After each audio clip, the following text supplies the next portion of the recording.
Yeah, I'm the best. I never stress. I know what's next. I'm who they test, like we playing chess. But I'm unimpressed, so now let me flex. Ha, yeah, I'ma work through the struggle and hurt, cause I know my worth, and I gotta be first. Ha, yeah, I gotta be first. They don't know what's gotten into me, how'd I turn pain into energy. Through all the struggle and hurt, remember my worth, and that's why I gotta be first.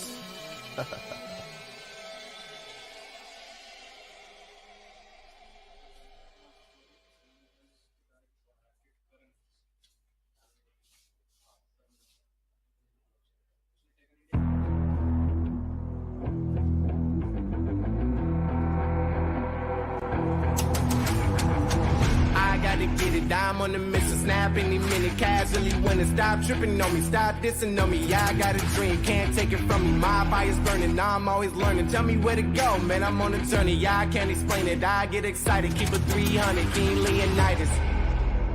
Strap in, cause it's gonna be a long ride. Working on me every single day and night. There comes a time when your worlds will collide. If it's holding you back, push it right to the side. Ain't got no time for no fear. I work too hard to get here. Ain't got no time for no fear. I work too hard to get here. I don't got the time, put me in, coach. I've been going hard, time to let it show. Everything raw, give it to me now. Let me have the spot, man, it's going down. Gotta get it here, I don't wanna wait. Take what I want, then I go train. Gotta get a win, I won't lose the game. This is my year, I ain't gonna break. Strap in, cause it's gonna be a long ride. Working on me every single day and night. There comes a time when your worlds will collide.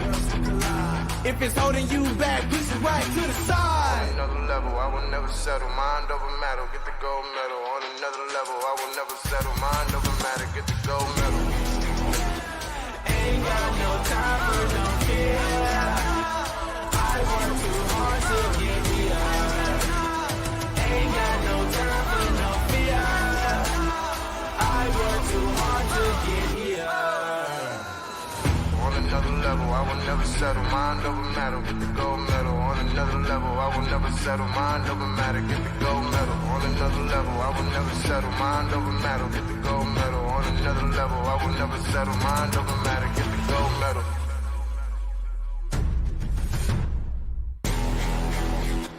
Ain't got no time for no care. I work too hard to get here. Ain't got no time for no fear. I work too hard to get here. Ain't got no time for no fear. I work too hard to get here. Ain't got no time for no fear. I work too hard to get here.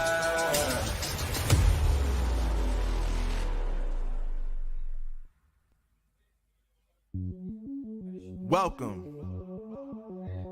to the place where dreams come true, where everything you want can be yours, if and only if you're willing to work for them, you're willing to hurt for them, but most of all, you're willing to be first for them. Ha!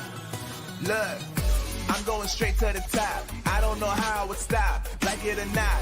I got some goals that I'm hitting. You hear what I'm spitting? It's hot. Look what I got. Whole lot of passion and pain. The road to success is insane. Stay out my lane, cause I'm on a mission. I'm getting what stands in my way. Yeah, I'm a beast. I wouldn't play with me, baby. The way that I'm training is crazy, and I do it daily. You wanna talk about drive? I got more drive than Mercedes. I've never been lazy. I'm in the room, it's a red alert. You wanna compete? Well, get better first. I got 10 toes in the dirt, push through the hurt just to show them my worth. I'm the best. Yeah, I'm the best. I never stress. I know what's next. I'm who they test, like we playing chess. But I'm unimpressed, so now let me flex. Ha, yeah, I'ma work through the struggle and hurt, cause I know my worth, and I gotta be first. Ha, yeah, I gotta be first. Look, I don't want anyone's sympathy. I understand what it's meant for me. I give my focus and energy. If it's meant to be, then it's meant to be. But mentally, I'm undefeated. They hear that and say I'm conceited. Like there's no reason. Like I don't beat them and come back again just to teach them that when you work under pressure, you reach higher measures. They'll try and bring you down, but you cannot let them and only get better and focus on cheddar. Eye on the prize and you'll become a legend. Like, when I'm in the room, it's a red alert. You want to compete, well, get better first. I got 10 toes in the dirt. Push through the hurt just to show them my work. I'm the best. Yeah, I'm the best. I never stress. I know what's next. I'm who they test. Like we playing chess. But I'm unimpressed. So now let me flex. Ha. Yeah, I'ma work through the struggle and hurt. Cause I know my worth. And I gotta be first. Ha. Yeah, I gotta be first. They don't know what's gotten into me. How'd I turn pain into energy? Through all the struggle and hurt, remember my work, and that's why I gotta be first.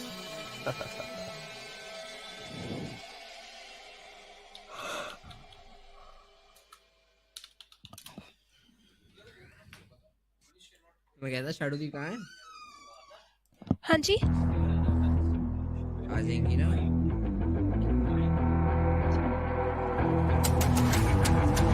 I gotta get it, dime on the mission, snap any minute, casually winning. Stop tripping on me, stop dissing on me. Yeah, I got a dream, can't take it from me. My fire's burning, now I'm always learning. Tell me where to go, man, I'm on a journey. Yeah, I can't explain it, I get excited. Keep it 300, King Leonidas. Strap in, cause it's gonna be a long ride.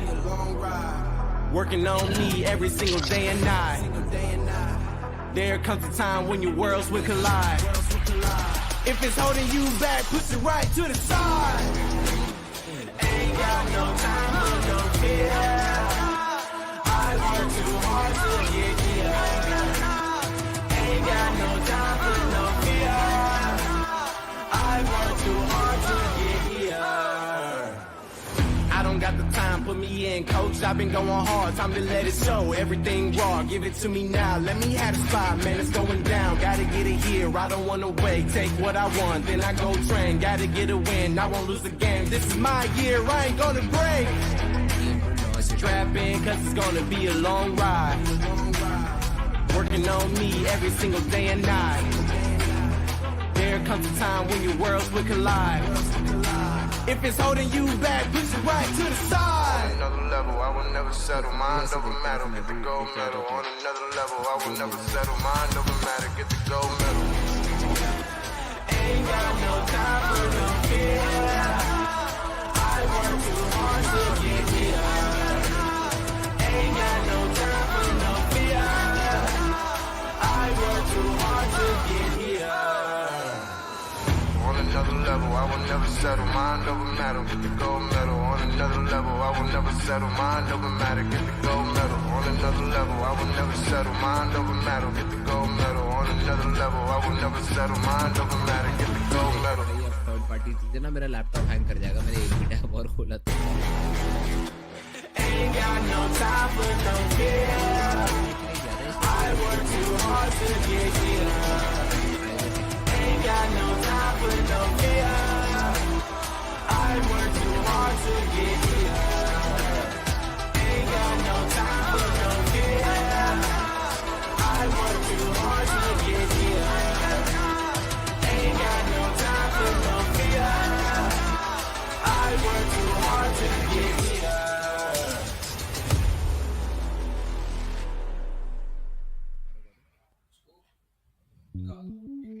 Welcome to the place where dreams come true. Where everything you want can be yours. If and only if you're willing to work for them. You're willing to hurt for them. But most of all, you're willing to be first for them. Ha! Look, I'm going straight to the top. I don't know how I would stop, like it or not. I got some goals that I'm hitting. You hear what I'm spitting? It's hot. Look what I got. Whole lot of passion and pain. The road to success is insane. Stay out my lane, cause I'm on a mission. I'm getting what stands in my way. Yeah, I'm a beast. I wouldn't play with me, baby. The way that I'm training is crazy, and I do it daily. You wanna talk about drive? I got more drive than Mercedes. I've never been lazy. I'm in the room, it's a red alert. You wanna compete? Well, get better first. I got 10 toes in the dirt. Push through the hurt just to show them my worth. I'm the best. Yeah, I'm the best. I never stress. I know what's next. I'm who they test. Like we playing chess. But I'm unimpressed. So now let me flex. Ha. Yeah, I'ma work through the struggle and hurt. Cause I know my worth. And I gotta be first. Ha. Yeah, I gotta be first. Look, I don't want anyone's sympathy. I understand what it's meant for me. I give my focus and energy. If it's meant to be, then it's meant to be. But mentally, I'm undefeated. They hear that and say I'm conceited. Like there's no reason. Like I don't beat them and come back again just to teach them. That when you work under pressure, you reach higher measures. They'll try and bring you down, but you cannot let them. And only get better and focus on cheddar. Eye on the prize and you'll become a legend. Like, when I'm in the room, it's a red alert. You wanna compete, well, get better first. I got 10 toes in the dirt. Push through the hurt just to show them my worth. I'm the best. Yeah, I'm the best. I never stress. I know what's next. I'm who they test. Like we playing chess. But I'm unimpressed. So now let me flex. Ha. Yeah, I'ma work through the struggle and hurt. Cause I know my worth. And I gotta be first. Ha. Yeah, I gotta be first. They don't know what's gotten into me. How'd I turn pain into energy? Through all the struggle and hurt, remember my worth, and that's why I gotta be first. नहीं बुला नहीं था वो तो आ जाती है क्या करना क्या है कुछ तो बोलना ही है ना इसका कुछ easiest thing है human kind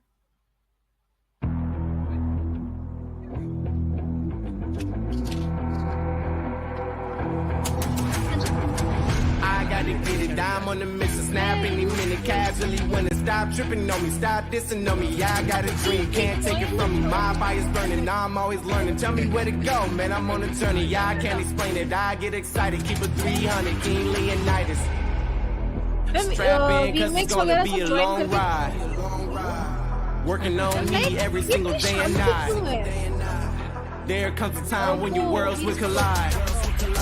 If it's holding you back, push it right to the side. Ain't got no time for no fear. I work too hard to get here. Ain't got no time for no fear. I work too hard to get here. I don't got the time, put me in, coach. I've been going hard, time to let it show. Everything raw, give it to me now. Let me have the spot, man, it's going down. Gotta get it here, I don't wanna wait. Take what I want, then I go train. Gotta get a win, I won't lose the game. This is my year, I ain't gonna break. Strap in, cause it's gonna be a long ride. Working on me every single day and night. There comes a time when your worlds will collide. If it's holding you back, push it right to the side. On another level, I will never settle. Mind over matter, get the gold medal. On another level, I will never settle. Mind over matter, get the gold medal. Ain't got no time for no fear. I work too hard to get here. Ain't got no time for no fear. I work too hard to get here.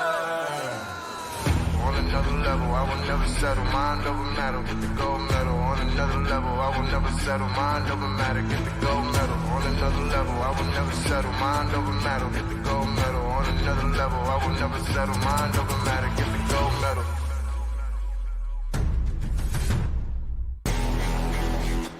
Ain't got no time for no fear. I work too hard to get here. Ain't got no time for no fear.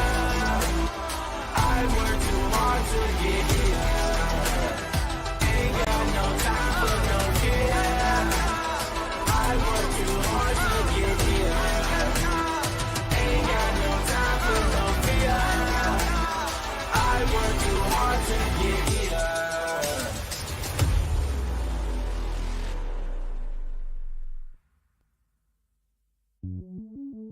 Welcome to the place where dreams come true. Where everything you want can be yours. If and only if you're willing to work for them. You're willing to hurt for them. But most of all, you're willing to be first for them. Ha!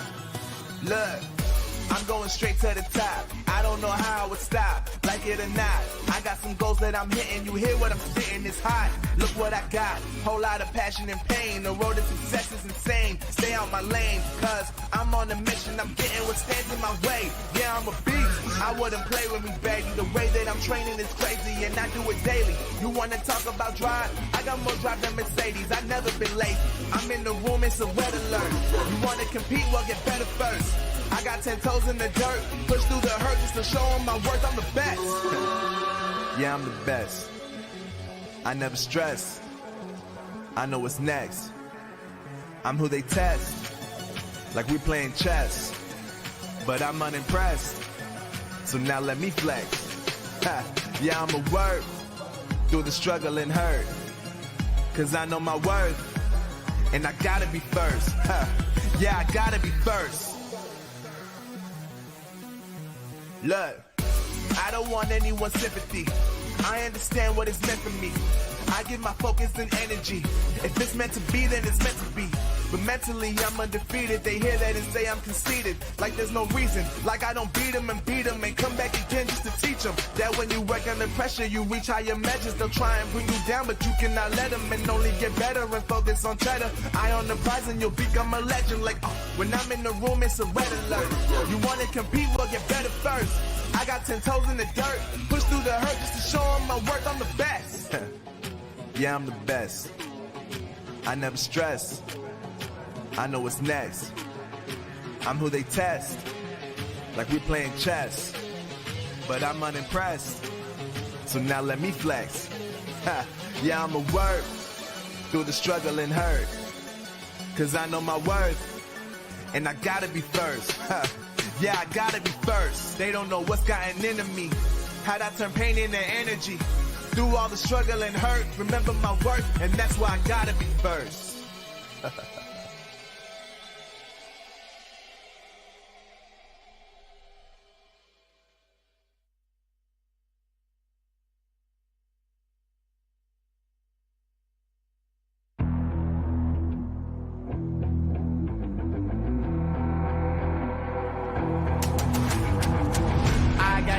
I'm on the mission, snap any minute, casually winning. Stop tripping on me, stop dissing on me. Yeah, I got a dream, can't take it from me. My fire's burning, I'm always learning. Tell me where to go, man, I'm on a journey. Yeah, I can't explain it, I get excited. Keep it 300, King Leonidas.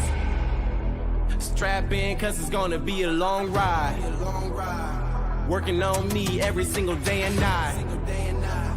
There comes a time when your worlds will collide. If it's holding you back, push it right to the side. Ain't got no time for no fear. I work too hard to get here.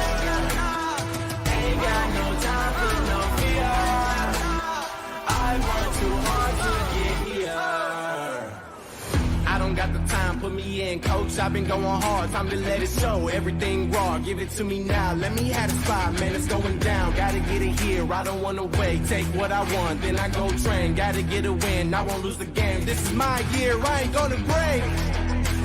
Strap in, cause it's gonna be a long ride. Working on me every single day and night. There comes a time when your worlds will collide. If it's holding you back, push it right to the side. On another level, I will never settle. Mind over matter, get the gold medal. On another level, I will never settle. Mind over matter, get the gold medal. Ain't got no time for no fear. I work too hard to get here. Ain't got no time for no fear. I work too hard to get here. On another level, I will never settle. Mind over matter, get the gold medal. On another level, I will never settle. Mind over matter, get the gold medal. On another level, I will never settle. Mind over matter, get the gold medal. On another level, I will never settle. Mind over matter, get the gold medal.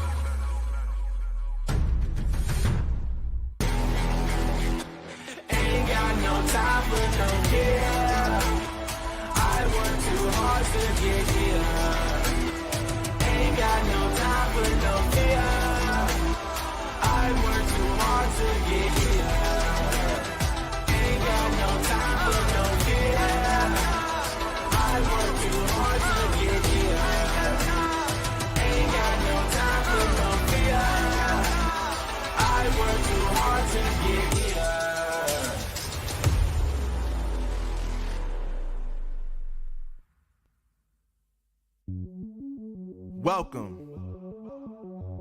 to the place where dreams come true. Where everything you want can be yours. If and only if you're willing to work for them. You're willing to hurt for them. But most of all, you're willing to be first for them. Ha! Look, I'm going straight to the top. I don't know how I would stop, like it or not. I got some goals that I'm hitting. You hear what I'm spitting? It's hot. Look what I got. Whole lot of passion and pain. The road to success is insane. Stay out my lane, cause I'm on a mission. I'm getting what stands in my way. Yeah, I'm a beast. I wouldn't play with me, baby. The way that I'm training is crazy, and I do it daily. You wanna talk about drive? I got more drive than Mercedes. I never been lazy. I'm in the room, it's a red alert. You wanna compete? Well, get better first. I got 10 toes in the dirt, push through the hurt just to show them my worth. I'm the best. Yeah, I'm the best. I never stress. I know what's next. I'm who they test, like we playing chess. But I'm unimpressed, so now let me flex. Ha. Yeah, I'ma work through the struggle and hurt, cause I know my worth, and I gotta be first. Ha. Yeah, I gotta be first. Look, I don't want anyone's sympathy. I understand what it's meant for me. I give my focus and energy. If it's meant to be, then it's meant to be. But mentally, I'm undefeated. They hear that and say I'm conceited. Like there's no reason. Like I don't beat them and come back again just to teach them that when you work under pressure, you reach higher measures. They'll try and bring you down, but you cannot let them, and only get better and focus on cheddar. Eye on the prize and you'll become a legend. Like, when I'm in the room, it's a red alert. You want to compete? Well, get better first. I got 10 toes in the dirt, push through the hurt just to show them my worth. I'm the best. Yeah, I'm the best. I never stress. I know what's next. I'm who they test, like we playing chess. But I'm unimpressed, so now let me flex. Ha. Yeah, I'ma work through the struggle and hurt, cause I know my worth, and I gotta be first. Ha. Yeah, I gotta be first. They don't know what's gotten into me, how'd I turn pain into energy. Through all the struggle and hurt, remember my worth, and that's why I gotta be first.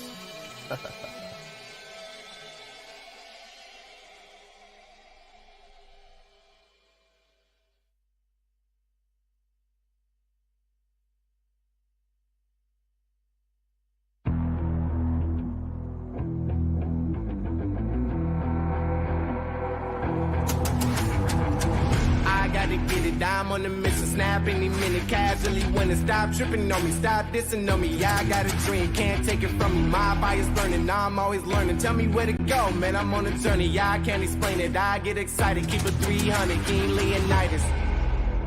Strap in, cause it's gonna be a long ride. Working on me every single day and night. There comes a time when your worlds will collide. If it's holding you back, push it right to the side. Ain't got no time for no fear. I work too hard to get here. Ain't got no time for no fear. I work too hard to get here. I don't got the time, put me in, coach. I've been going hard, time to let it show. Everything raw, give it to me now. Let me have the spot, man, it's going down. Gotta get it here, I don't wanna wait. The Snapdragon Pro Series powered by Samsung Galaxy is brought to you by Snapdragon Elite Gaming, Samsung Galaxy S23 Ultra, and Monster Energy.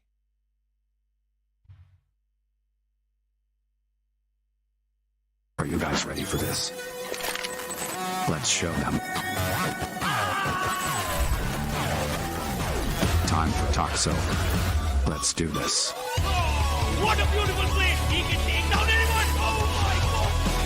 यहाँ पर close करके shot लेके बच गया great heist level पे और उनके ऊपर धावा बोला जाएगा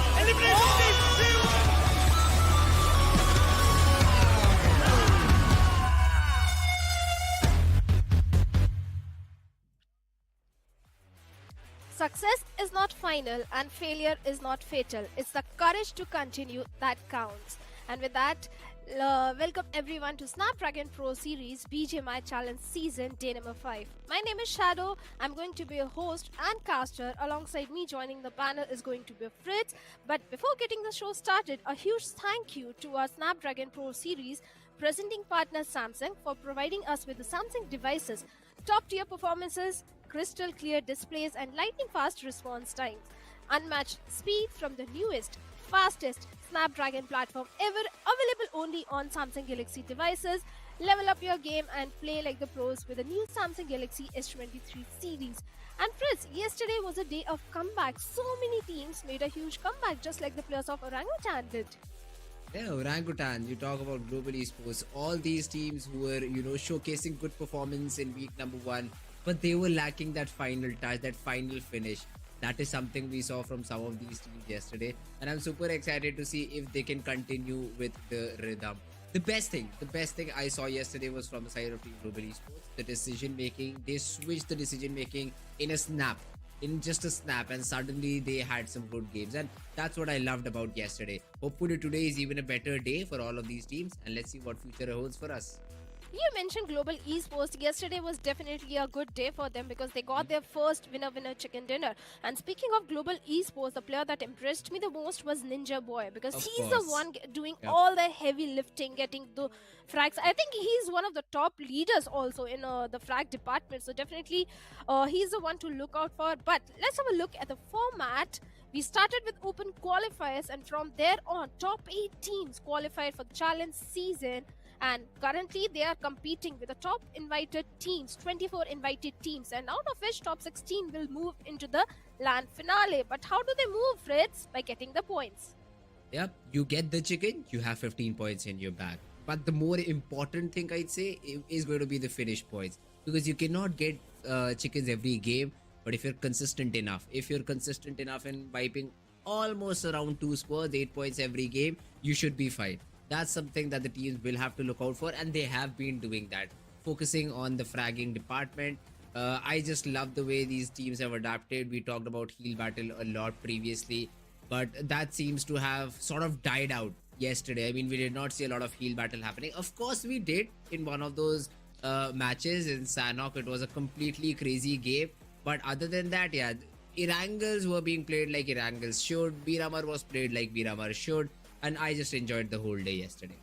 Well, looking at the groups also, I think few teams really enjoyed, starting with Global Esports getting their victory, winner chicken dinner. Blind Esports also, after I think day number 3, they started making a comeback, and looks like the graph is going only linear. In Group B, we have Chemin Esports, the consistent one. We have Metal Esports also.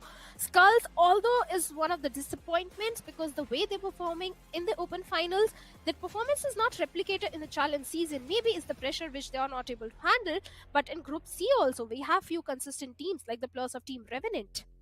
Yeah, you talked about Skulls, and even we had that interview yesterday with Shadow. He pointed it out that when these new teams, when they get into the lobby, and as soon as you see them in the frag feed, you decide to show some aggression to them, and that's where they lose their nerve. That's where they're like, oh, this is something we did not expect but happened with us. So Skulls has been facing some issues like that, and they will take a little bit time to figure it out, but I'm sure this should be a team qualifying in top 16.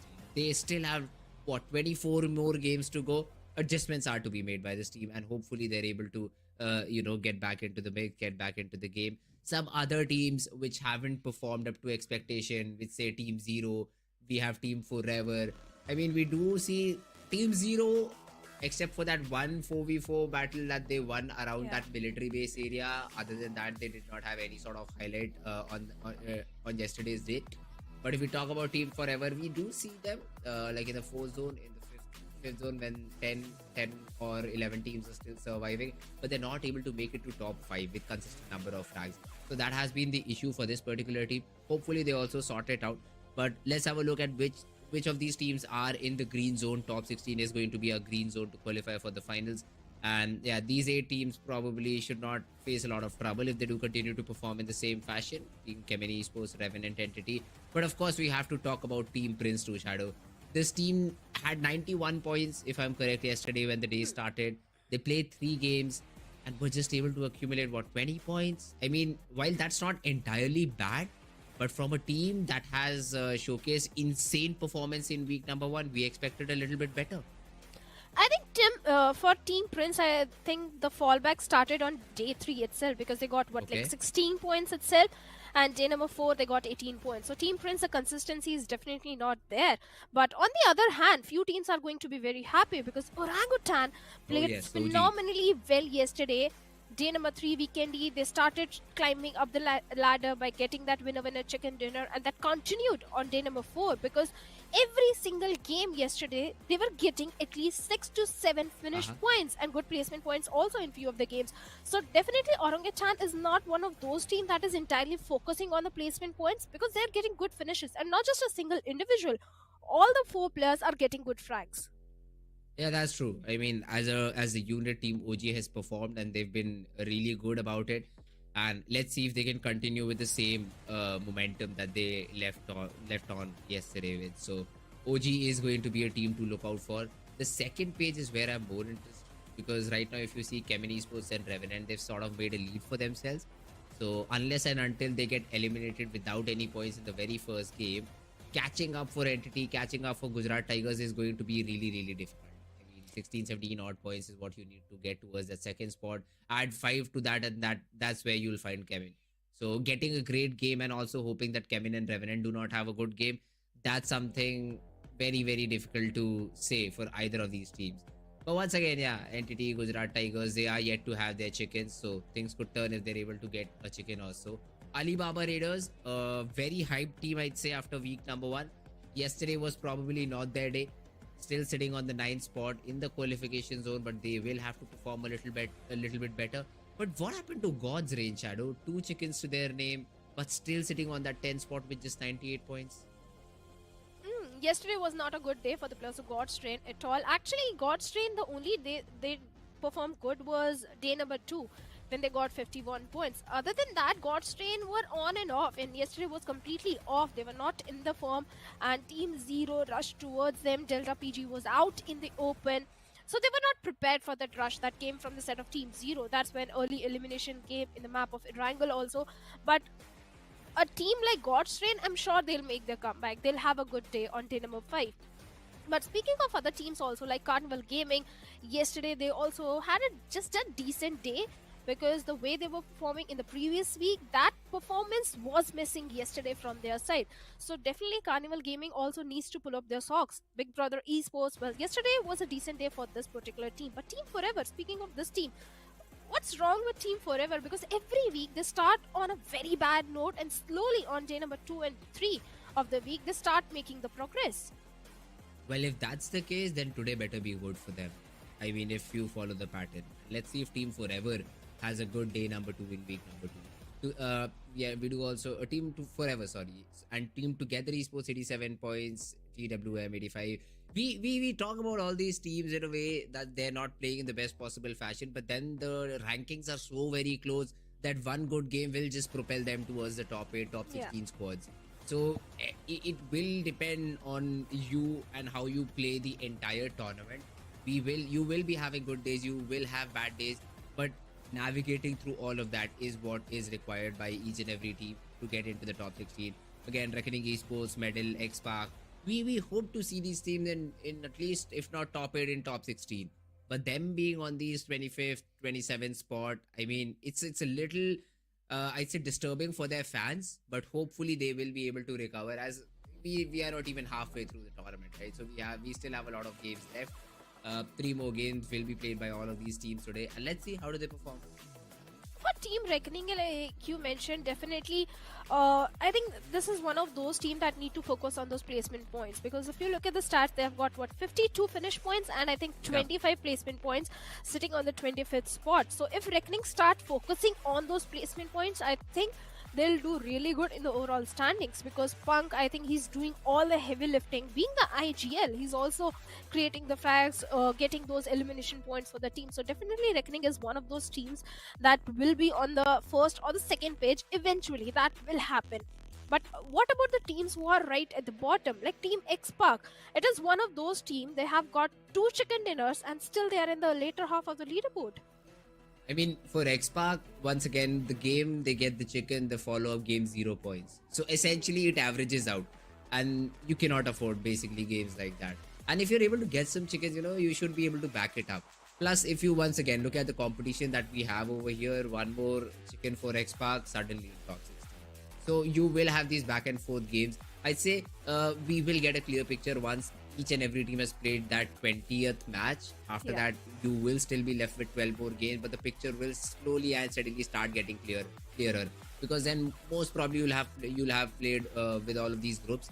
You will play against all of the teams, and then you'll say, yeah, so now we know where we are most comfortable. Now we should be fine getting into the game.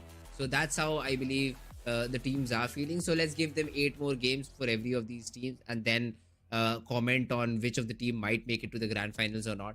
But if we talk about the overall schedule, we will be starting off with our very first game of Erangel. Then we will have that map of Miramar, Erangel. All of these games will be between Group A and C, and then we will have a switch Group B and D, and they'll be playing on 2 of the most annoying maps. Let me say that, Sanhok and Vikendi, and finally they'll take a breather as the final game will take place on the map of Erangel. Well, certainly Erangel. So Group B and D, they have 2 maps which are very tricky to play on, should I say the game changer, because they change your position in the overall leaderboard. If you perform really good in the map of Sanhok and Vikendi, the day will come through. You will have the points which you need. So for Group B and D, I think this day is very important. On the other side, Group A and C, they should be feeling pretty comfortable because they have got 2 Erangels, the OG map.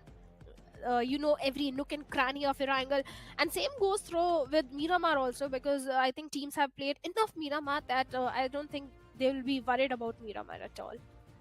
Yeah, at one point in time I used to say Miramar, please give us more Erangel.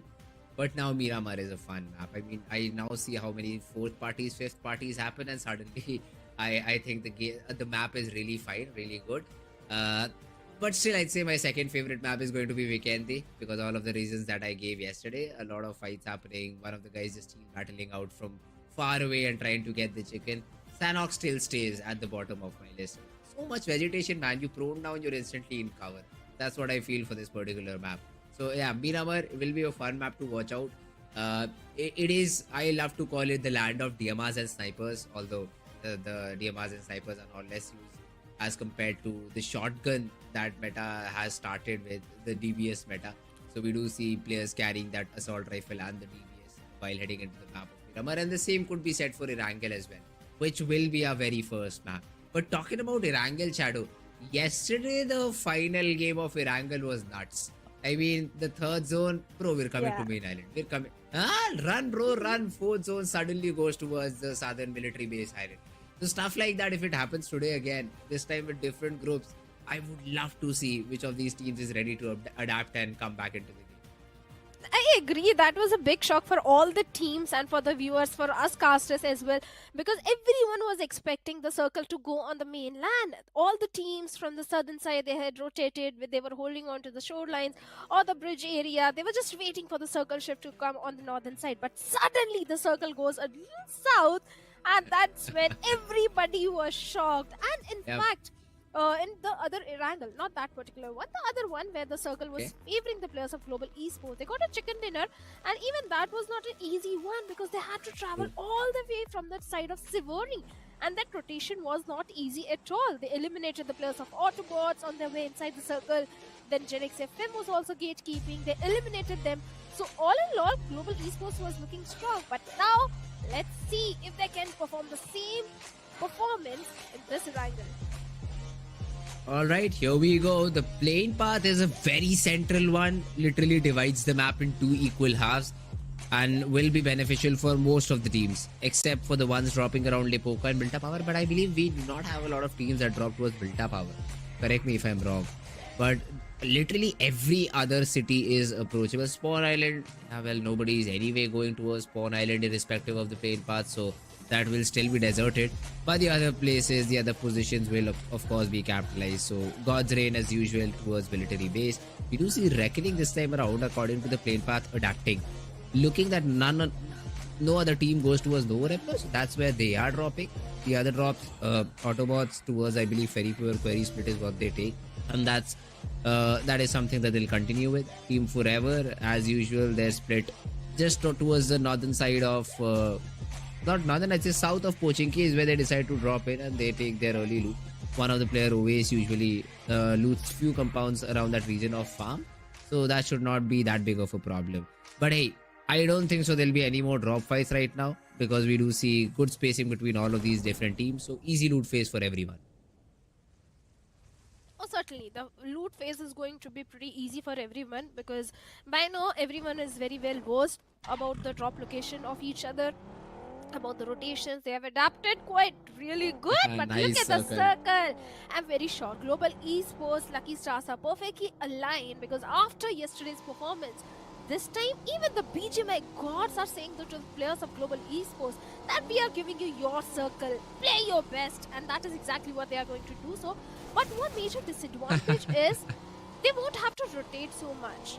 So when you don't rotate so much, you don't have the information. But right now, the players of Team Gujarat Tigers have the information on the 4-shot Goku as a cat and mouse chase is going on.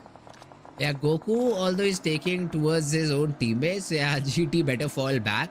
But was a good attempt. I mean, an interesting engagement over here where Clutch God was saying hi with his bike to a player in vehicle. Both of them knew they did not have weapons, so essentially getting out and punching was not the correct option, and now Clutch God is also just falling back. So GT back to their own merry way. But coming back to the point, Shadow, I would say zones like these usually end around Giorgio Hill. And if that happens, then Global might be in a lot of trouble, because they'll have to cross a bridge to get towards the other part of the map. Or if they do it early, then it could be an advantage.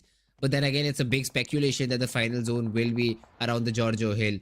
So would love to see if stuff like that happens. In the meanwhile, 4-shot continuously getting chased. Honey has been tagged up quite a bit, but these boosters will for sure help. They should be brought back to full HP. But wait a second. The teams want to fight. That's an early fight in Water City. Complete opposite to what happened in the previous week. This time, this Erangel is starting on a very aggressive note. We have the players of Blind Esports. Adi has taken heavy shots from the side of, I believe it was Vingod Esports. Yes, and now Adi, he has to fall back. He has to regroup with his teammates, because they don't have the covers. They don't have enough utility in the hands. And a 4v4 fight at this stage is going to be very risky. So they've made the mature decision. But look at that 4-shot Esports. Things are not looking so good for them, because the players of Team Soul are still chasing them. Although they have got one finish point that might favor their case. They have got good level 2 but Nakul out in the open, trying to take few shots on the side of Cheyenne, but a grenade will do the job as Cheyenne goes down. Oh, that's a big nade. Aikusol, they've already lost a player early on. Ronnie has already taken an exit, so this knock will make things easier for Team Soul. But then they decide to rotate off. That was their call. That was their nade that said, yeah, we've got one knock. One of the players will be busy with the revival, so the remaining players of Team 4-shot might just not have a chance at taking any of us down, so let's just fall back. It's a good call, considering you've lost Ronnie early on, and Soul will have to play with just the remaining 3 players in the game. So a little bit of a disadvantage. 4-shot, I'd say a good start. I mean, a point early on is always good for you. Plus now you have the entire Water City under your control, so the loot should also not be a problem. Good job done by 4-shot, plus the zone is also with them. They have had a fair start over here. 4-shot, they tend to go to the city of Water City. That has been their home ground since a very long time. On the other side, Team Soul usually tends to go in the school apartments, in the school area, but they saw the plus of 4-shot and went a little aggressive. But that didn't pay off really well, or they've lost one of their own player. So that was a mature decision coming in, that we have lost one player. It's best if we focus on the loot, because in stage 1, if you don't have good resources, you won't look so good in the stage 5 or stage 4 circle. So getting the resources should be the priority, and that is exactly what they are doing. But this time, well, Godlike, they have the entirety of Yasa City to their name. In past, we did see a team with Godlike, but then I believe it was of a different group. That's why Godlike are really happy with the entire city. So once again, I'd say the loot won't be a problem. Yeah, Zaya in itself, I'd say, supports 2 different teams, 2 entire teams in terms of loot. So Godlike, yeah, Mac needs to do a little bit of hunting, and same could be said for Jelly as they're rocking level 1 helmet and vest respectively. Aditya is also on the same boat, so they still need better tactical gear, but they should be able to find it. They still have around 5 minutes before they start to rotate, so that should not be a problem. Severny as a city, Global Esports have always dropped in over here, have never had to fight till now, and that thing will still continue. So they will be enjoying the loot over here. They could also slowly and steadily increase their drop area, maybe drop a few players around shooting range. But that would be a risky move, of course, because right now all of these teams are also exploring all these different drop areas. You have n number of combinations that could be made when you play in different groups. So I believe Global Esports is playing it a bit safe, and I completely respect that. Krillin, Slug, Ninja Boy, and Beast are going to be the 4 playing today. Mavi is sitting out, so will be interesting to see what the players of Team Global Esports achieve today, because it'll be really important, and especially because they're in the mid pack. And we all know how tight-knitted that mid-pack is. One good game, you will be in top 8. One bad game, you might drop drastically. Agreed, 100%. Today, Krillin is playing instead of Mavi. And let's see how that is going to fare out, because now is the time when they can try and experiment few things after getting a victory in the previous day. They can try and experiment for one game. So I think that's a good move coming from the side of Mavi. But looking at the roster, Ninja Boy is the one who is doing all the heavy lifting. He's the one becoming the MVP time and time again. I think he's one of the top fraggers also. So definitely Global Esports is looking very aggressive. Not just Ninja Boy, I think it's Mavi and Slug also. They are also getting good finish points for the team. So definitely Global Esports is looking for the aggression. But this time the circle is definitely favoring their case. After looting the city of Severny, they're heading towards the side of shooting range. That is usually the go-to route for all the teams that tends to drop in towards Severny. First Severny, then shooting range, then go on to capture a hill area or the caves around the shooting range. That could be the strategy for the players of Global Esports right now. Yeah, but we do see Team Blind into that early battle. Skips has already been able to take down Fears from Team Revenant, and then Harsh will be able to run him over out. So Revenant, they had that second thought, do we go for a revival, do we fight back, or do we run away? They decide to skedaddle out of there, but then Adi is not stopping. He wants to chase, but it was a trap, as Sensei stops and shoots back. And Blind suddenly in a little bit of a difficult spot. Adi out of the game, suddenly it's a 3v3, making a 3v2 as the trades keep happening. And Blind, they're also losing players but are getting the trade. Harsh with the S12K, trying to clutch out a 1v3, which he does.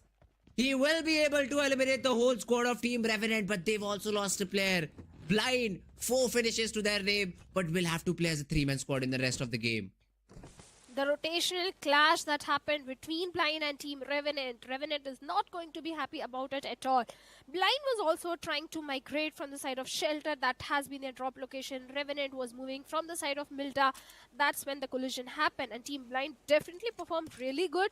They got 4 finishes. Blind, this time they went a little south instead of heading directly inside the circle. And Revenant was following their usual path of rotation.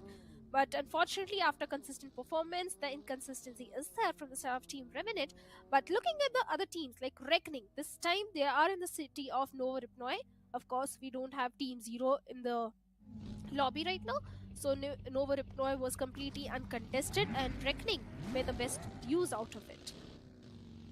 Yeah, plus a late rotation, the chances of this bridge being camped also just goes down to around 10%. So should be a fairly simple rotation for them. Kyoya leading the charge. Although usually the first guy should have a buggy, as it's a little bit more protected from the sides. You can easily make that rotation. AUTOBOTZ on the other hand, taking that long range battle. I mean, not even a battle, a long range fight with one of the other players. And then GT is like, yeah, we know you're present over here. We acknowledge your presence. Let's just fall back. Clutch God took a little bit of damage. Will stop, reset, get back to his merry way, get back towards his own teammate, and they'll win. So Gujarat Tigers, no problem at all. AUTOBOTZ have given away their location, but they're really aggressive team. So they are looking for a fight first hand, and let's see if they're given one. Because if Clutch God peaks and gets knocked out, it will be difficult for his team to get that revival and also sees a different team. Now, we know this is team forever, but Clutch God might think that these are the 2 remaining players of the other team. So this could be a little bit tricky.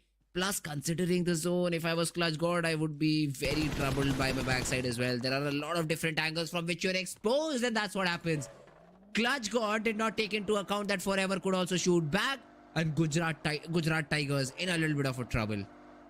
Oh yes, they are, because Clutch God has been knocked out, the guy who has clutched so many times, and with the main assaulter out of the equation, I don't know how the players of Gujarat Tigers are going to perform, but I'm not that worried. As a 3-man squad also in that particular position, I think they can go for the position game for this particular circle, and maybe was in later circles they can try getting those finish points. But for now, Team Forever, they are going to be happy as Omega has been rewarded with 1 point. But this is one of those teams that is super inconsistent in terms of they start the week on a very bad note, then later eventually they start making the progress. So they have to do the same thing in this particular week also. Otherwise, Team Forever won't be looking good in the overall ranking. Yeah, for Forever, this is a good start, as you already pointed out, getting that first point on the board.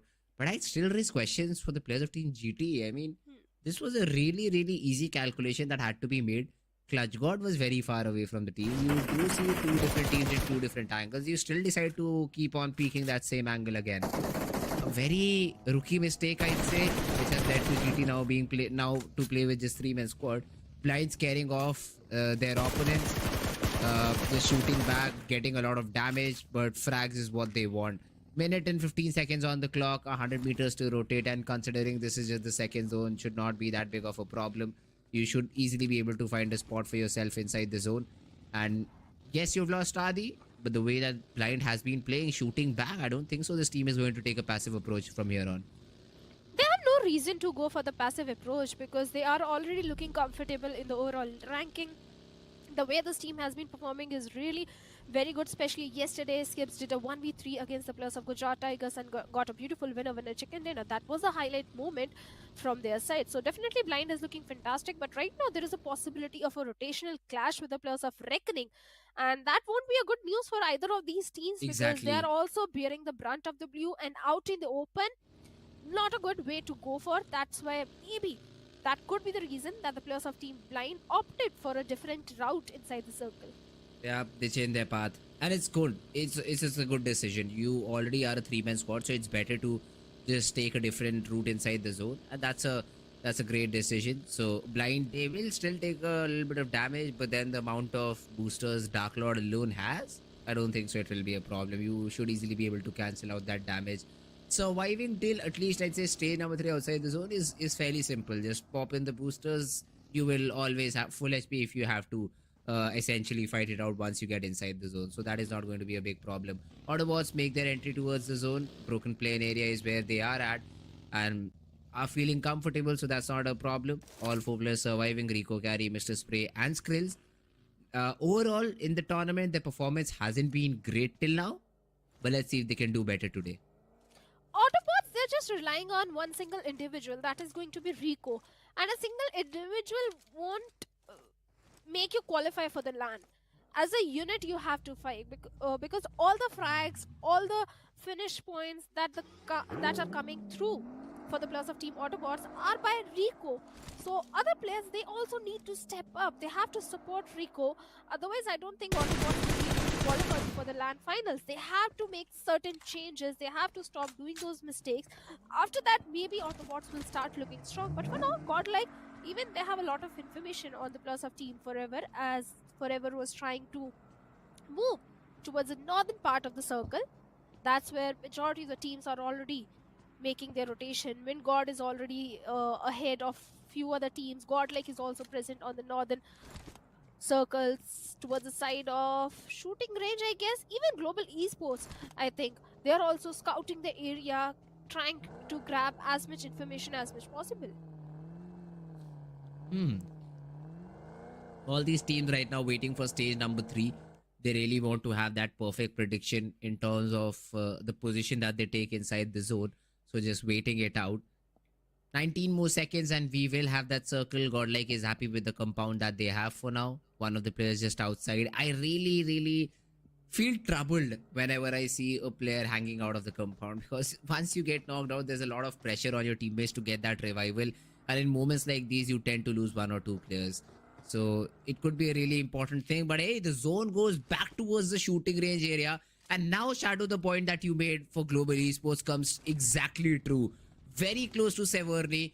Literally in their drop location is where the zone is. Not exactly the city, but somewhere around shooting range. Although Team AR, Alibaba Raiders are really quick to get the center of the zone. But I believe GE wants to fight for it. Yeah, Global Esports can definitely try and contest the area which the players of Alibaba Raiders are holding on right now. But also we have some uphill areas that are up for the contestation. So definitely Global Esports can opt for those uphills on the western side of the circle, northwestern side. But for now, Alibaba Raiders, they have to be very careful. They need to be on the alert mode because they have to defend their area. Because not just Global Esports, I think the players of AUTOBOTZ can also try and challenge Alibaba Raiders at this spot because they are so close to each other right now. Yeah, let's see Alibaba Raiders if they do shoot back. A few shots have been taken on one of these teams. None of them connect, but they've just given away the location, just scaring away any team that tries to creep near to this particular team. AUTOBOTZ versus Alibaba Raiders could be an interesting fight, but has to be initiated by AUTOBOTZ because Alibaba Raiders are very happy with the position that they have. Plus, the chances of getting third-partied in this dip are very low. And when you also have a vehicle to help you provide some cover, plus the amount of smokes that this team has, if deployed correctly, they should not face any sort of problems in this stage number 3. So they have a good spot. Let's see for how long can they hold it out. On the other hand, we also have the players of Team FS Esports who are now slowly and steadily creeping behind the players of Team AUTOBOTZ. So this could again be a moment where AUTOBOTZ have to make sure that they have this information before anything happens. On the other hand, though, Global Esports have started a fight with the players of Team Blind. Skips, he has been taken down on the ground. The man who clutched yesterday has been knocked out. Let's see if the players can go for the retribution. But Dark Lord, that perfect spray coming in, takes down Erangel from the moving vehicle. Along with that, Hush has also been knocked out. Beast also goes down. Global Esports, they were looking so strong. But without scouting the area, the blind rush that team threw from their side is not working in their favor. But for now, Sluggy is going for the retribution as Beast has been revived. But he still has his own worries because look at that, Ninja Boys has also come. Easy. Back him up, and it was an easy clutch. And a 1v3 was too much to deal with for the last player of Team Blind. And with that, Team Blind, they have been eliminated. I mean, you do say that they did not scout out the compound, but the cover fire from Ninja Boy was perfect, Shadow. I mean, we saw the POV of Dark Lord and we saw him getting 2 knocks and we were like, wait a second, what just happened? But from behind, the damage dealt by Ninja Boy onto the other players was enough so that Slug went ahead and was able to take down both of them in that particular situation. And it was a 1v2 where you could not come out of the compound as Ninja Boy was still giving that ADS while the player up close, Slug, was reviving his fallen comrades. So it was a good decision by the players of Team Global Esports. They went in, and even if it would have been a 4-man squad, it should have been easy as you just had to watch one angle. Ninja Boy just had to watch one angle where the revival was happening, and the other 2 players were kind of very far away for Team Blind for any sort of counter revivals. So it was a good plan. It was executed perfectly too. They did not lose a player, and they've been able to eliminate a whole squad. And the idea is simple for Global Esports. They want to play out on the edge and then move towards the center of the zone slowly and steadily. But right now we have Team Godlike in a scuffle over here, as they might have to fight it out against 2 different teams who might fight amongst themselves. Because look at that, 4-shot, God's Rain in the vehicle, nobody's stepping out and essentially disengaging as well. 4-shot, they see the zone is not with them, they decide to rotate away from that spot, and so do the players of Team God's Rain. But wait a second, Jonathan with that spray, he is able to take down Delta PG, who was a little bit caught out in the open. And Godlike, even though they do lose Aditya in the process, they've taken 1 back of Team God's Rain. Enough damage has been done towards the side of God's Rain, and now they have realized that we can't hold on to the compound. This compound is not up for the contestation, so better prioritize the rotation, prioritize the circle, because this compound is not even inside the safety of the circle. But Godlike, they did fantastic. Although they lost on to Aditya, but they managed to get 1 point in their name. Let's see how will they make their journey, because after making such a noise, there are chances of a gatekeep scenario for the players of Godlike right now.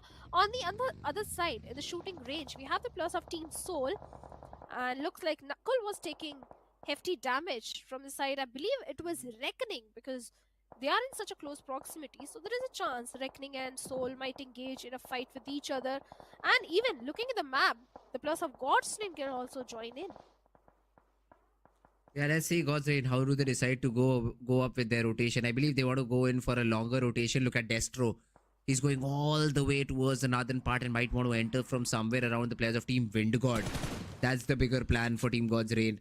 Aiku Soul, yes, it was a long-range battle with the players of Team Reckoning, and even though Reckoning got that knock, pushing in circumstances like these is not the best possible option. So Reckoning were like, yeah, we know we've got that knock, but pushing in, losing a player in that particular situation won't be good. And you will lose a player because of all these third parties.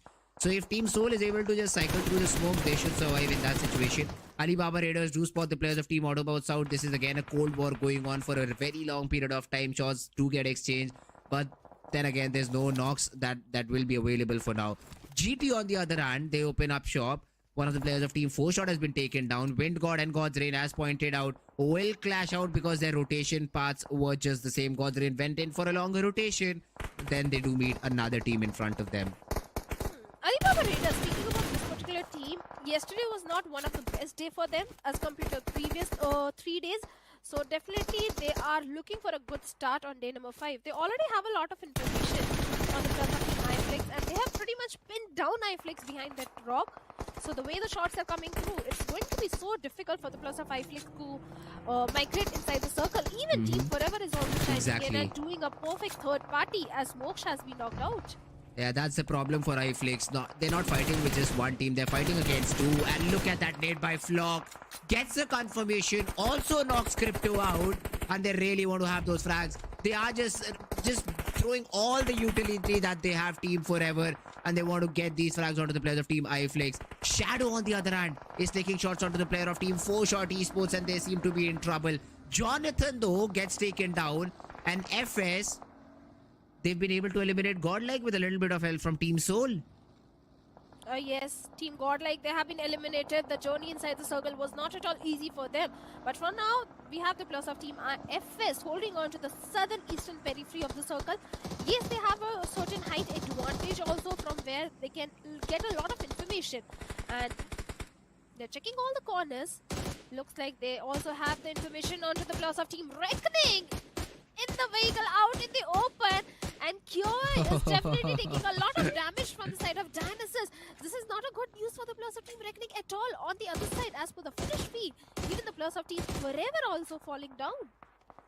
Yeah, iFlix, so I think, is out of the game. Crypto was the last player standing, and Global Esports from far back. Slug is able to deal the final blow. Manya spotted down. Dionysus has been dishing out a lot of damage, but hasn't been able to convert it into knocks because, once again, you just have a pixel to work around. Secret? My guy, where he is praying. He wants to blast the vehicle. Oh, alright. But Manya will still survive behind the ridge. So, Team Soul is taking a little bit of vehicular damage, but unless and until you take some body damage, I think it should be fine. Gujarat Tigers, on the other hand, though, being again peppered down by this time the players of Team Forever. MJ was completely taken away. One of the players knocked out as well. Soul now being troubled by the players of Team FS Esports. They are going in for a longer rotation. Yes, one of their players has been able to get inside the zone. But Atanki with the spray will make sure that one of them falls. Manya goes down. The confirmation has already been made. And with that, iFlix also brings bye-bye on the 12th spot. Even the players of Wind God are not looking good. But the spray that is coming from the side of Secret takes down not just one, the entirety of Reckoning. The 3 players have been taken down because of the vehicle explosion also coming in. And Reckoning not looking good at this point. Secret wants to convert all those knocks into the finish point. Let's see if he can do so. This is not a good news for the players of Team Reckoning. In the meanwhile, even the players of Global Esports, they have been eliminated. So slowly and steadily these teams start to fall. I believe once again Global Esports just got completely devastated, and it was the players of Team Alibaba Raiders who did the job. So AR slowly and steadily once again performing in a very good fashion. WSB though, this team has been really quiet. They've lost a player, yes, but they've been able to make themselves into top 7. Reckoning also take an exit over here. FS Esports, they had a really good spot inside the zone and they are using it perfectly as well. In the meanwhile, Secret just says, bro, we've got the zone. I found us a spot inside the zone so you can take all the fights you want. And then after some point, just get inside the zone whenever you guys are free. After eliminating everyone, Arohi making sure that the vehicle is completely busted out so that he has some solid cover to work with. But then from far away, Dionysus has been caught off guard. A good knock. The smoke will definitely help their case. Atanki will try to reset first, get the first aid in, and then go in for the revival. While Arohi QD tries to give that cover fire, but then there's a vehicle. There's a vehicle. Autobots won this fight. Atanki is trying to escape, but might just get away. Barely gets. No, never mind. The spray was just too good. WSB also held the case with the damage that they dealt, and Autobots they're in for a fight. They also want to take down the players of Team WSB. Utilities being exchanged. Anuj brought down to very little HP, but the knock yet to occur. Yeah, the knock is not there yet, but finally a grenade comes in and Carry gets taken down from the side of Autobots. Let's see if the rescue mission can be made. Yes, the smoke is there to help the case of the players of Team Autobots. At the same time, Rico's perfect grenade connects, and one more player also goes down. Anush to OP, the last man standing from the side of WSB, the last ray of hope. Even for the players of Alibaba Raiders, they can also chime in and do a third party, but for now their entire focus is towards the side of Nakul, I believe. Anush to OP, one lucky man, the way he's surviving that barrage of grenades, the Molotovs, everything has been used by the players of Autobots, but still, he refuses to die. Yeah, he just wants to survive over here. Plus, Braden was able to get that revival too. So, WSB, again, a 3-man squad. The problem for them, though, is getting inside the zone. Autobots are really close. 10 meters, they should be easily able to creep inside the zone. Mr. Spray is trying to get an angle, but wait a second. Ban just found a good angle onto the Autobots guy and was able to deliver the knock. 8 more seconds on the clock, so the revival will still be possible. And Mr. Spray returns fire and gets the knock onto WSB. And this zone will make sure that WSB, even though they get the revival, I think so the player might just go down to the play zone if he decides to hang around for a little bit more. Braden slowly and steadily trying to creep inside the zone. Wanted to get a counter knock. He does get that knock on to Carry. Oh, it was Ban who gets that knock on to Carry, and Mr. Spray has been dropped to very little HP. Ban stands up, and that's the biggest mistake he could make. Autobots, they will deal with the players of Team WSB, but at what cost? Carry is down. Mr. Spray and Skrills need to reset forever in all of this. Also get inside the zone. 8 circle shadow, still 3 teams, and Soul's Nakul is still surviving. This guy just wants to play that third party and maybe, just maybe, get that chicken.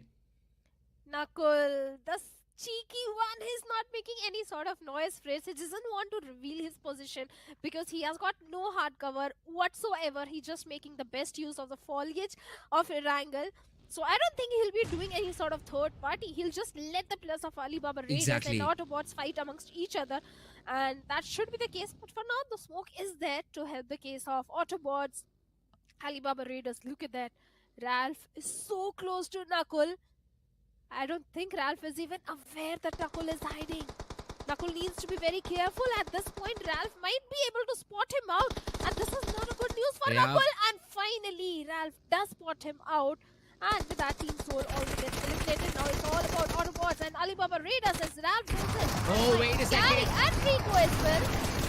Wait a second. Alibaba Raiders, they get eliminated. A 4v2. And I believe they were not able to convert it. Or will... I'm not sure who got the chicken shadow. Is it Alibaba Raiders? I don't think so. I think it was Team Autobots. Oh, sorry, yes. Autobots. Yeah. Oh, all right. Yeah, it was Team Autobots that got the beautiful winner chicken dinner for themselves. Yes, Alibaba Raiders were able to bring down the first knock. They were able to take down the first player of Team Autobots. But the way the cover fire came in, the way the players chimed in for the backup, the support, and Autobots, fantastic play coming in from their side. And I was in fact complaining that from the side of Autobots, it's just, I think, one player, Rico, that is performing really good. Yep. But this time, the entire unit of Autobots performed really good. And they got the beautiful man, much deserved and much needed winner chicken dinner. Yeah, that's true. I got confused for a second. As soon as the POV switched, I thought, wait a second, what? Did they get the 2 knocks? Because the buggy was being brought closer to the players, and I saw the buggy player getting knocked out. And suddenly the POV switches and the game got over. I thought, what? In few seconds, did they just eliminate the whole squad? But no, Autobots will be the team that will be getting the chicken. Well played by them. especially the way they controlled the fight against WSB. It was a fight where both of these teams had to get inside the zone.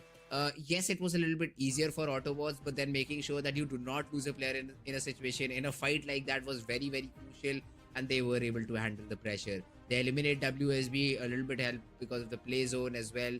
And after that, I mean, once Nakul fell, a 2v4 was on the cards, and AUTOBOTZ had to win it out unless and until they did a blunder in that situation. But then, yeah, they just do the job perfectly. They get the chicken, and we wanted this team to shine. Here they are getting a chicken for themselves.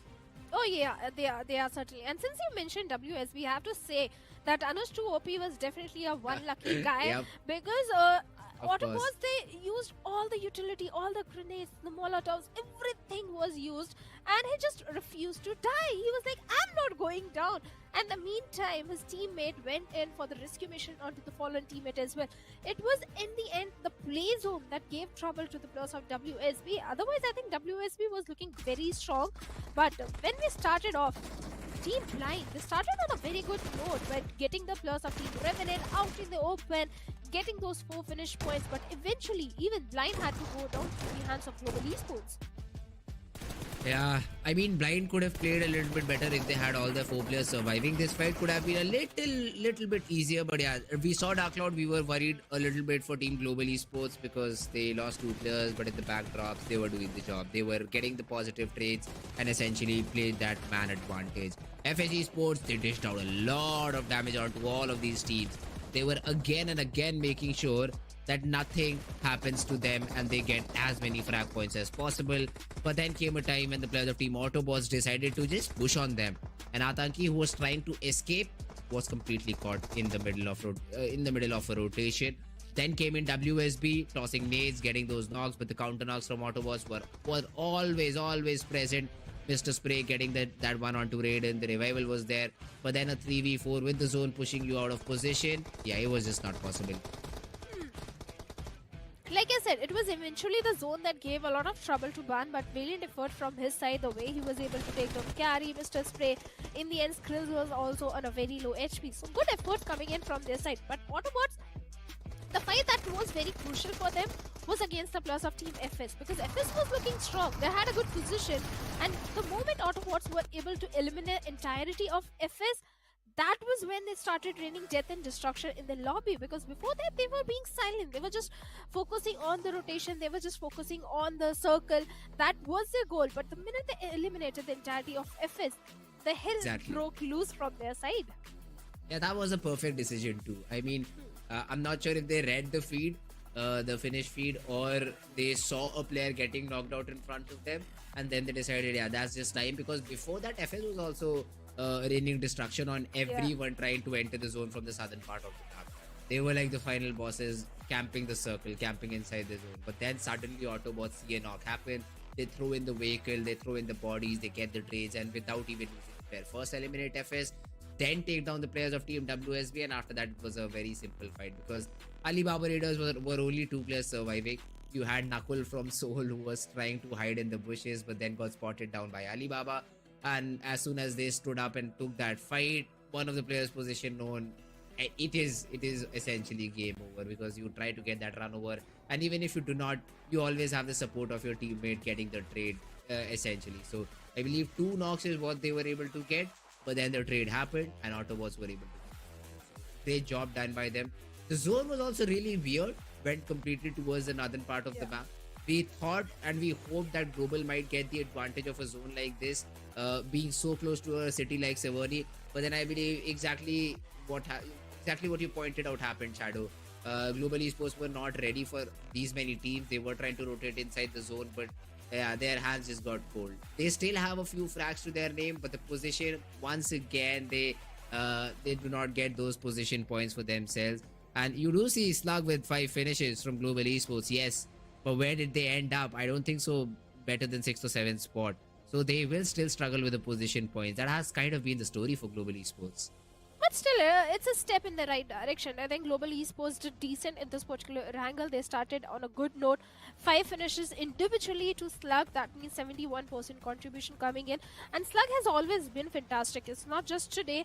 Every time Slug along with his teammate Ninja Boy is getting those finish points. Mavi is also the one getting finish points. It's just that the moment they rushed onto the compound of Blind, they got those placement finish points. But after that, I think it was Alibaba Raiders who eliminated the remaining players of Global Esports. So Alibaba Raiders became a big problem for Global Esports. Before that, they were looking good. But looking at the stars of the match, we have Mr. Spray as coming as the best companion from the set of AUTOBOTZ, and his teammate Skrills as the finisher with 4 finishes. Yep, good job done by all of these players. I mean, yes, Slug was the MVP, so he had to be in this particular list. But then AUTOBOTZ, the team that had the chicken, was also the team got the other stats in their favor. The final frag was achieved by Skrills, who also had 4 finishes.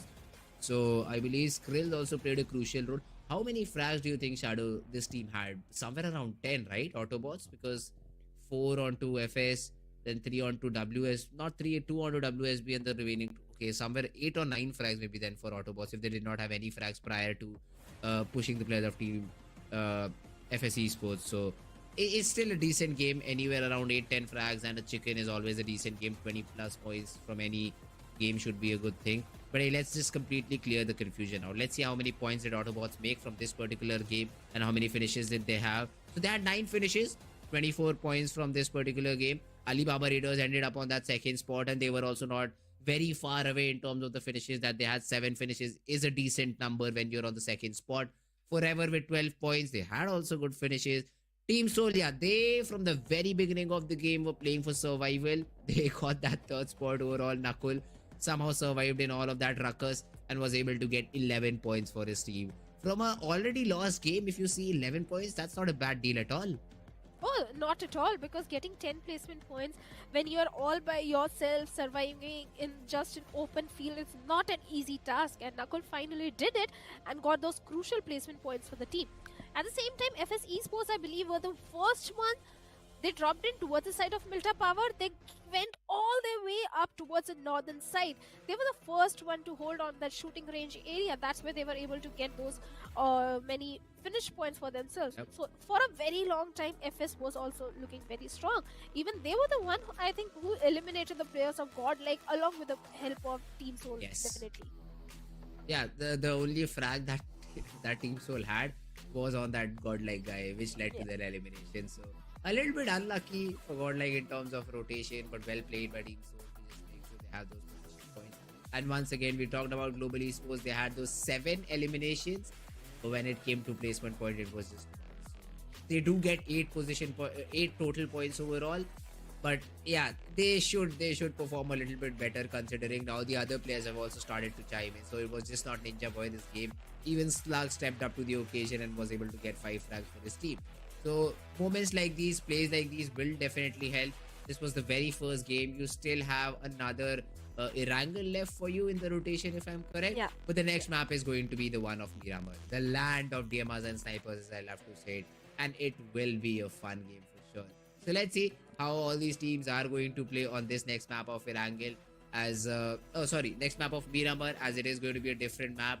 You once again will have to work into all the permutations and combinations. You have to watch the previous games to look at the drop locations for all of these teams. We see some drop clashes early on, because we were not expecting anything in this first game of Erangel, but we had a lot of action from the very beginning of the map, Shadow. Yeah, even I was shocked, because in the previous week, teams were going for such a slow approach, but this time, teams were going so aggressive. And the main reason could be the circle, because this time the circle was towards the northern side. So eventually, during the rotations, the fights had to be forced in. So that was the reason. Rotation clash also happened between Revenant and Team Blind also. So these are factors that also came into the play this time. So that could be the reason for the early aggression. But I personally feel bad for one particular team, iFlix, because they were coming under heavy fire, not just from one team. It was Team Forever, it was Team Alibaba Raiders, and eventually it was Global Esports that eliminated the last man from the side of iFlix. So 3 teams, they were shooting towards just one team, and that was iFlix. So they were in a pretty bad spot at that point. Yeah, I mean, that's Battle Royale. I just say that's Battle Royale. You need to find maybe a better spot. Plus, yes, they had cover, they had the smokes going and everything, but once the zone is not with you, in a situation like that. Surviving is a really difficult task, because what's the decision you make at such a point? Throw more smokes? Hey, you're out of them. What do you do next? You try to focus on one team, you get third parties because again you're being shot by 3 different angles. So it was a done deal for iFlix as soon as they decided to stop there and try to get those revivals. Yes, they did fire back and were able to take down a player of Team Forever out. Then once again, 2 different teams are also there now to take care of. So it's never an easy job in situations like that. And hopefully iFlix find them at a better spot in the next map of Miramar, because that's where they have to play and maybe get some points. iFlix as well, important to see how do they play this map out. All the teams on the bottom half of the leaderboard, they're not essentially at the bottom, because we saw that the team on the 9th spot before this game started with 88 points. The team below them on the 16th spot has 77 points. A gap of 11 points is nothing. It's just like one good game and you're back into the tournament. So stuff like this will definitely matter. Points like these will definitely matter. Every finish point is going to count for these teams, and let's see who makes the most out of it. So yes, the next map is Miramar, and let's see Group A and see how ready are they for each other. Let's see, are they ready? Because this time in this Erangel, it was Team AUTOBOTZ that got a beautiful winner chicken dinner with a total of 24 points. But now we have Miramar coming up, and let's see if AUTOBOTZ can keep up the consistency, because before the start of the match, they were sitting, I think, right at the bottom on 29th spot with just 63 points. So it was a much needed chicken dinner for them, because like I said, Fritz, it's week number 2. After week number 2, staging a comeback is not going to be so easy.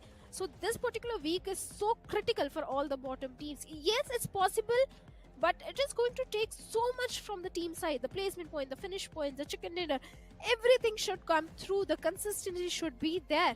And dealing all that pressure is not going to help the case. So better start making a comeback on week 2. And that is exactly what the plus of AUTOBOTZ did. But speaking of Miramar, which team do you think is going to get a victory in the map of Miramar? Hey, it's a zone dependent game, so you have to give a prediction. Hey, come on, not beforehand, because usually whenever I do give a prediction, the team just. So let me pick the best possible. I'd say Team Soul. Let's go. Let's see if Team Soul is able to get the chicken and destroy the curse that I usually have of being eliminated early on in the game. Yeah, let's just play this game for fun. So let's try and see if Team Soul is able to get the chicken or not. I'm just taking a random name over here because once again it will be really oriented because of the circle. This map still is a little bit skill oriented, I'd say, as compared to some other maps. So I'd say Miramar is going to be dependent on your gun game as well. But at the same time, if the zone is with you, you always have that upper hand in any sort of fight. Plus, if you it's almost game over for the other team down below. So all of these factors have to be taken into account. But if you want me to make a blind prediction, hey, there it is. I'd say Team Soul. What about you, Shadow, though? Who do you think is going to win? I think I'll go with maybe Alibaba Raiders, because they missed it this time. Just for this reason, I'm going to pick Alibaba Raiders, because they came so close to getting a victory for themselves, and they have been consistent. It's not like Alibaba Raiders are not performing good. They are in the top 10 for a very long time and without getting a chicken dinner. So definitely Alibaba Raiders is one of those teams, and along with Entity, but Entity is not there. So Alibaba Raiders, these are the 2 teams. They are in top 10 without getting a chicken dinner. Alright, Alibaba Raiders. Interesting choice. Would love to see if that is the team which gets the chicken in this map of Miramar or not. Where do they usually drop it in Miramar? Do you have any idea where do this particular team drops? I don't want you to curse the circle, so I'm not going to tell you.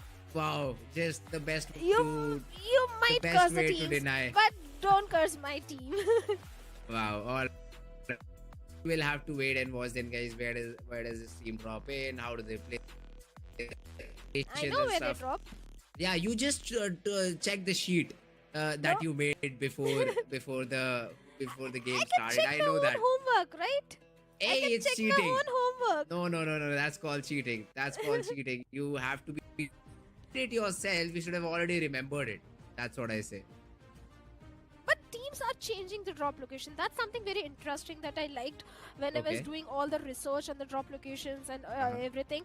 That teams are, they have so quickly adapted that, okay, this team likes to drop in this particular area, so I'll go over there if they are playing, or take a head-on fight. Because in Vikendi yesterday also we saw Medal and Team X Park, despite knowing that they go over that particular city, they went for a drop collision.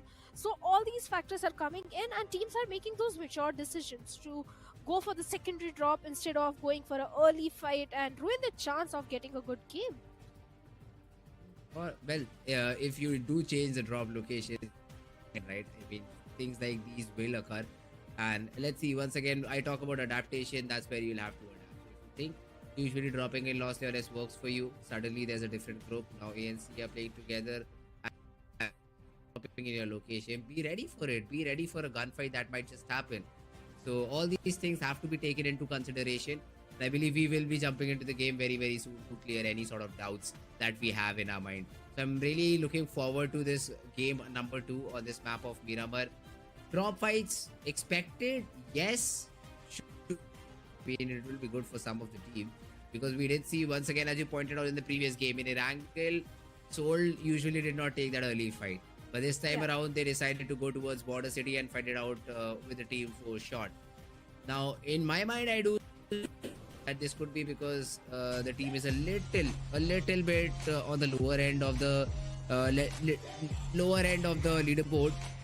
But then, positive fight, so that is something you'll have to take care about. But yeah, we do have a change on the caster desk as well. So we have Necro joining in for this next map of Miramar. Necro, Erangel was fun. Do you expect the same on Miramar? I'm not exactly sure about that, man, considering how Miramar really plays out. Having a lot of fun on Miramar can be a little bit backbiting, though. I mean, just look at the play and fly path. It's completely down south. It's completely on one side, especially if you want to take any type of massive extend towards your drop location. It's going to be a hell of a task for you, especially with this play and fly path. So I really want to see how majority of these teams are actually going to try to adapt now. Especially El Pozo is one of those favorite drop locations. Los Leones, of course, can be, where 3 teams can drop inside and you can comfortably loot. But in general, if you are one of those teams that likes to go on another side and drop over there and maybe go for the loot, then you're going to have a daunting task. First of all, to go towards your drop location, get the loot scooted up. And off the bat, you do see that elimination happen. Always, unfortunately, he's got 2 players in front of him, AUTOBOTZ. Off the bat, they've got a fantastic opening to get rid of the opponents. Yeah, I mean, they're carrying forward the momentum, it seems like. Team Forever, they sort of clashed into this particular spot. AUTOBOTZ, they found the better weapons first, and they struck onto the players of Team Forever. And suddenly, Forever, they're just running away. They're just trying to survive in a situation like this. Chumasera as a city, yes, it is decent for 2 different teams, but then when you drop on top of each other, you better find the weapons. And AUTOBOTZ exactly did that. Rico and Carry getting 1 each for AUTOBOTZ. Yeah, Team Forever, what a big blunder that was. Drop right next to the players of AUTOBOTZ and AUTOBOTZ. I mean, for them, this is going to be a date with destiny because they've already got a man advantage. And things are looking quite nice for them, too. The only thing Team Forever can do is pretty much try to back away, get themselves a vehicle, and then maybe go somewhere else and go for the loot, because a 2v4 fight, challenging it, would just be quite stupid. And that's what the players of Team Forever are doing as well. AUTOBOTZ Esports, on the other hand, they're currently having the momentum rolling in their court as well. And as you mentioned, right, AUTOBOTZ in general, they're just carrying on that momentum, which is quite a good thing for them. Yesterday, you remember we had a lot of talks about AUTOBOTZ in general, with how they were struggling. But today, it just seems like it's a whole nother day. Yeah, AUTOBOTZ, some newfound positivity, some newfound motivation. But hey, whatever it is, if it works, we no one to question. And if they do continue with the same momentum that they've got once again in this map of Miramar, hey, it's great for them. We do also have to talk about the circle, though, a little bit towards the eastern side. 20% of the 15% of the area unplayable because it's in water, and nobody would like to go towards those 2 little islands on the western side. So you do still have a lot of land to work around with, a lot of drop area to work around with. So let's see how the teams. We might also have a fight in the city of Los Leones. But once again, a little bit far away. Team 4 Shot, Team Revenant, a little bit away from each other. And yeah, Revenant also started off with their rotation, so any chances of a fight between the two teams have already diminished.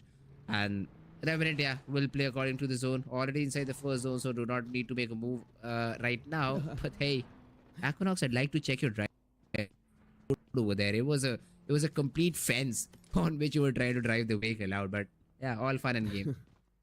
I'm sure he thought that you could actually get the vehicle out of that position from that spot because he thought that there's a little bit of crack in the wall. But unfortunately, Equinox, you can't really do that.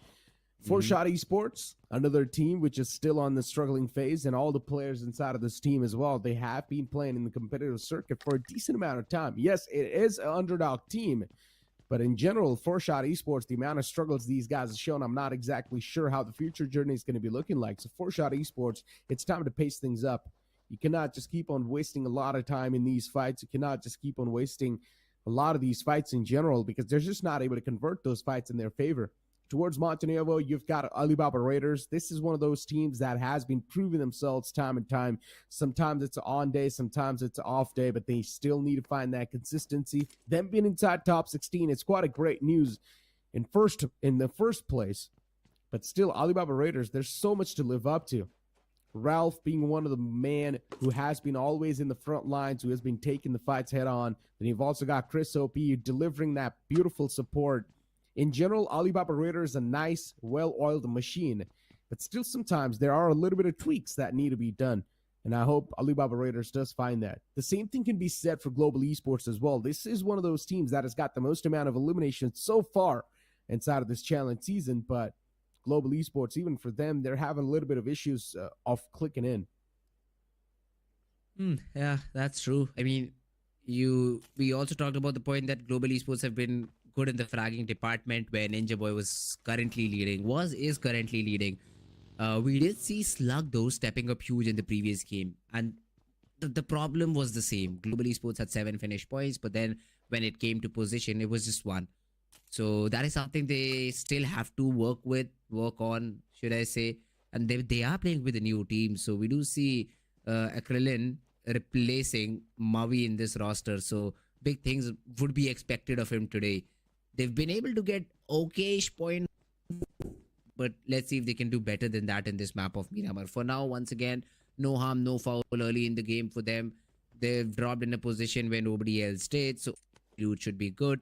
They should be kitted up and ready for any fights and any rotations ahead, which for now, there aren't any. The El Azhar city is towards the edge of the zone where they usually like to play, so they will take their sweet time while trying to take their loot, and they should be completely fine. On the other hand, though, God's Reign, which we talked about previously too, before the match started, before the game number 1 started, but are kind of missing from this particular week. I noticed one more thing, and that was inside of the Global Esports roster, Mavi's not playing anymore. And considering Mavi used to be the IGL, now I want to know, who is the one who is actually doing the IGL now, considering Mavi's not the one playing? Krillin is the man who has sort of filled up the shoe. But I genuinely want to know, who is the man who's been going for the IGL role now that Mavi's not really playing inside of the game? Let's see. I like the fact that at least the team's trying to make some sort of tweaks because things aren't really working out that well. So let's see how well that's going to work out in general. Godlike, same thing can be said for them. Still in that death valley, I would like to say, in the overall standings. Not really looking that comfortable in general. Jelly being the IGL of this entire team, Jelly's playstyle has been quite defensive. And you can clearly see as well, him trying to implement that playstyle in Godlike as well. But so far, struggles have been witnessed. And then once again, you cannot also blame these players, right? It's quite a new roster in general, and Godlike's still taking a little bit of time to sort of gel up with each other. So the communication aspect is going to be a little bit lacking. But they're still doing decent, not that bad. Improvements can be done without a doubt, but maybe you just got to give them a little bit more time. Time is up. Won't have, I'd say, after week number 2.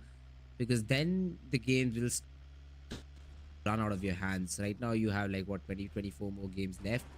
But once this week ends, you'll be left with limited games. So I'd say if this is the week of comeback, Necro, according to me. You don't make it out here, you don't be in a situation where the difference is just about of 10, 15 points, you're as good as out.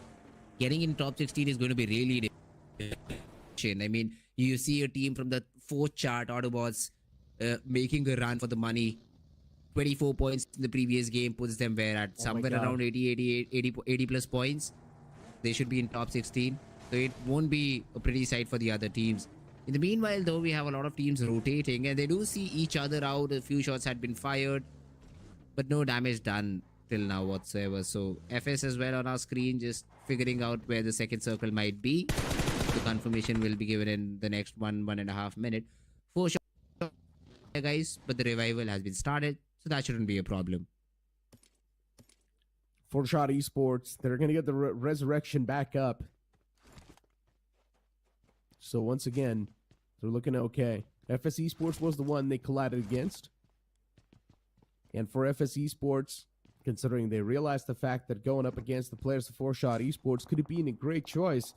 And when the players try to go for an off angle, when they try to reposition themselves in the fight, unfortunately, 4-Shot Esports just decided to disengage in general. Team Forever, they've already had a bad start to this game, so I want to see how the future adaptations are going to be. FS Esports, so far playing quite defensive, instead just trying to prioritize the position and loot a little bit more, which is quite respectable. But around them, there's a decent amount of teams. There's another team right on top of the hill as well. So no matter where you are going to be, you're still going to have that cautious nature loading in. FS Esports is one of those teams that we've seen in the past as well perform quite nice. And I'm not going to lie, good job done by the observers too, just showcasing that car. Insane skin, huh? Would love to have one in my own collection though. So did not get the reading of the company name, but hey, still looks fine. Again, a little bit towards the northeastern side. Global Esports once again being favored a lot. Even in the map of Erangel, you had that North Orient. Global Esports had that advantage. This time, literally, it is on to the players of Team Global Esports. And if it keeps shifting like this, Global will have that upper hand, because look at the cluster that is being formed towards the southern part of the map. All these teams might just fight among Global. Godsreen on a move too. A name to be feared inside of the lobby. Godsreen so far, they haven't really been revealing their true form, which is quite understandable. You might as well try to reveal your true form and true strategies in the finals itself. And Godsreen, that's why just taking things a little bit slow, cautiously. Godlike too, on a move. A lot of these teams in this time just trying to reposition themselves in a better spot. But if you've already found yourself a high ground to play with, that's going to be even more better.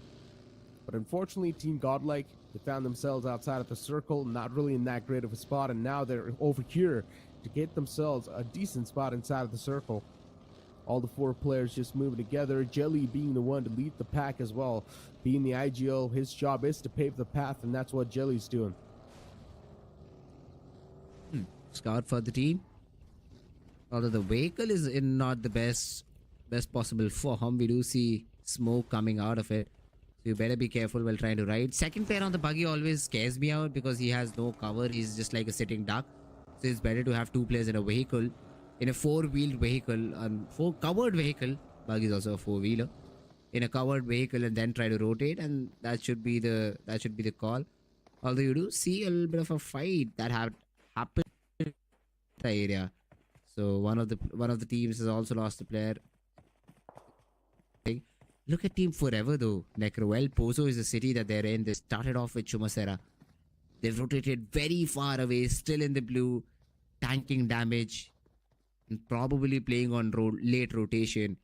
And if they can go towards the north part of the map, it could be really good for them. Enter the zone from Hacienda, no fights whatsoever, and then try to play the final few zones. Global Esports also in a power position. No teams nearby, except for one. We do see Wind but then Wingod is also trying to rotate. The player has been spotted down. Eggy has been spotted down by Ninja Boy. And I believe as soon as he sits in the vehicle, it would be his death sentence. If Ninja Boy decided to still ADS that particular angle. But then Avi is really close. Slug might have an angle onto Avi. And it might not be good for the players of Team Wingod as it's just a duo in this position. Ninja Boy just connects one headshot and misses all of the spray. But Avi, lucky boy, he survives. Just gets on the other side of the ridge. And does not get knocked out. It was a very crucial battle. Or a very crucial escape. And Avi has been able to do it. Wingod. I mean, at least for now, they're looking pretty safe. There could be an impossible collision against the players of Global Esports, but Ninja Boy, he did a great job in just shooking away that threat. So I would say Wingod, they're looking quite comfortable. A while ago, you mentioned that Team Forever is still inside El Pozo, which was quite a long rotation. The plane flat path, without a doubt, has screwed up a lot of the teams, and Team Forever is one of those. The drop collision initially they took against one of those teams, which was Alibaba Raiders, if I'm not wrong.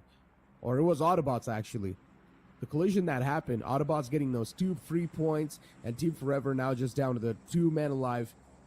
I think so. Team Forever is probably going to try to go for a med strat. Map of Miramar, does it even still support a med strat? I mean, let's see if that's the case. WSB though, they have spotted the players of Team iFlix, and a few shots have been thrown in, and he just decides to rotate off it. Not want to fight against the players of Team WSB all by yourself, of course. If you do have all the teammates available, just call them. You have the higher ground. You will be at an advantage. But yeah, there's WSB just chilling right now. The next 30 seconds is what they need to cut off, and after that, they will be off with their rotation too. Team iFlix just stand out the compounds in the front. Another team that I had a lot of expectations from was Team iFlix. And even WSB can be counted in as well. WSB is one of those teams that I've always supported because this was one of those teams that came in as the newcomers, and they were also wrecking a lot of havoc inside of the lobby. And I'm a huge fan of an underdog story. But then, unfortunately, WSB, the form is sort of separating. I hope that they're able to find themselves that momentum is desperately needed. Shots taken from Team Soul Knuckle. The vehicle was almost smoking too. It was about to blow up as well. But unfortunately, Team Soul, they were just not able to connect any of the shots on the man was inside of the vehicle. So he's going to find a clean rotation out of that spot. Not exactly that clean, but at least he found himself a safe rotation out of that spot. Team Soul, they're not going to be happy with that spray, that's for sure. But it's complete fine. FS Esports up against the player supplying as Authentic has managed to find the first knockout, instantly backs away inside of the house. FS Esports with a massive advantage in the fight in general. Now Blind Esports starting to fall down. They're starting to fumble away as Dynasys is looking for to push down another player. Hirsch is way too low. Pulls out the DBS, instantly shuts down Secret. Dynasys, he knows if he walks up the stairs, this might just be the end that he does not really want to face just yet. Hirsch falls down too. Dynasys single-handedly is doing such a lot of work, and eventually Blind Esports almost on the verge of falling down as well.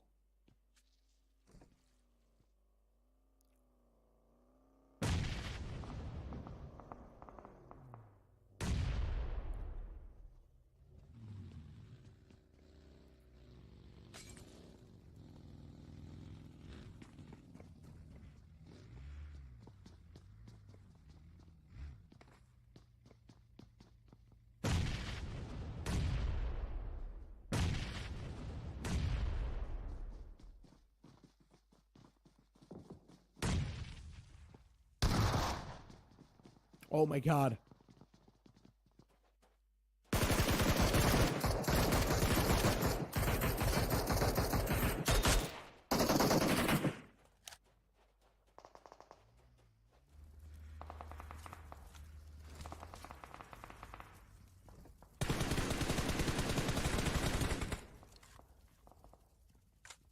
I mean, this is what you call the trifecta of death.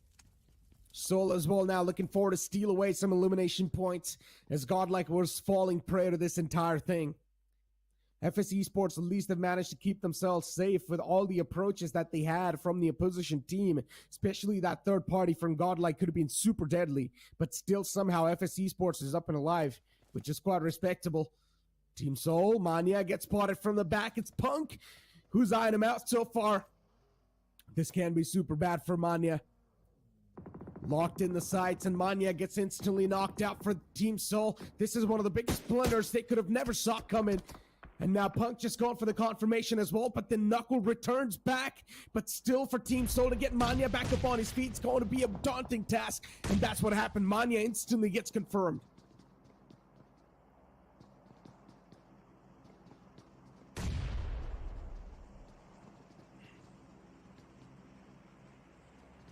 FS Esports still trapped inside of the house. Even Team Soul, they wanted to get this approach against the players of FS Esports, but now that Team Soul, they've lost out on their IGL, they seem a little bit lost.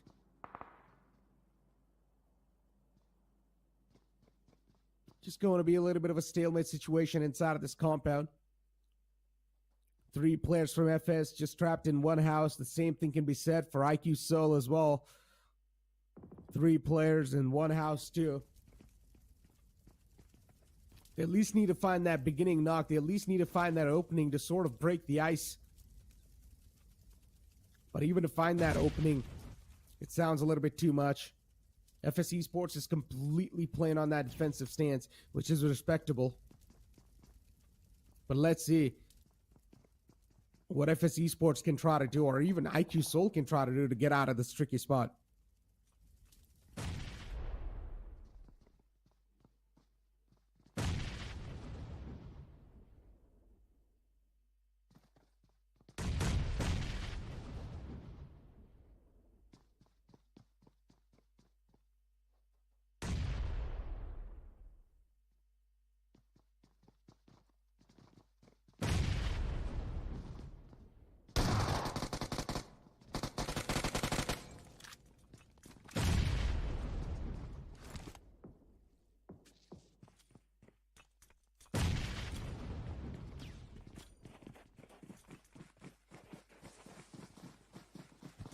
Let's see, man. Team Soul in a lot of trouble.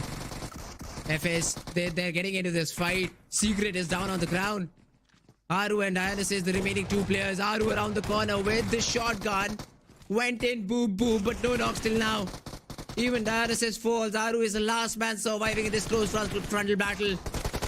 The shots, they do connect, and Soul, yes, they do leave. They lose quite a few players, but still are able to get the complete wipe. IQ Soul, they will get those 5 finishes, but have to play the next remaining match, which is the 2 players, S-Power and Knuckle. And also will now battle with the blue zone. Stage 4, 300 meters to get inside the zone. Not sure if this will be enough for them, if this is enough time for them to scout and get inside the zone. A really difficult spot, a really difficult situation. Oh no. Even Viewers. Mafia's knocked out. Look at this. Team Forever. It's all down to Omega. If Omega is not able to survive for long enough, then Mafia's confirmation will definitely be there. But then Team Forever will be completely eliminated from the game as well. And it's quite weird to see, right? Team Soul, Manya being the IGL, another player sort of being the supporter. S-Power is the one who's got no eliminations in his hands, and even Ronnie's the one who's got no eliminations in the hand, while they're supposed to be sort of the aggressors inside of the lobby.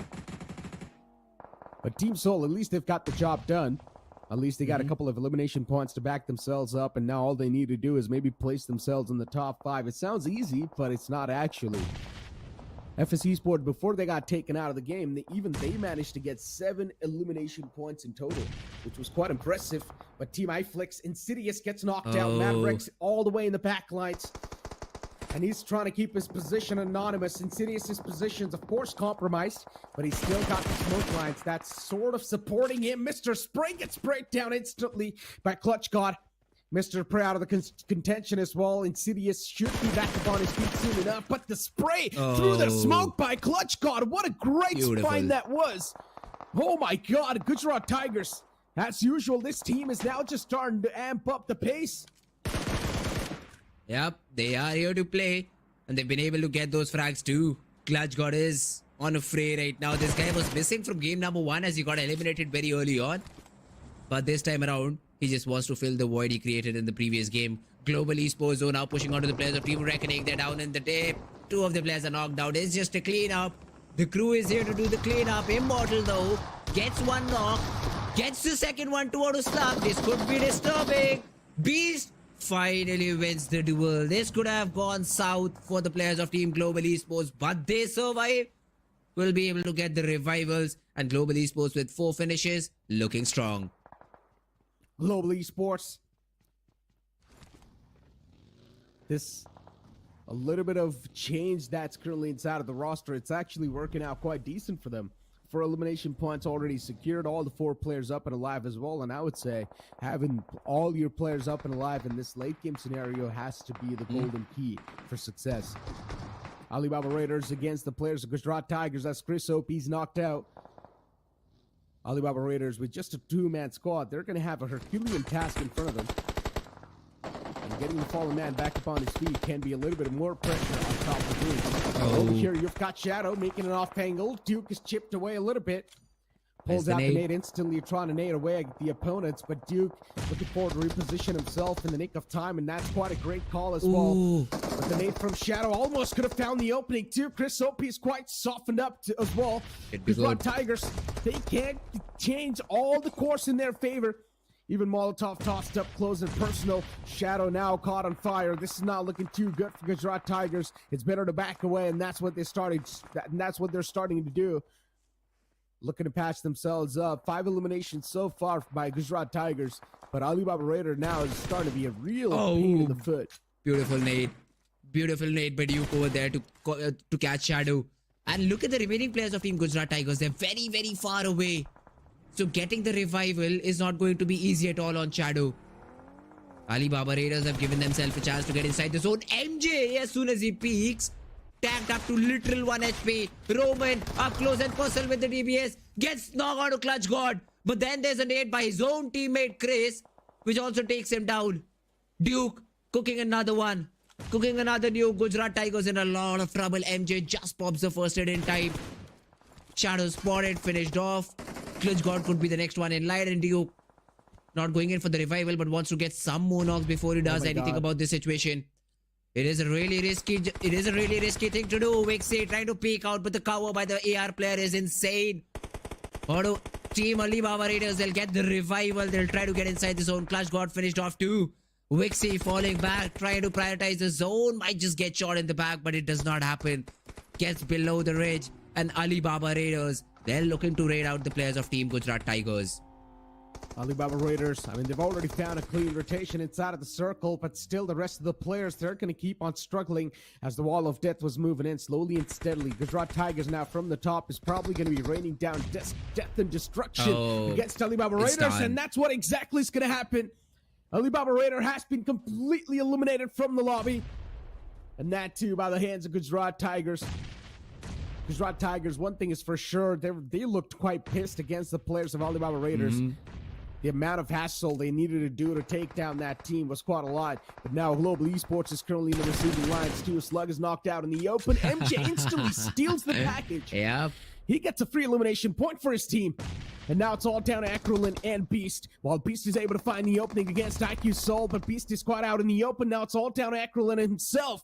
As Knuckle on the off angle. He finds the second man as well. 1v2. Team IQ Soul. What a fantastic job done all by himself. Knuckle manages to save the day for his team. But for how long, that's the real question. Final 4 teams alive, ladies and gentlemen. Important decision to be made by Knuckle over here. 33 meters is the distance that he needs to get inside the zone. He does have 6 first aids available. MJ gets it on to Anuj, but then there's return fire from Bomb. And I don't think so it is tradable for Vixie. He did try, and now he's going in for the revival. But then Anuj has been completely eliminated. Was he out of the zone? This game is still not done. Soul could still win it. Vixie, he's cooking up a nade. Could be crucial. Zeref around the ridge. The revival is yet not done on MJ. So Gujarat Tigers just has one of their players surviving. If Vixie is able to get a knock, this could be a really crucial game. Around the smoke they play. Trying to get below the ridge. Bomb gets taken down by Nakul. It's a 1v1 between all these three players. Zeref takes care of the players of Gujarat Tigers. A 1v1 between Team Soul and Zeref. The plan to come out on top. Nakul pushing up forward, completely boosted. Wants to take that duel. Spots Zeref out. The spray is not good. Zeref with the DBS will close out the game, and WSB snatch the chicken away. A desperately needed chicken dinner by WSP. In the final moment, it was a 1v1 between Knuckle and Zeref himself. With Zeref being the man who is in charge of getting the eliminations for WSP. He did his job quite perfectly. Knuckle being the man who's sort of providing that support in the squad of Soul. He was able to get so many elimination points, and that's why I was just really surprised. S-Power is supposed to be the man to enter from the side of Team Soul, but this time he did not really have a lot of elimination points. Instead, it was the supporter from the team who got so many eliminations to back himself up. But this chicken dinner from WSB was desperately needed. I'm not exactly sure in the match rankings if WSB is still going to be at the top, but this sort of a start can actually help you propel yourself so much higher in the overall standings, considering we know how fragile and how sensitive the overall standings are. Exactly, man. And considering WSB also had a good outing on the map of Erangel, yep, not in terms of frags, but the position was still there. This is looking like a difficult team to beat. WSB, they've been playing consistently. Day number 2, I think, might just be their day. This map of Miramar was a lot of fun, Necro. We thought that Team Soul, the fight that they just took, they were left with just 2 players. Yes, they had those 5 eliminations to their name, but I thought that might just be game over for them. But then the rotations flow in. They bring both of their players back inside the zone and bring it down to a 1v1. I'd say it was a big whiff from Nakul's side because he was not able to track the head of his opponent. But good job done by the players of Team WSB. They almost snatched away the chicken. But they were almost robbed of the chicken. But at least they're able to finish off the game in the best possible way. Wixie, I won't say questionable decision by him to not go for the revival, because he knew, again, there was a player on his right hand side who could have peeked at any given time.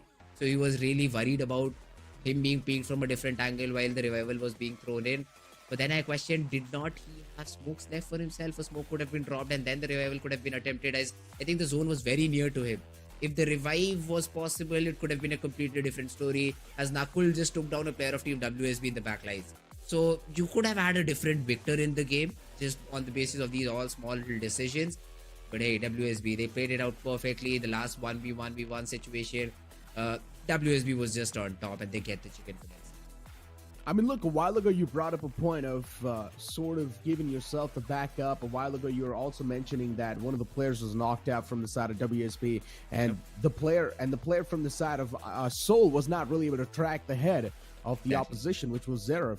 Now, over there in that moment, I would say tracking the head's a little bit too much. Imagine you're playing on small devices and to track your opposition's head, it sounds a little bit too much. I would just say the only fault Knuckle had in that fight was that he did not have a DBS in his hands, and Zeref had a DBS in his hands, and the only reason why Zeref actually won that fight as well was because he had a DBS. So in general, DBS is the answer to all the questions, but as we do have the highlights in front of us, this is how the action really kicked off the bat. FS Esports, I mean, them being indulged in a fight against their opponents when FS Esports also coming out on top with quite a flawless squad wipe. It was quite nice, but then later on we saw a third party from Godlike, which was of course a big blunder because Team Soul from the backline was doing a lot of work against him.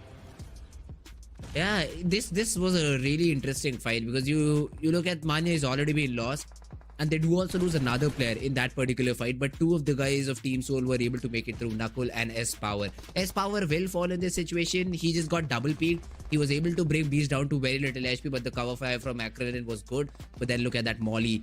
Beast burns out, and then Knuckle just pushes the smoke, peeks out of it, and catches the last remaining player off guard of Team Global Esports. But this is the position where I thought, I still think, Necro, you might say it's the DBS, but Knuckle had a chance. He had a chance to connect those headshots, and if he did land those, could have been a different story. Listen, the only reason why I said DBS is the answer to all the questions is because once you're aiming down the sight, your mobility is not that much. And especially when you're playing with a DBS, you do not really need to aim down the sights. All you need to do is just hit fire. And that's what the opposition did. That's what Zeref did. And because he was hip firing, he had a perfect jiggle movement as well. And it was really tough for Knuckle to track him. And I would say it's just inhuman to track a person who is sort of doing a jiggle perfectly. So I would say it's not really Knuckles' fault. It's just DBS. It's just DBS being in its prime. And once again, it's Zeref proven to us that how strong of a weapon that can be. But as we do see the MVP soon enough in front of us, I think so it has to be someone from the side of Seoul, because they have been doing a lot of work. And yes, it won't be. It's going to be Knuckle. Being the supporter, he still managed to get the most amount of eliminations in that team with finished contribution of 44%. Team Seoul, they definitely do have a lot of eliminations to back themselves up. I believe 11. Overall 11 finishes is what Team Seoul had from that particular game. Great job. I mean, just I'll say that overall great job done by the team. 11 or 9, maybe somewhere around that number, but it's still a great game considering they ended up on the second position. And this is once again a consistent game. The previous time they ended on that third spot, they had one finish to their name, so overall got 11 points. But this time around, that number is going to be somewhere around 20, considering the number of finishes that they had. So accumulate both of these games and 30 plus points is already a decent outing for the side of Team Seoul. We talk about the stars of the match though. Beast had the most number of revivals throughout the game, giving him the best companion reward. And the final frag was accumulated by Zeref. That's why he will be the finisher. And WSB, of course, will be the team getting the chicken. But I still would love to see how many frags in all did WSB had. Because once again, they were a little bit passive towards the start. Even if I say towards that 7th zone, I would be correct. WSB played it out very slow. The objective was clear to get as many position points as possible. But once they found themselves in a position where they could have eyed out for the chicken, and as you already pointed out, the TBS helped their cause. And yep, WSB just 6 finishes to their name, but 21 points. That's what matters the most. Getting 20 plus points is going to be a good thing for all the teams in the mid-stacked area. Without a doubt. I mean, 21 points from WSB is going to propel themselves so much higher in the overall standings. Even Team IQ Seoul getting 21 points. Gujarat Tigers staying consistent with 19 points accumulated. Global Esports, no matter what happens, this team as well will be there, somewhere in the top 5 always. Team Forever, even though off the bat, they were only down to a 2-man squad, still they managed to accumulate 8 points in general, and they managed to get themselves 8 placement points too. They haven't really gotten any single finish points. Instead, all of the points were just accumulated from placement itself. Look at FS Zone Necro. no points in terms of placement, but still they had 7 finishes to their name. How is that? Wait a second. They took fights with 3 squads in the first 5 minutes, so what? There are so many points in terms of finishes, but none in placement. That's a little bit weird. But that's, guys, exactly what you should not do. I mean, yeah, finishes do matter, but then you also have to maintain a balance between the two. So that's something you need to keep in mind. Even Global Esports this time around had good number of placement points, but lagged a little bit in terms of finishes. But yeah, they will essentially balance the two out. And considering they were on the 9th spot, if I'm not wrong, when the day started, somewhere around that mid-pack only. So getting those 8-9 points every game will of course help them. So staying consistent throughout, if they're able to get a chicken in the final game that they'll play, because once again, these two groups A and C, the next game is going to be their final game. They're able to just win it out. It should not be a problem for them. Without a doubt. I mean, for FS Esports getting that many elimination points and still just staying consistent inside of the race. If you remember, I've mentioned this over and over again.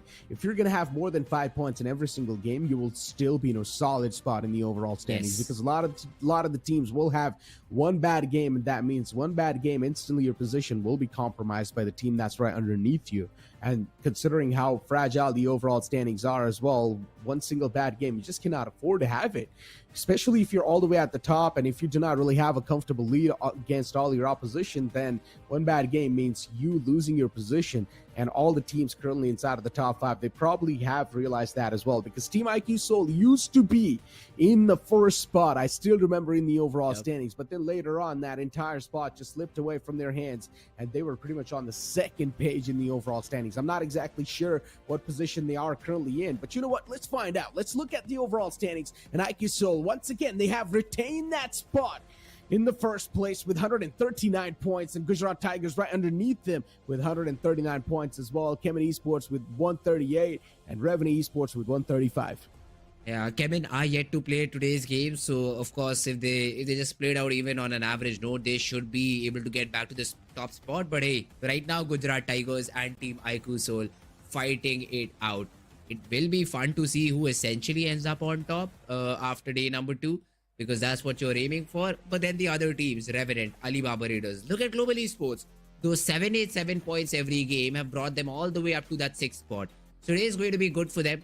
Entity, yeah, they yet have to play their game. Team Prince, we will have to wait for all of these teams games to be done, and after that we can make a clearer picture. But yeah, for all of these teams who have been able to get themselves in top 8, more or less, it's like if you continue in the same format, Necro, in the same fashion, you being in top 16 is not going to be a problem. You should easily qualify for the LAN, and that's what the fight right now is.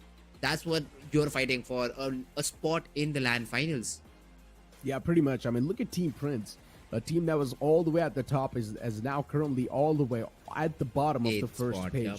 On the 8th spot with 113 points. Once again, the comeback, without a doubt, is possible. It's not going to be that tough, considering that's not a lot of points difference in general. Team Prince, we know what they're capable of as well. Perjuel being the man in charge to take down all the opposition in the front line. So Team Prince, we know they've got the caliber to get themselves back on the first spot without any issues. Entity Gaming, the same thing can be done by them. Global Esports, I'm not sure what exactly is going on, but slowly and steadily, these guys are actually clawing their way back up. Alibaba Raiders, another under-God team, and still they're doing a fantastic job staying consistent inside of the top 5. Revenant Esports, in the past, they've had a lot of fingers raised on top of them, but now they're delivering the performance that was desperately needed. As we do take a look at the latter half of the board, Blind Esports, unfortunately, on the 9th spot. WSB Gaming, with that entire chicken dinner, they've propelled themselves all the way in the top 10. Wow. And that's a good job.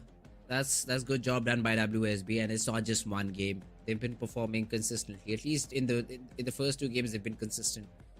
They ended up on the 4th spot in the map of Erangel. They got a chicken in this map of Miramar, and if they can show just exactly the same game that they've been doing it for the past 2 games in the next map of Erangel as well, hey, you even might see them in the top 8 teams. So WSB is slowly and steadily crawling back up. Shadow mentioned it quite a bit. The team Forever usually has a slow start on day number 1, but then picks up the pace in the next 2 days. But for now, yeah, it is looking difficult. Even though they were able to get those 8 points from the previous game of Miramar, but them losing on 2 players early on essentially just cut their chances of getting a great game by half. Still, 8 points is not bad at all. But then again, you need a little bit more if you're on the second chat, because you barely qualify. And one good game from Big Brother, one good game from Together, one good game from AUTOBOTZ might just kick you down the leaderboard. That is true. I mean, you spoke about AUTOBOTZ, and they're currently at the 18th spot. FS Esports, the same thing can be said at 19th spot. Not really doing too hot, but then once again, you know a comeback is expected, and these teams, they're capable of making a comeback. It easily happened. Reckoning Esports, I still remember, for them, the woes that started all the way when they entered inside of the challenge season, and still the woes are continuing. They're all the way at the 21st spot. I'm not exactly sure what's going on wrong with the Reckoning Esports, but one thing is for sure, that all the 4 players, they're having a tough time gelling up together. Last page of the overall standings in front of us says WinGod Esports will be on 25th, Team 8-Bit on 26th, OR Esports, Metal Esports. Then you've also got Team Xbox, 4Shot Esports, as I mentioned a while ago as well. Still, for them, the bad aura is continuing, and I'm not sure what 4Shot Esports can do to sort of get rid of that. Yeah, for sure, they've been struggling a lot, but we can just say that this will be a new experience for them, qualifying through the open finals and then making their way over here. They get to play all these better teams, I'd say, because all of them are above them, and could be a good experience. Same could be said for Team Skulls as well. They've been just completely, struck by, I'd say, the play that has been happening around them, and they haven't been able to retaliate back till now. So would be a little bit too late. I mean, they will have a few more games left, but expecting back-to-back chickens from a team which is on the bottom of the leaderboard will be a little bit too much to ask for. It's not that it's completely done. They're completely out of the tournament, but too difficult for them to get back into the mix. And once again, we know this is the day 2 of the week 2 itself. So the time's running away, that's for sure, my friends. Yep. And you better try to do your best, considering this was the second game. That means the upcoming game is going to be the third game too, Fritz. And we all know what that means. Third game means it's going to be the last game for these two groups that are currently playing inside of the lobby. So you might as well try to set up as big of a target as possible, because then later on, when the rest of the groups do chime inside of the action, they will try to chase down all the target you guys have already set up. Especially in the upcoming group, even Team Zero is going to be chiming inside of the action. And for Team Zero, things have been looking way too dire. As we do see the schedule, and we know the upcoming game is going to be the game of Erangel, where Group A and C will be duking it out once again. But then after Erangel is going to be the map of Sanhok, where groups will be shuffled. And then Group B and D will be the one to chime inside of the action. Yeah, B and D. Yesterday, one of these groups, I believe it was Group D, missed out on the maps of Sanhok and Vikendi. But today, they won't be spared. They will have to play these two difficult maps this time around. So it'll be fun to see how do they adapt, how do they play overall these two games. But we still have one more game to go for the teams in Group A, as you pointed out. So, of course, set the target as high as possible. IQ Soul would be looking to get another chicken from this game. If they're allowed to do so, 11 points from the first game, 21 points from the second game. They've already done a decent job in the first two games. They can repeat something like that, maybe a 20-pointer from the next game as well. Chemin will just feel a little uncomfortable, is what I'll say. So they will be like, yeah, so we know we will easily be able to get those points back. But a one bad game will give a little pressure to us. That's what I feel. I mean, look, I think so, Fritz, you forgot about Altu from Chemin Esports. You said Chemin Esports might just feel a little bit uncomfortable, but then Altu is the heel battler in that team. Okay, yeah. And no matter what happens, no matter what's going to happen inside of the lobby, even if Chemin Esports' three players gets eliminated, there's always going to be one man all the way in the blue just going for the med strat. You remember yesterday what happened to Altu? Yes, He got a line of sight in the map of Sanhok on the last man of Revenue Esports, and then he just stole the chicken dinner away. I mean, if I was the last man remaining from Revenue Esports, I would be super pissed. It's quite a moment that you do not really expect to happen, but I don't know, Altu just found himself quite lucky. Yeah, say whatever you want, but it worked out for Chemin, right? That's the thing in this game. You can say that it's not the best possible strat. We discussed about it in detail, how healing will not win you the tournament, and all to basically just shut us up by winning a chicken in that particular game, which I was happy about. Hey, you do it once, I'll do a challenge you. Try and do it twice. Let's see if you're up for the job. Go for the heal battle. You are going to play that map of Sanhok between Group B and D. Let's see if you can do it twice. That's my challenge for all two today. But hey, before that, this game of Erangel has already started, talking about the playing path, starting from Zaki, ending all the way up to Milta Power. And it is a little bit worse than Northern side, so all these teams that usually dropped on the Northern cities will be really happy about it. But then what about God's Reign that usually dropped into military base? What about even Reckoning, I'd say? They like to drop around Nova Repnoi in the previous game, so they will have to change the drop or maybe rotate towards their favorite drop and be very quick to loot if the zone does not support them. So all those permutations and combinations have to be made by these teams. And let's see what is the result after all of that. I mean, FS Esports as well now dropping towards the Milta Power side. No issues are going to be in there on that regard. Revenue Esports going towards Milta as usual. Team Forever dropping near Farm. Team Forever is one of those teams that has had quite an interesting drop location in my opinion. They do not drop inside any of the cities. Instead, they just drop in the small compounds that are available towards the farm side, right above the military island. And they're just quite satisfied with the amount of loot they get over there. The circle as well is in front of us. It's an interesting circle. Not really something that you see happen a lot of the times. Yeah, I'd say what? 30% of the area is not playable. Nobody would like to go towards military base because essentially you will have to come back to the main island, make that 40 because of that reason. And the rest of it is water. So maybe if you do see some early fights, a solo player surviving can take a dip. But other than that, yeah, that won't be the initial strat for all of these teams. So essentially the zone number 1 is going to compress all these teams towards the western part of the map. Katkai is going to be a hotspot now. Although for now, early phases, 3 minutes on the clock before the first zone starts to take in. These teams will try to get the best possible loot. WSB in Pochinki, so loot should be the least of their problems. The rotational path is what I am interested to see for this team. And a zone like that it might end somewhere around Gatka or somewhere around Query. So all those small little compounds that previously did not matter, I mean, teams used to loot in, but did not want to hold out, will now be of crucial importance. So let's see how all the teams rotate and play around that particular part of the map. AUTOBOTZ on our screen, Georgia City, so loot should not be a problem. Once again, nobody contesting towards their drop location, so they'll be really happy, very free to loot around. Plus, this part of Georgia Pole also has a lot of vehicles, so rotation should also not be a problem for Team AUTOBOTZ. Yeah, gunfight is something that I'd like to see them take.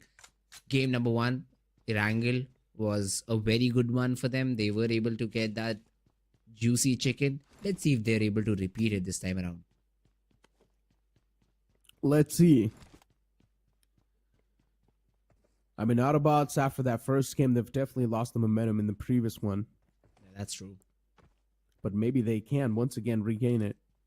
But then, WSP is one of those teams that sort of has the momentum right now. That sort of has the ball in their court. There's a lot of possibilities, and anything can happen at this point. Global Esports in front of us, a team that is being the heavy hitters inside of the lobby, especially Ninja Boy. This man has impressed me so much. He's been performing up to the occasion. He's been getting so many elimination points for his team. He's also in the elimination leaders too. So in general, Global Esports, they've definitely got their hands on a lot of things, and they're also in the top 8. So that's even more impressive. This little switch up we've seen inside of the playing 4 where Mavi's sitting out and now Akrylin is back inside of the roster. It's working out quite well for the side of Global Esports. And if it is working out, you might as well try to keep the same thing going up. Revenant towards Milta as usual. This is where they like to go. And Revenant, they're not going to have any issues whatsoever. Interesting. Yeah, I like cool the skin, nah? right? Yeah, I like the skin. Does that shield like protect you from one bullet? Yeah, he's a cop on a patrol. Oh no. He will be shot though. I mean, if that shield behind his head does not protect him, then just a cosmetic display. But if it does, it's crazy. Well, I don't think so. That will be the vehicle of his choice. He would rather find a buggy or a Dacia to work with. So we might just enjoy that skin for a very short period of time, Necro. On the other side though, Yaznaya Poliana this time around, once again got like very free. The team that usually dropped in, not in the group. So they will enjoy the entire loot that the city has to offer. Look at that. Completely level 3 gear. Complete level 3 gear. Except for the backpack. Mac is all set and ready. AUG is just equipped with the best possible scope. 6x. Might expect a laser spray from this guy if someone is spotted. So Team Godlike. Loot is not going to be their concern. Jelly with the DBS. Looking good. Soul back towards the top.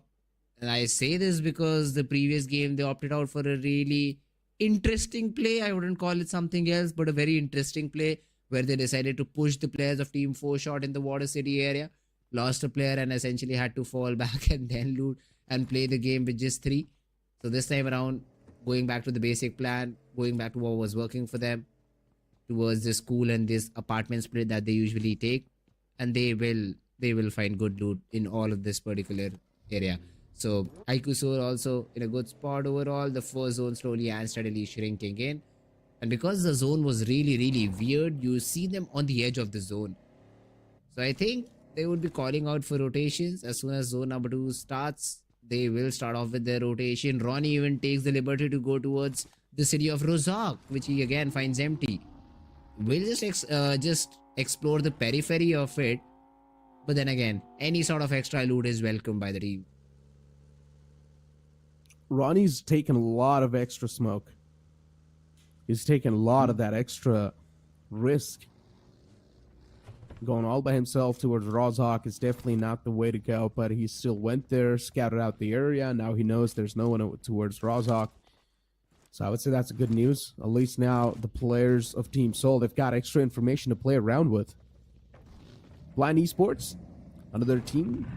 Potentially they can be the Punishers as well in the lobby. It is a name to be feared. All the 4 players, we've seen them perform in the past, and it is one of those dominating lineups as well. So far, yes, not able to dominate without a doubt, but maybe in the future, once they sort of do get their hands warmed up, they can definitely start to dominate. They're quite close in the top 16 as well.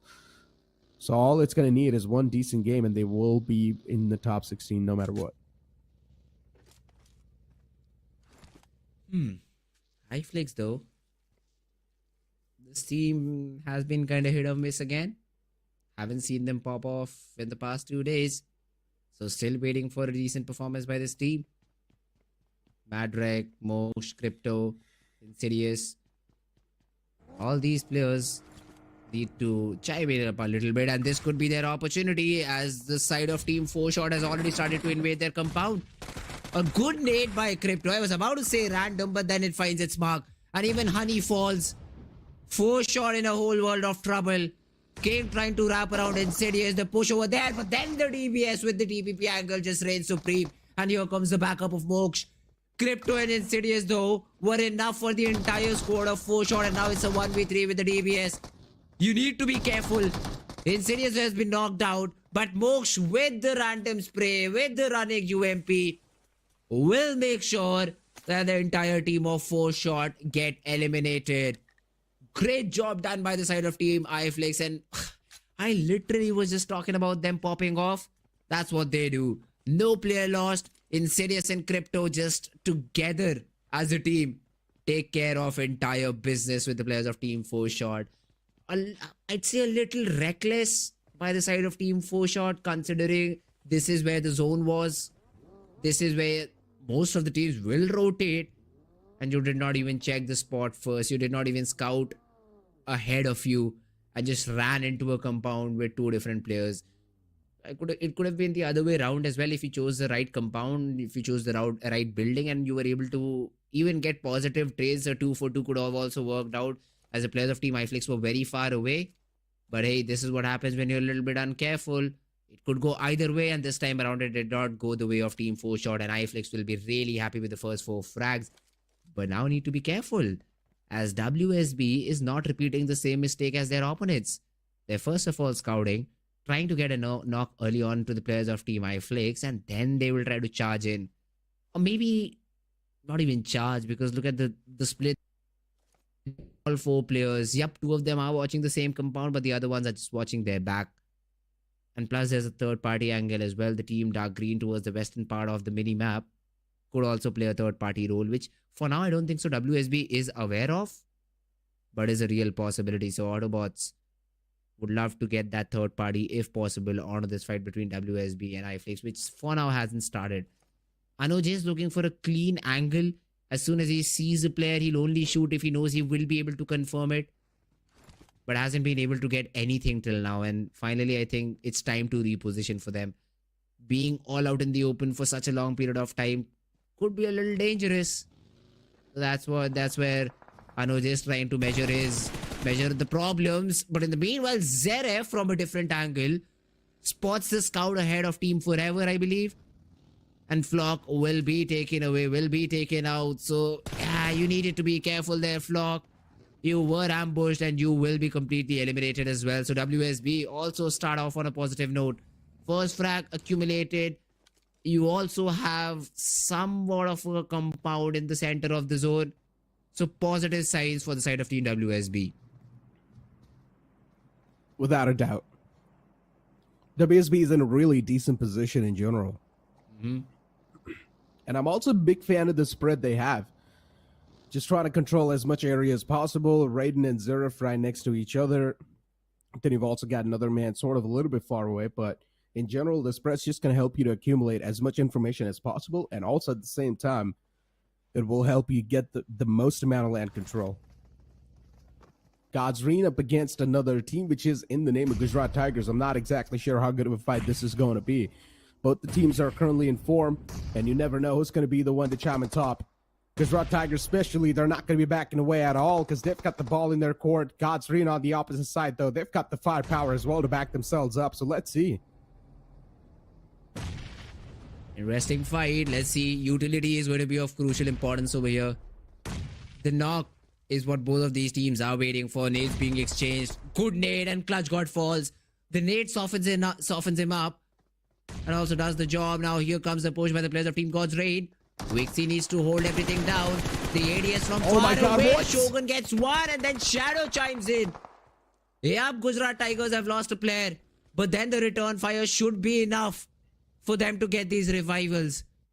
God's Reign, let's see how they continue. Two of the players busy with the revival. One getting revived, the other one giving it. Delta PG and Shogun though trying to push up forward. The smoke helps up with the revival. Clutch God gets the reset, but NJ is still down on the ground. It's not looking good for the players of Team Gujarat Tigers. Vixie spotted, but then Delta gets a knock. The counter is not present. And God's Reign, without losing a player, have taken 3 of the Gujarat Tigers members down. Shadow, the last one remaining, spotted, played upon, eliminated. God's Reign gets an easy wipe onto the players of Team Gujarat Tigers. What a big blunder that was from Gujarat Tigers. Especially the last man, Shadow. It was just moving out in the open, and now Reckoning Esports. They're over here like flies, attracted to honey.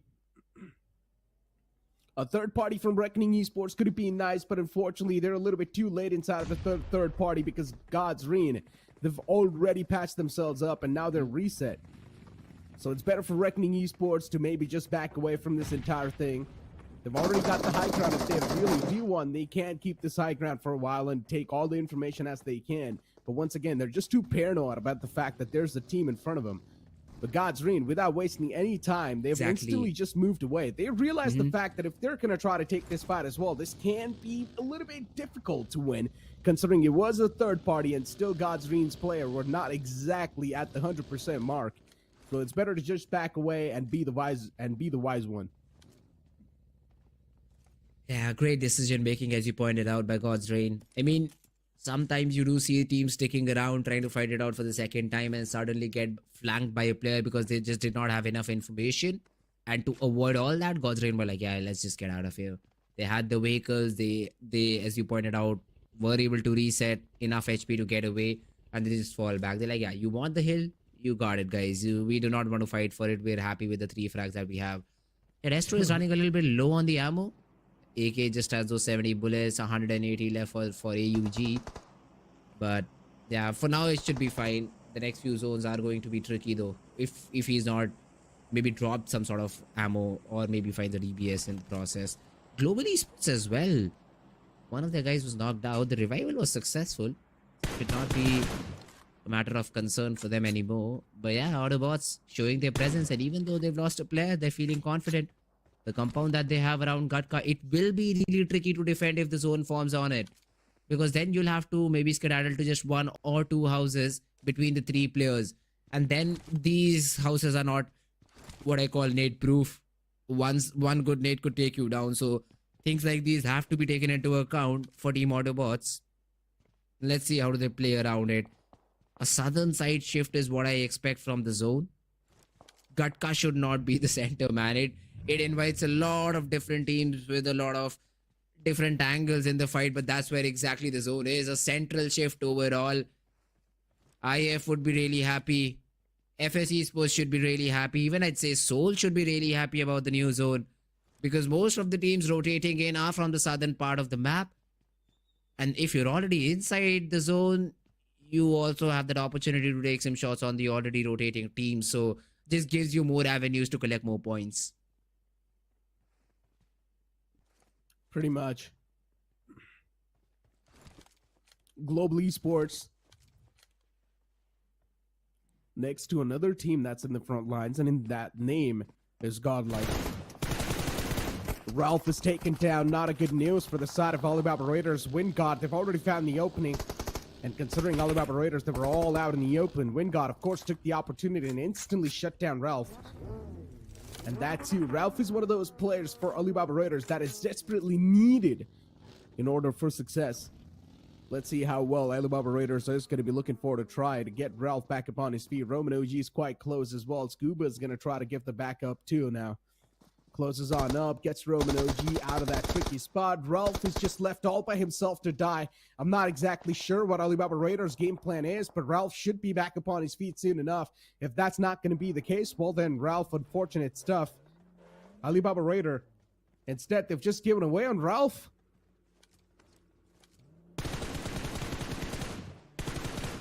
So weird decision to be made, but I believe Roman should try and get that vehicle to Ralph and get the revival. Could be an attempt over here Or No. are they've decided to just give up then? Alibaba Raiders will play with just 3. Yeah, Rex will It's a little bit confirm that weird. frag.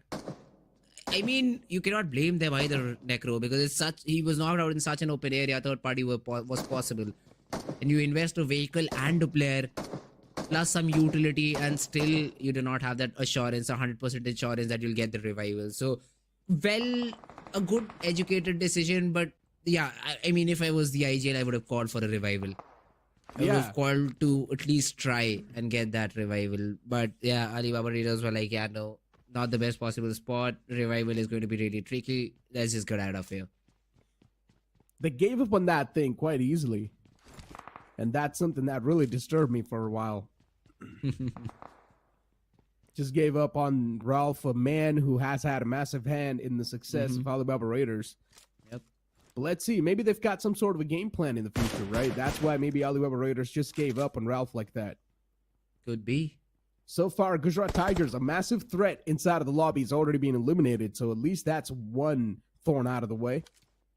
And for a decent amount of team, it's probably going to be a massive side relief too, because Gujarat Tigers, this team was moving quite consistent, especially for the upcoming groups that are just sitting in the sidelines and watching, that at least they do not really need to deal with Gujarat Tigers anymore and the amount of points they're able to put up on the board.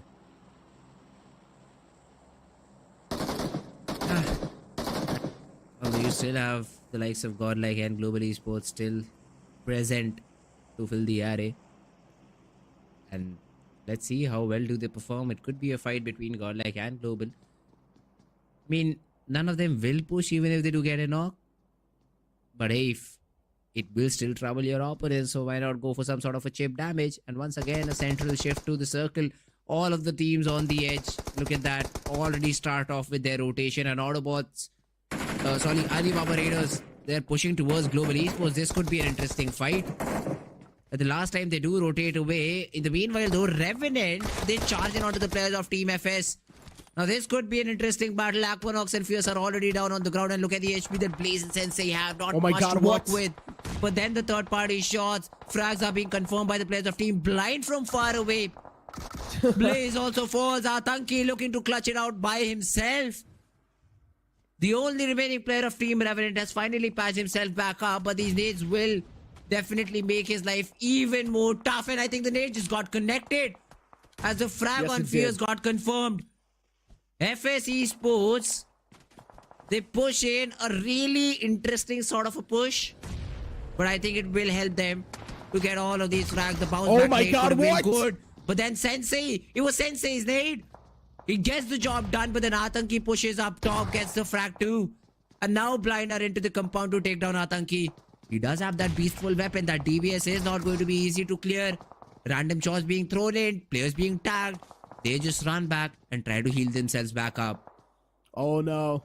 And even Blind Esports is now starting to face the brunt. But what a beautiful nade that was. Oh, Good exactly. slip from that little window that was there. Nicely done, Blind Esports. Solid stuff. And this is what Blind Esports is known for as well. Their confident approach inside of the fights. And once again, that's what they do. They approach the fight quite confidently because they knew that the opponents were a lot more hurt.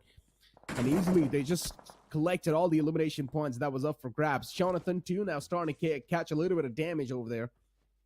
Needs to start patching himself up. Does not really have a lot of meds, too. Jonathan has burned through a lot of his meds, and that's not good news at all. He's only got one single first aid to back him up in the future lines. Aditya from the top just going for the shots as well. Positions compromised in general. Now people know that there's one team in this compound. But once again, if the circle moves away, then Godlike, the real trouble's going to start knocking their doors. But I still want to see how the repositioning from God's Reen is actually going to try to back themselves up. And Reckoning Esports pushing up against the players of Blind Esports. It's a quick ram inside of the house. And let's see how that fight's going to pan out too. Even in the elimination queue, you do see the players of WSP going for a fight. Blind Esports, they've got a whole storm brewing up inside of this house. Yeah, but they'll be helped. They'll be helped by a lot of different teams from outside this particular compound. Scapes burning alive, but still gets that frag confirmed. Hunters, I believe, is the only player surviving from Team Reckoning, and Adi behind him. The smoke blocking the vision. He's not able to land the shots, but his teammates will get out of that compound and get the job done. Blind, they eliminate the whole squad of Team Reckoning. Gather up Look four at the more vehicles. frags. Look at It's the amount of insane. vehicles. All of them can be Yeah. used now, though, Necro, because the zone Yeah, is they not with can. them. So that is they get to pick and choose which vehicle they can take out of this position. But then the other teams that are already inside the zone will make their life living hell. A lot of shots will be taken on them because they're really, really far away. Global Esports, they've taken the sewers for themselves. The shots were good, and Avi already knocked out. Ninja Boy confirms the frag. WSB. We already saw glimpses of this fight, and here we are. They've lost Braden. Or is the revival still possible? Now they've lost Braden completely, but then the push onto the remaining two players, Moksha and Madrek, both of them knocked out. Insidious from far away, trying to toss nades onto onto Zeref, but that's just not going to be enough. Zeref going in for a counter nade. Only him and Anuj are present in a Oh my position to God, fight what a back. nade. But then there's the vehicle. What was that from Insidious? A questionable decision will lead to his elimination, and even Zeref falls from far away. Anuj now has to get the revival and also has to revive the fallen comrade just right now. But WSB, they do survive with 6 finishes in top 10. Let's see how much can they get from this game, because there's the push from Team God's Reign. Delta PG push again, get that knock onto Bomb. Zeref is already down on the ground. Anuj running away, trying to survive in this situation. Oh, this is not looking too great. Anuj being the last man alive from WSB. These third parties are now starting to be a real pain in the foot for a lot of these teams. As soon as you engage yourself in a fight, instantly a third party comes in and it just eliminates you out of the game completely. And even from the side of AUTOBOTZ, Carry is now starting to back away. His teammates are there to provide him that cover fire, but still it's just way too risky. Going for some random spams in the smoke, hoping to find some connections. Skrills is not going to be able to do so. God's Green from the back lines. They've found themselves a solid cover to play with. And even now they've decided to just move out because the wall of death is also starting to move in. God's Green. Some quick decisions on the fly is something that really keeping the players of God's Green a little bit above and ahead of all the other teams that are currently playing in here. AUTOBOTZ as well, they've got a solid position to play, don't get me wrong, but still it's more about establishing that dominance, and God's Green just does that perfectly. Yeah, you do see a fight between the players of Team Forever and Team Soul. S-Power with the vehicle wanted to close in the distance, which he has been able to do. So one good nade could take down the players of Team Forever. All of these three guys are very close to each other. Nades being exchanged, and there's the first one. S-Power gets the knock onto base. Follow-up nade. Mafia spotted, but Omega will make sure. Oh, never mind. It was a third party by Godlike.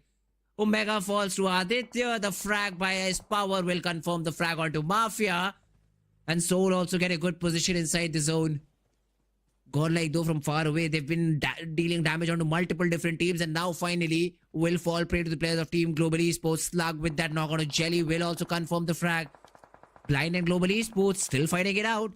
Harsh gets that knock onto Beast. That fight is still not over. Blind, they've lost a player. Yes.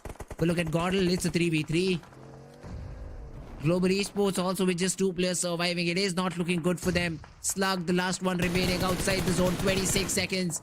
Not even 26 seconds. This blue has already started to move in. So Slug needs to make a move right now. In a vehicle, in the buggy. Will try to dump it onto the players of Team Blind. But I don't think so. That'll be a good decision to make. Now he's all alone against 3 players of Team Blind in just a single file with Wind God on his back. It should be game over for Team Global Esports. And Blind Esports just going for constant spam in the smoke as well. Not letting anyone pass by like that. They've still got 3 players up and alive, and all the 3 players are looking quite deadly. They've already tasted a lot of blood. Soul too, starting to march against the opposition, Godlike easily dead. eliminating the enemies too. Godlike, they've been eliminated out of the competition. Unfortunate stuff. Wind God as well. They're barely on the verge of getting eliminated too. They've only got that one last man alive. Blind Esports is probably going to be the biggest thorn in the way for Team Soul to sort of get this chicken dinner secured. But even Team Blind Esports, they're quite desperate to win this game in general.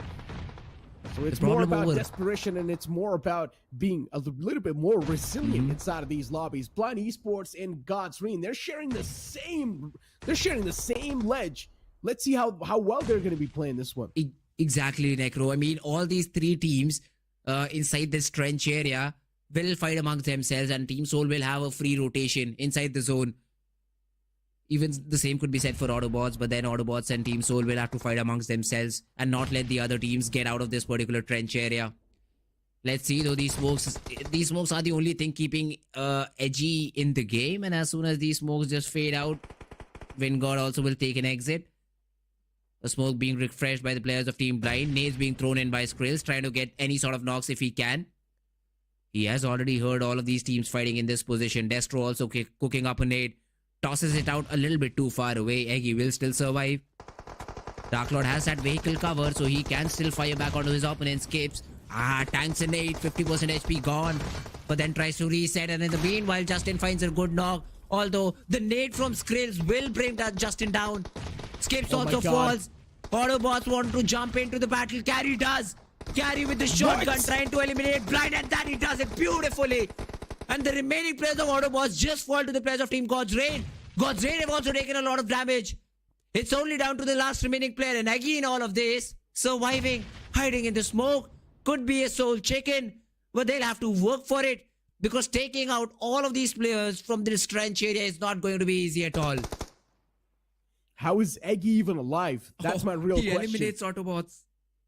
Oh my god, Eggy is single-handedly still somehow keeping his team alive, but he's also managed to squeeze his team inside of the top 3, and finally God's Reign, they find a full stop to his momentum, and now it's a fight between the players of God's Reign and Team Soul, two dominating force inside of the BGMI community. Let's find out who's going to be the one to come out on top. Team Soul, they've got 3 players. God's Reign, they've got all the 4 players up and alive. Of course, the man advantage stacked in the favor of God's Reign. What is this? And even the circle is a little bit favoring on the side of God's Reign too. Let's find out how this one's going to pan out, because Manya's already lost out in his life, and the amount of utilities that are being currently tossed against Team Soul, it's a little bit too much. Another knockout found, and now God's Reign, once again, it doesn't seem like they're going to be stopping anytime soon. The wall of death is starting to close in. Team Soul, they need to create some space for themselves, and that space won't be denied by the opposition in the name of God's Reign. Solid stuff. What a chicken dinner that was. Impressive outing as well in the end. Ooh, decision making. That's what I'll question over here. You get so many knocks, you see the frag feed just go bonkers, and you took a passive approach. That's where you needed to push in. That's where you needed to choke the players for space. But they decided to play it passive. They gave the opportunity for God's Reign to get that reset, and they just answer right back. My biggest question will be, what was Manya doing jumping around the bushes? What was he trying to do? I mean, yes, I know you wanted some information, but then was that the right way? A big blunder by Manya in that position, which led to the players of Team Soul think twice before either pushing or getting that revival, and that's where they were caught. A lot of nades being thrown in that particular position, gets that knock out of his power, and then it was just the last remaining player. What could have he done differently? That would be the question in the minds of Team Soul. But hey, second position is still not bad, Necro. I mean, if you have a day where you get 50 odd points from just 3 different games, it's a W in my book. Without a doubt, I mean, still the amount of points they've gotten is not really that bad. And Team Soul in general is doing quite good in the overall standings too. And I highly doubt even this loss is going to be affecting Team Soul at all. And the only reason why Team Soul really decided to play passive, in my opinion, is because Team Soul pretty much were satisfied with the position and the amount of elimination points they had. So I guess Team Soul is not one of those teams that will make these type of mistakes. I think so this was a forced error. Team Soul was just quite happy with the amount of points they had. And yes, of course, a little bit of anxiety will always be there. Of course, a little bit of unfortunate moments will also be there. Team Soul could have taken the advantage and went for the chicken dinner as well. But in general, Team Soul's mentality wasn't really for the chicken dinner. It's more sort of to be consistent inside of the tournament. And I think so they've done it. I mean, at the end, they were the ones who took down Autobots, to be precise. I mean, 3 Autobot players were there who were raining death and destruction from up above onto the players of Team God's Reign, but both of them got taken down by the side of Team Soul, and the one who jumped in was essentially taken out by Aggie, but that's a completely different story. But when you know that the remaining teams are there in the trench area, there could be one or 2 odd rat around you. You try and take that space. You try and choke out the players. I mean, that's what we see from our feed, but that is something, that information is not available to the players. But we talk about the game overall. I mean, this first fight was insane. Insidious did fall, but then he had all sort of backup available. The entire squad of Team IF was there to help their teammates out. What was the player of Team God's Reign doing in this position? I mean, I know, try to fight it out against a against the other position players of Team GT, but then Shadow on and off angle was just able to get one. The reset was good, and then the fights just went their way. This compound, though, Oh my god, it was a garage cursed. with all those vehicles. It was cursed. This compound was super cursed. It was almost the trifecta of death. Third party after third party just kept on coming in. Blind Esports, you got to give it up to them, man. The amount of resilience they showcased in that compound was just incredible. Great defense being put up by the lads, but then AUTOBOTZ unfortunately got taken down in this scenario too. It was all down a carry, and he was also quite softened up. Couldn't really do a lot in that trend, especially when there's three teams just trying to sort of get themselves a little bit more known in that spot.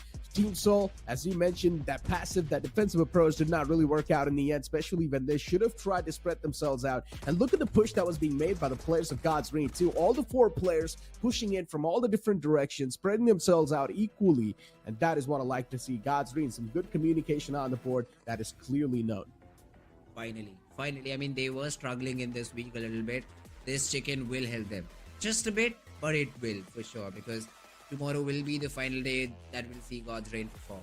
After that, there'll be again another break for them to analyze the mistakes that they've done and said. But before that, if you're able to get back into the top 8, it will be a welcome change for them. But yes, guys, this was about it for Group A and C. We still have more matches to go. Groups B and D will be playing out after this. 3 games for them. But the maps are really interesting. Like, I just love them. Both of these groups will have to play on Vikendi. Both of these teams will have to play on the map of Sanhok. So these 2 maps, the most difficult ones according to me. I mean, you can still counter the zone with better rotations on the map of Erangel and Miramar. Nothing of that sort can be done on Vikendi and Sanhok. You just have to pray to the gods of BGMI and say, please give the zone to us. Otherwise, you're in trouble. That's what I'll say. I mean, that's one way to look at it, right? But then, as you mentioned, even in the map of Vikendi, first 3 zones, it barely even moves. It barely even shifts. So you can just sit down. You can just get yourself a little bit of a high ground or maybe a solid compound, gather a lot of intel, and once you know that every single team is positioned, you can try to pave yourself with safe rotation out of that path.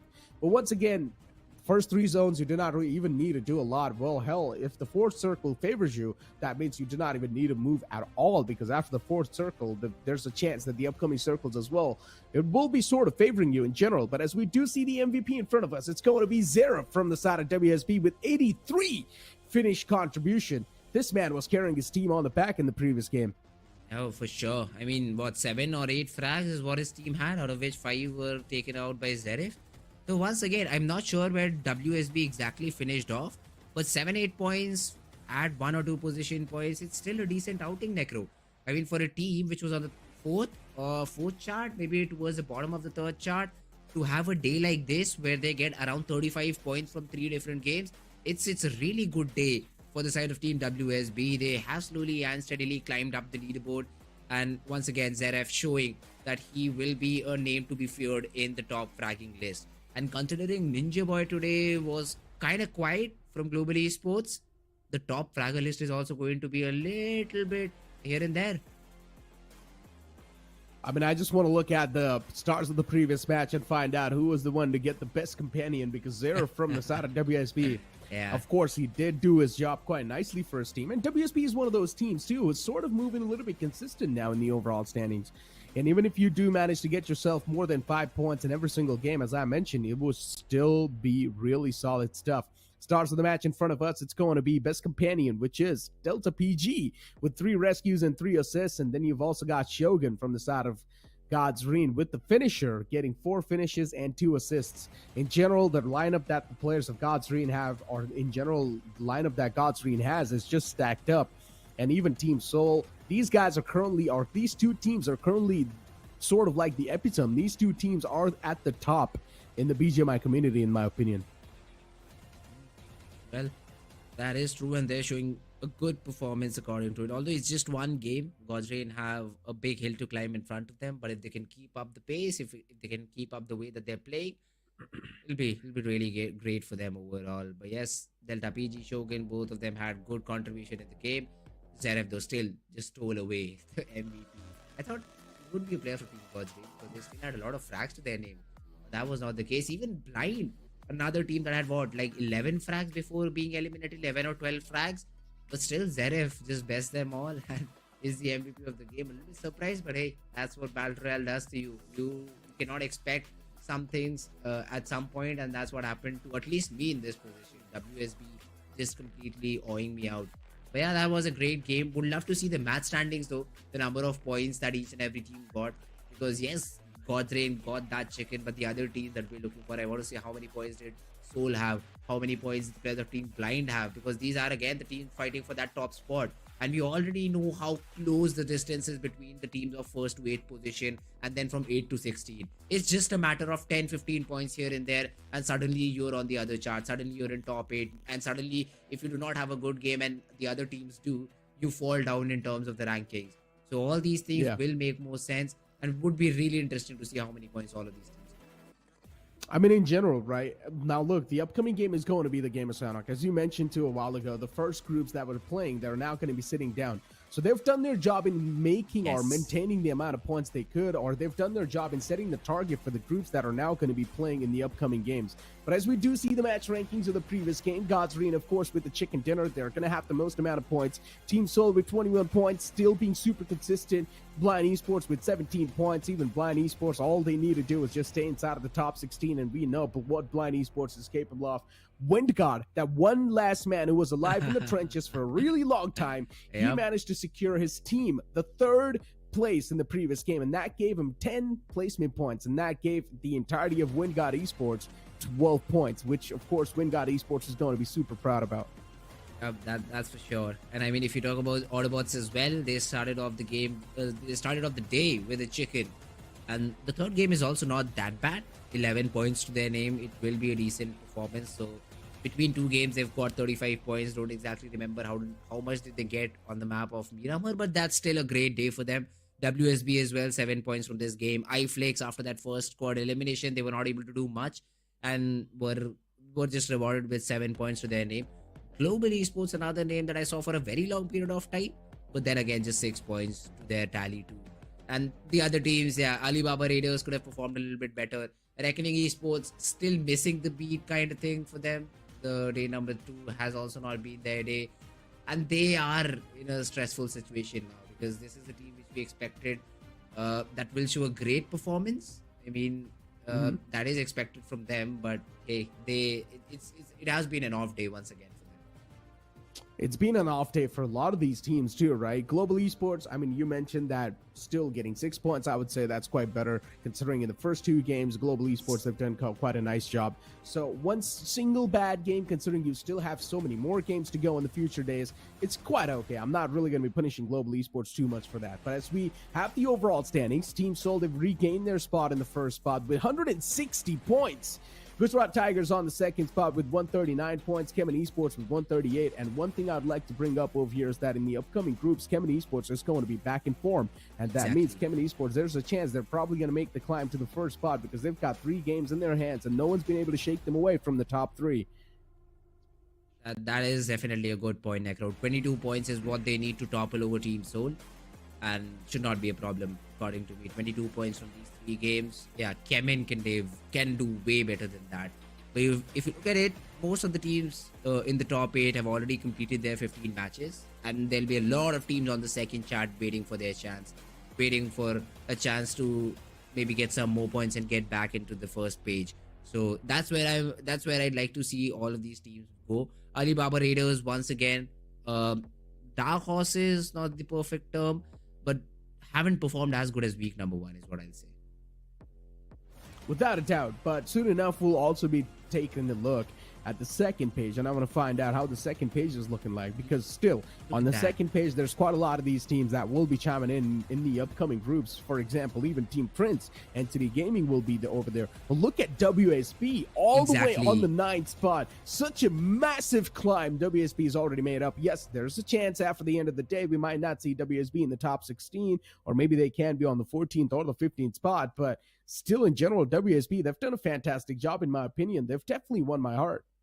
Yeah, they'll for sure be either on the 13th or the 14th spot. That too, if everything goes wrong for them. I mean, chances of that happening are very low. But yeah, man, what a climb by WSB Gaming. This will give confidence to the other teams as well, Necro. I mean, Carnival Gaming, You look at them, they still have 3 more games to go. Big brother. Performances like these should inspire these low position teams and ask them to perform a little bit better as compared to the previous games. And let's see if we do see another such team from the down depths making their way back up. All of these teams do have the potential to gather TWM. They are yet to play a game, but would love to see how do they perform when these two groups collide. Hydra official, 8-bit. Most of these teams have just played 12 games, except for 4Shot, who have played all their 15 games, but haven't been able to impress us till now. Just 56 points to their name. Yeah, and that's a big sign of concern. 4Shot Esports playing 15 games, still in the bottom 3 in the overall standings. Man, that is a massive red flag. And the upcoming groups, even another team that's going to chime in has to be Team Zero. And even Team Zero is another one of those teams that has been struggling for the entirety of this challenge season. I'm not sure what's going wrong with 4Shot Esports Team Zero, because especially with Team Zero, though, all the players inside Team Zero, they're quite well experienced, especially the one man who is currently the driving force for this team is Scout.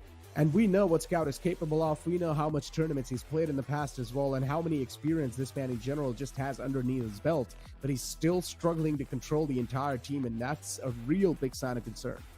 That's where I'd say the beauty of Battle Royale is. One player cannot carry the entire team. Plus, if you try to play it out without synergy, that is something which will not work. So, shot calling. I have seen so many games for Team Zero, but then shot calling is something where they lack a lot. Not just, I'd say, in terms of how do I put it? I mean, shot calling is very, very necessary. You need to make some rotations. You need to go in for a fight or opt out. That's where players are lost for Team Zero, and most of these players have been lost in rotations.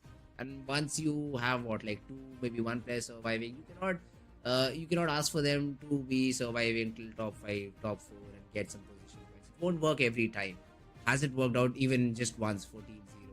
And the only one fight that comes to my mind when I talk about Team Zero is one with God's Reign. I believe it was at military base. Other than that, they haven't even been into the action. So yeah, Team Zero, they will try to figure it out today. But let's see if that's possible or not. Exactly. Ladies and gentlemen, there's so much more to come, but after this short break, don't go anywhere.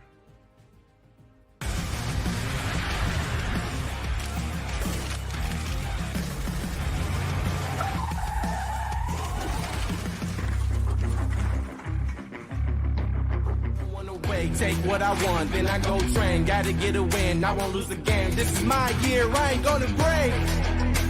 Strap in, cause it's gonna be a long ride. Working on me every single day and night. There comes a time when your worlds will collide. If it's holding you back, push it right to the side. On another level, I will never settle. Mind over matter, get the gold medal. On another level, I will never settle. Mind over matter, get the gold medal. Ain't got no time for no fear. I work too hard to get here. Ain't got no time for no fear. I work too hard to get here. On another level, I will never settle. Mind over matter, get the gold medal. On another level, I will never settle. Mind over matter, get the gold medal. On another level, I will never settle. Mind over matter, get the gold medal. On another level, I will never settle. Mind over matter, get the gold medal.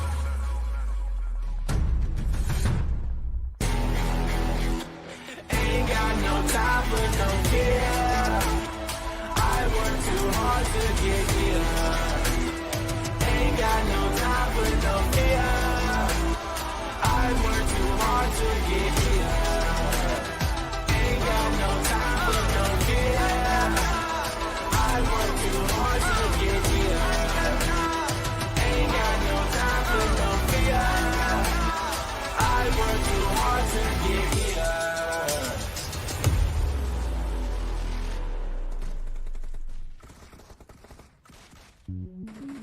Welcome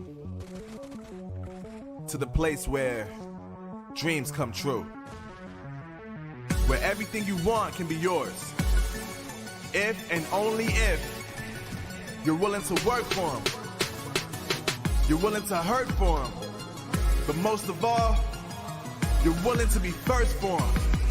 Ha! Look, I'm going straight to the top. I don't know how it would stop. Life like it or not. I got some goals that I'm hitting. You hear what I'm spitting? It's hot. Look what I got. Whole lot of passion and pain. The road to success is insane. Stay out my lane, cause I'm on a mission. I'm getting what stands in my way. Yeah, I'm a beast. I wouldn't play with me, baby. The way that I'm training is crazy, and I do it daily. You wanna talk about drive? I got more drive than Mercedes. I never been lazy. I'm in the room, it's a red alert. You wanna compete? Well, get better first. I got 10 toes in the dirt. Push through the hurt just to show them my worth. I'm the best. Yeah, I'm the best. I never stress. I know it's...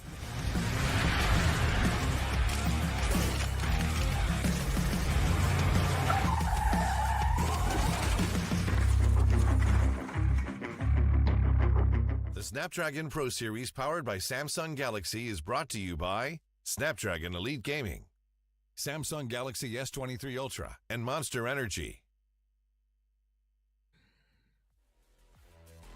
Welcome back, everyone. You guys are watching Snapdragon Pro Series BGMI Challenge Season Day number 5. But a huge thank you along with that to our sponsors, Samsung Galaxy S23 Ultra. Share the epic and level up your game. Snapdragon Elite Gaming, where winning matters the most, and Monster Energy. Unleash the beast just like the plus of Godstrain did, Fritz, in the previous game.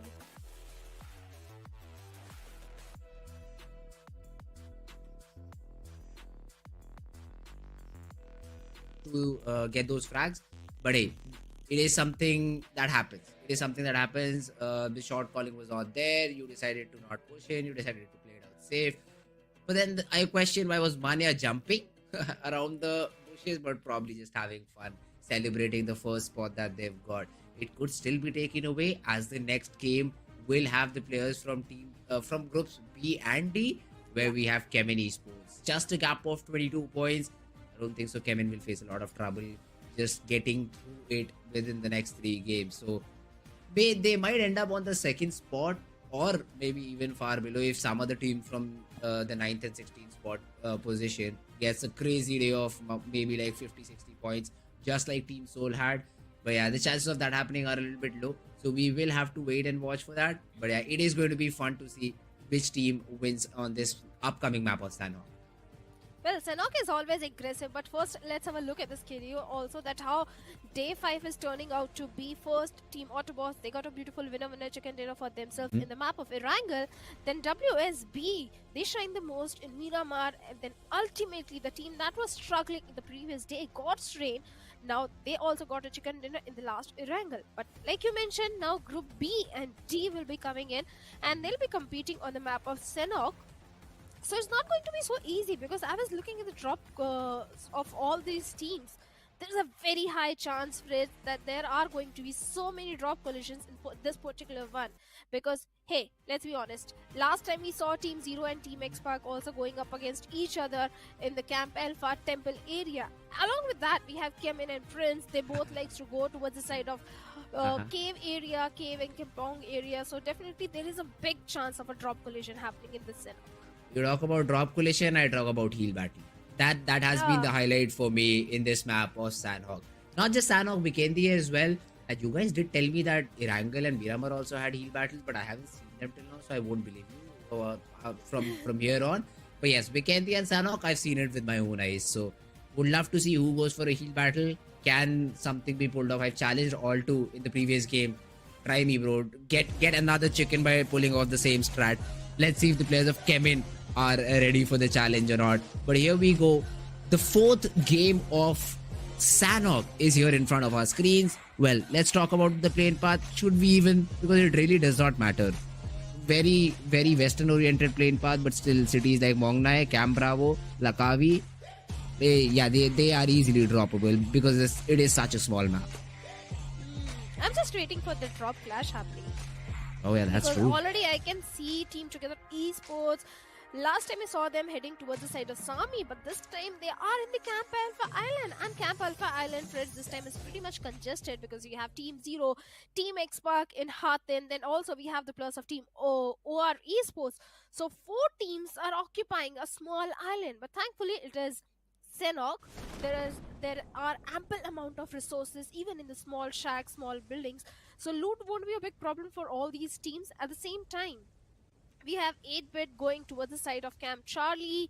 In Boot Camp, Orangutan has always found home, and that is exactly where they are right now. Yeah, let's see. I mean, on our screens, we do see a fight happening though. Gujarat Tigers they started to lose a player. The Vector coming in, and that region of Cow has already seen some battle. Let's see the other players. How do they respond back? Global Esports, a good start. Prajwal try to fire back. Team Prince in a lot of trouble. Look at the HP. Savitar pushing up with the DBS. Will take down Seth. Seth will be completely eliminated by Savitar now. Team Prince, yes, they're able to get the job done, I'd say. But it was just one player. He did his job. He was able to take down Jackson out of the game, and Team Prince now will have to play with just 3. Correct, but on the other side, we have the players of Team Hydra going for a huge split and now finally paying the price. A 1v2 was too much to deal for Starboy, and he has been taken out pretty easily. And now Team Hydra will also be the one to play with the 3-man army. And in Sanhok, Sanhok is definitely one of those maps where you need the backup, where you need all the 4 players alive. And already starting off on a bad note is not going to help the case, especially for the players of Team Hydra, because Hydra is also one of those teams that is struggling to be in the top 16.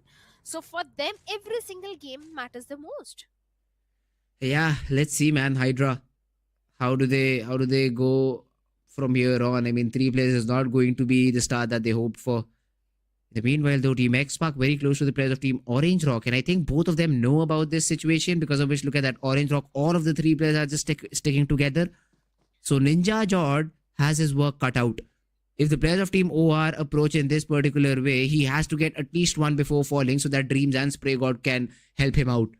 Even Sarang is joining the mix, and OR, they think that it's just a solo or maybe a duo in this situation. Little do they know that the entire squad of Team X-Pac is around the corner. Ninja Jord maybe cooking a nade. Not getting the knock though right now, because I don't think so he wants to warn off the players of Team OR. But then Dreams is also really, really close, and with that AK, he can dish out a lot of damage. Oh, he certainly can. But the 11-1 gear which he's having, a little bit of the concern goes there. Because look at that. Ninja Jord is already way ahead of his teammates in a way.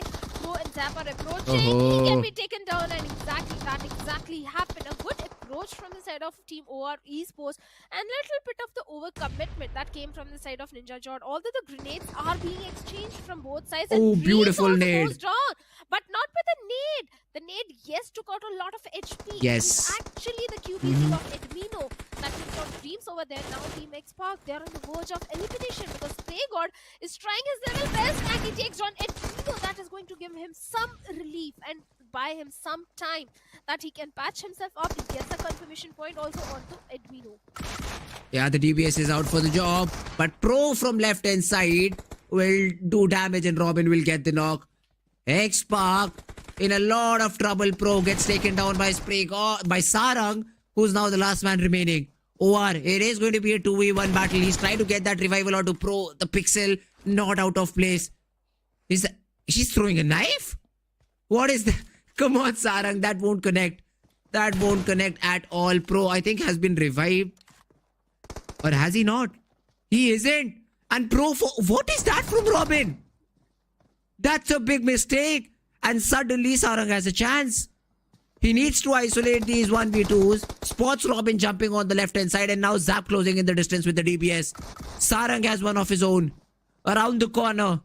They play cat and mouse. Sarang tries to get a knock, but then Robin with the DBS will get the job done.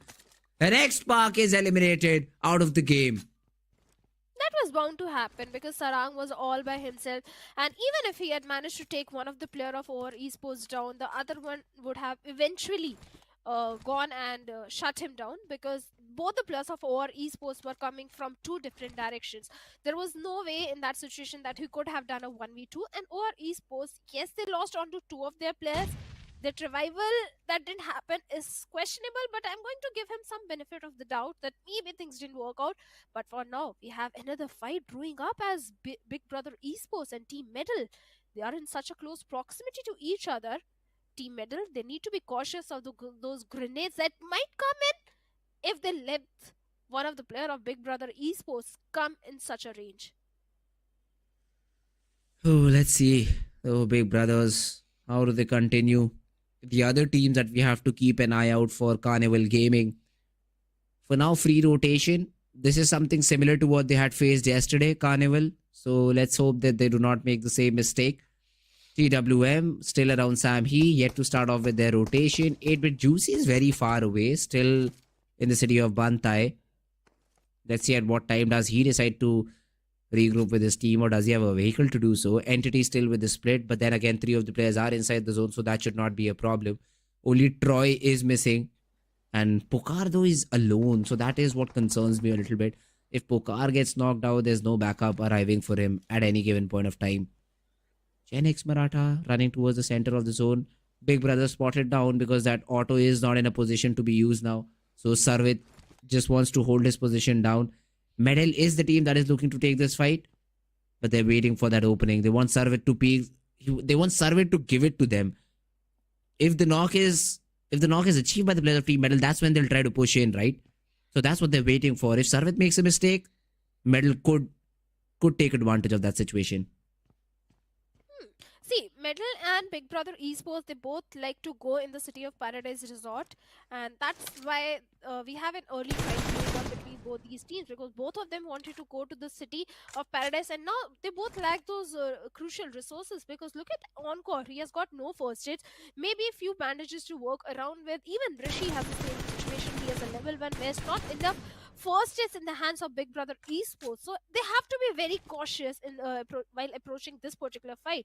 No unnecessary damage should come in.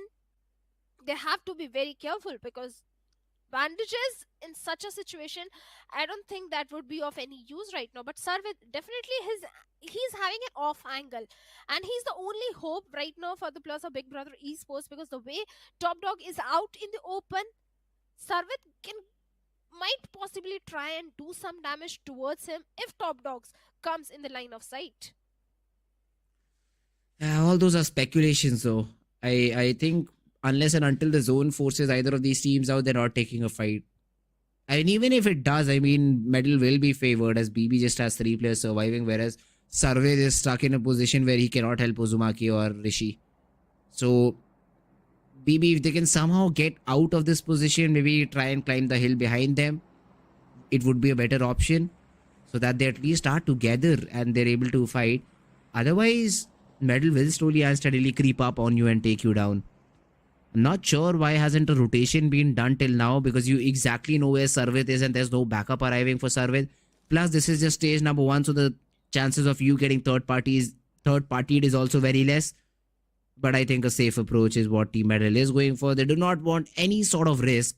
That's why they're just holding this position. Let's see for how long do they do this. Chemin Esports also making their way towards this particular compound. Even Team Prince from behind is also approaching them.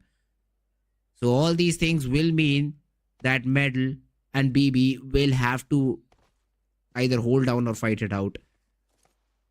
Team Zero though, camping that bridge, which has to be used by the players of Team Orange Rock to rotate. So they might get rewarded with 2 frags. Carnival Gaming in that city of Bootcamp, I think, have been able to, somewhere towards the southern side of Bootcamp, have been able to get 1 frag. TTE also on their tail, Skulls also on their tail, but I don't think so close enough to start a battle with.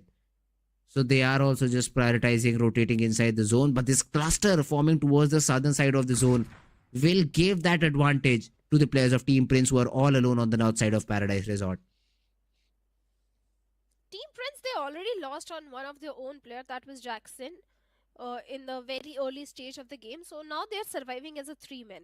And as a 3-man, I don't see Team Prince going for a very aggressive stance at this point.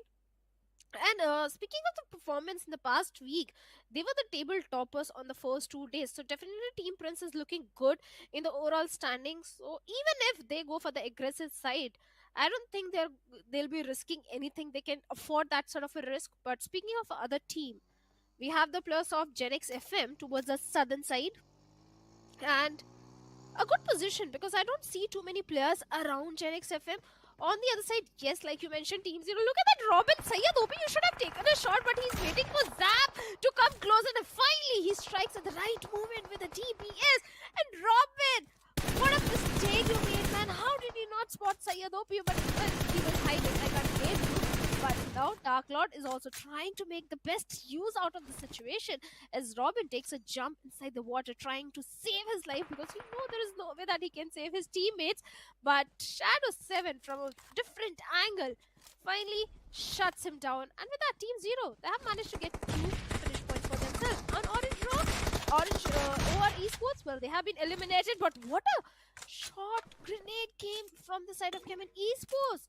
Well, even the players of Team Skulls have been eliminated. Alto, my man, the one who is known for the heal battle, this time becoming the man with the golden hand. The perfect grenade came in, and the last one was also eliminated.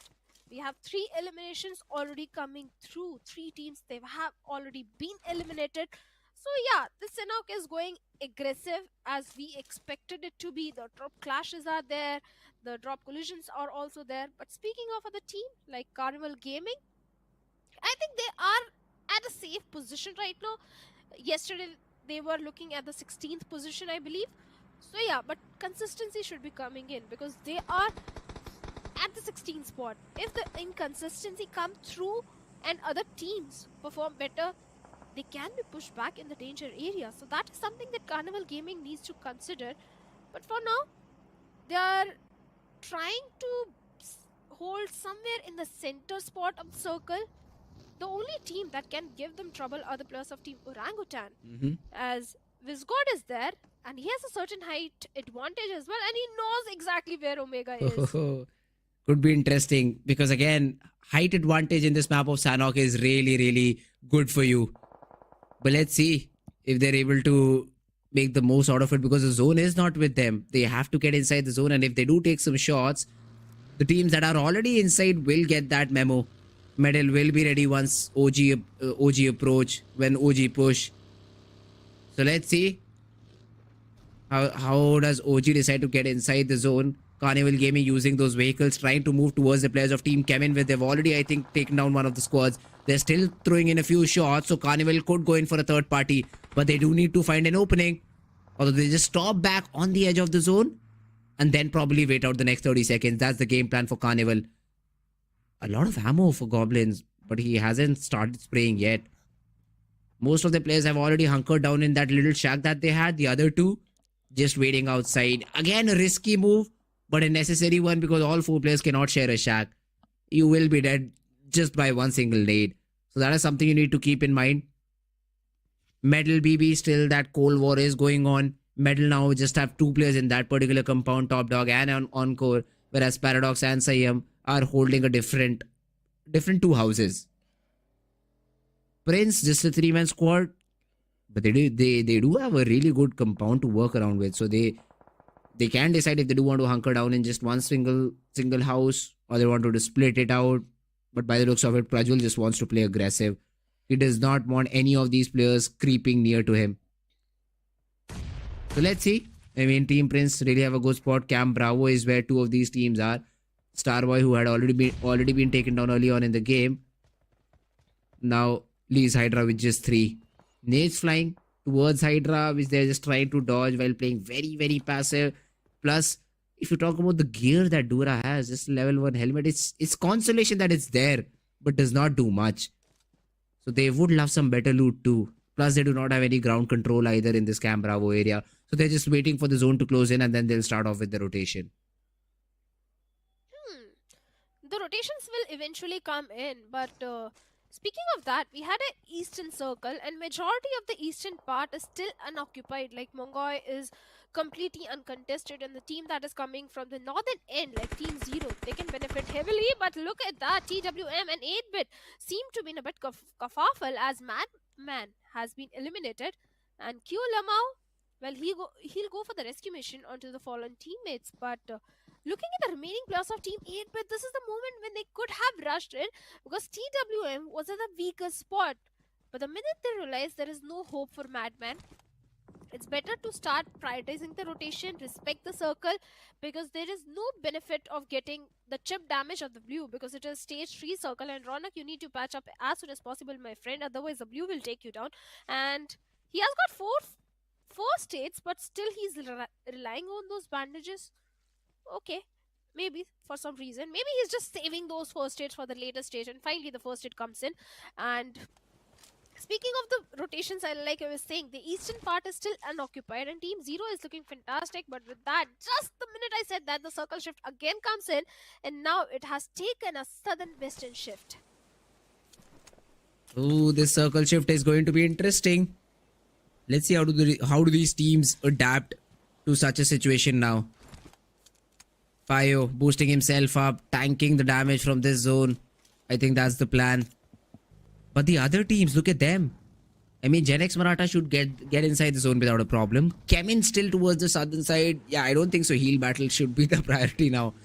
They really have a good position. Let's try to get some frags. And Team Zero in between all of this, the position, Shadow, that they're entering from will give them the option to survive for very long. Because nobody is near them. Hydra might come close, but then that's a long rotation that I don't think so Hydra would like to give. They already have a good area inside the zone that they're looking to hold.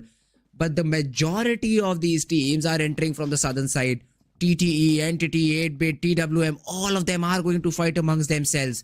And as soon as the fifth zone closes in, it will be a completely different story. But in the meanwhile, OG pushing onto the players of Team Metal. And Core is already down on the ground. Vizgod trying to jump spot Top Dog, which he cannot. And Top Dog will also give enough damage so that that a little bit of help could be accumulated from the player from far away. Savitar gets the knock. The Molly, though, is burning Metal players out.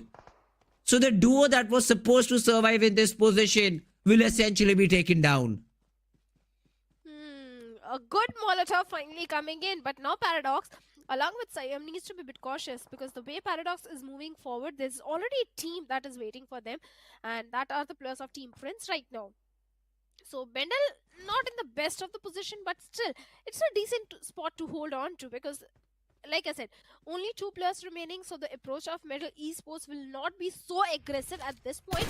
They'll just play with the circle, but look at that Ronak out in the open, and Entity Gamla boy from the blue is trying to take them down. At the same time, Entity is engaging in a fight with the plus of Gen X FM, and Gen X FM is also trying to migrate inside the circle. And finally, one player goes down. Gen X FM is also in a lot of trouble as Troy with a grenade is trying to take down Karan, hiding behind that rock. Will be a successful connection?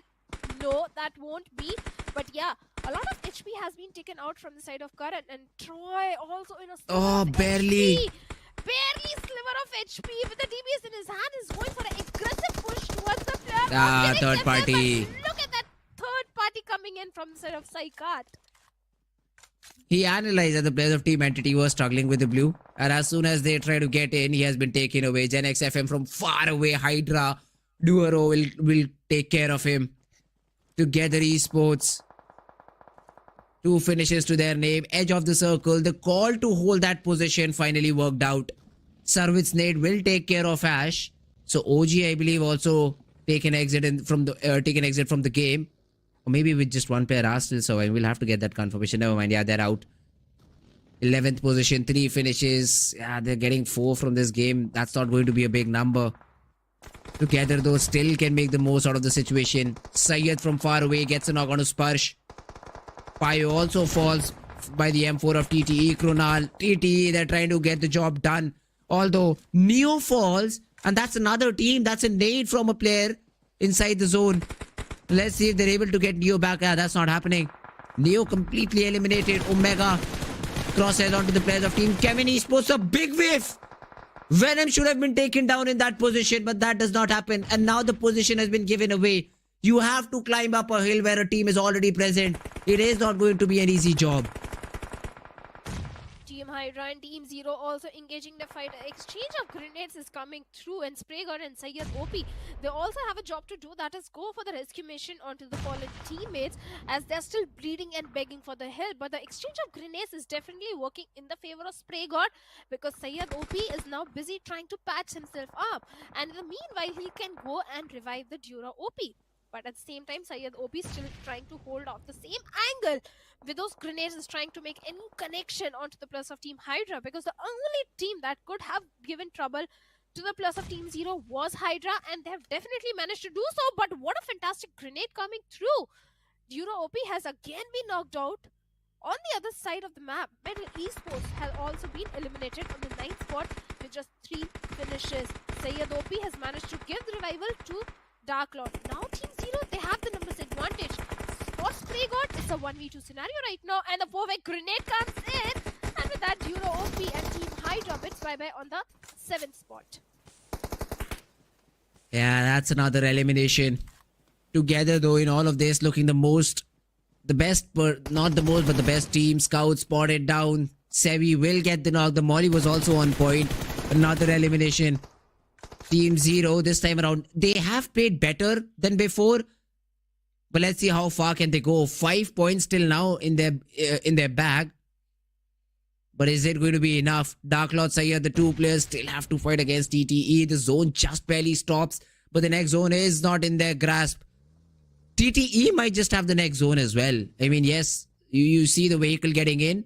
And that should be it for TTE. It should not be a problem. Sayyid from the left-hand side is trying to go for a longer rotation. But that does not make sense. Because essentially, you will have to take a battle with the players of TTE. And let's see how does that go. Chemin in the meanwhile have lost 2 players. So I believe one of the guys is going to go for the heal battle. If All2 is surviving, that's the best possible bet for heal battle. Which I don't see. So All2 has been eliminated. Phantom. Will he be the one, or will Jury try to get those first aids in himself? That is the question. Dark Lord also creeping up, trying to get inside the zone. From Team Prince OG still surviving in top 6. Edge of the circle, so it's not going to be easy at all for him either. But then Goblin from Carnival Gaming has complete open zone, and one of his teammates is going in for a heal battle far away.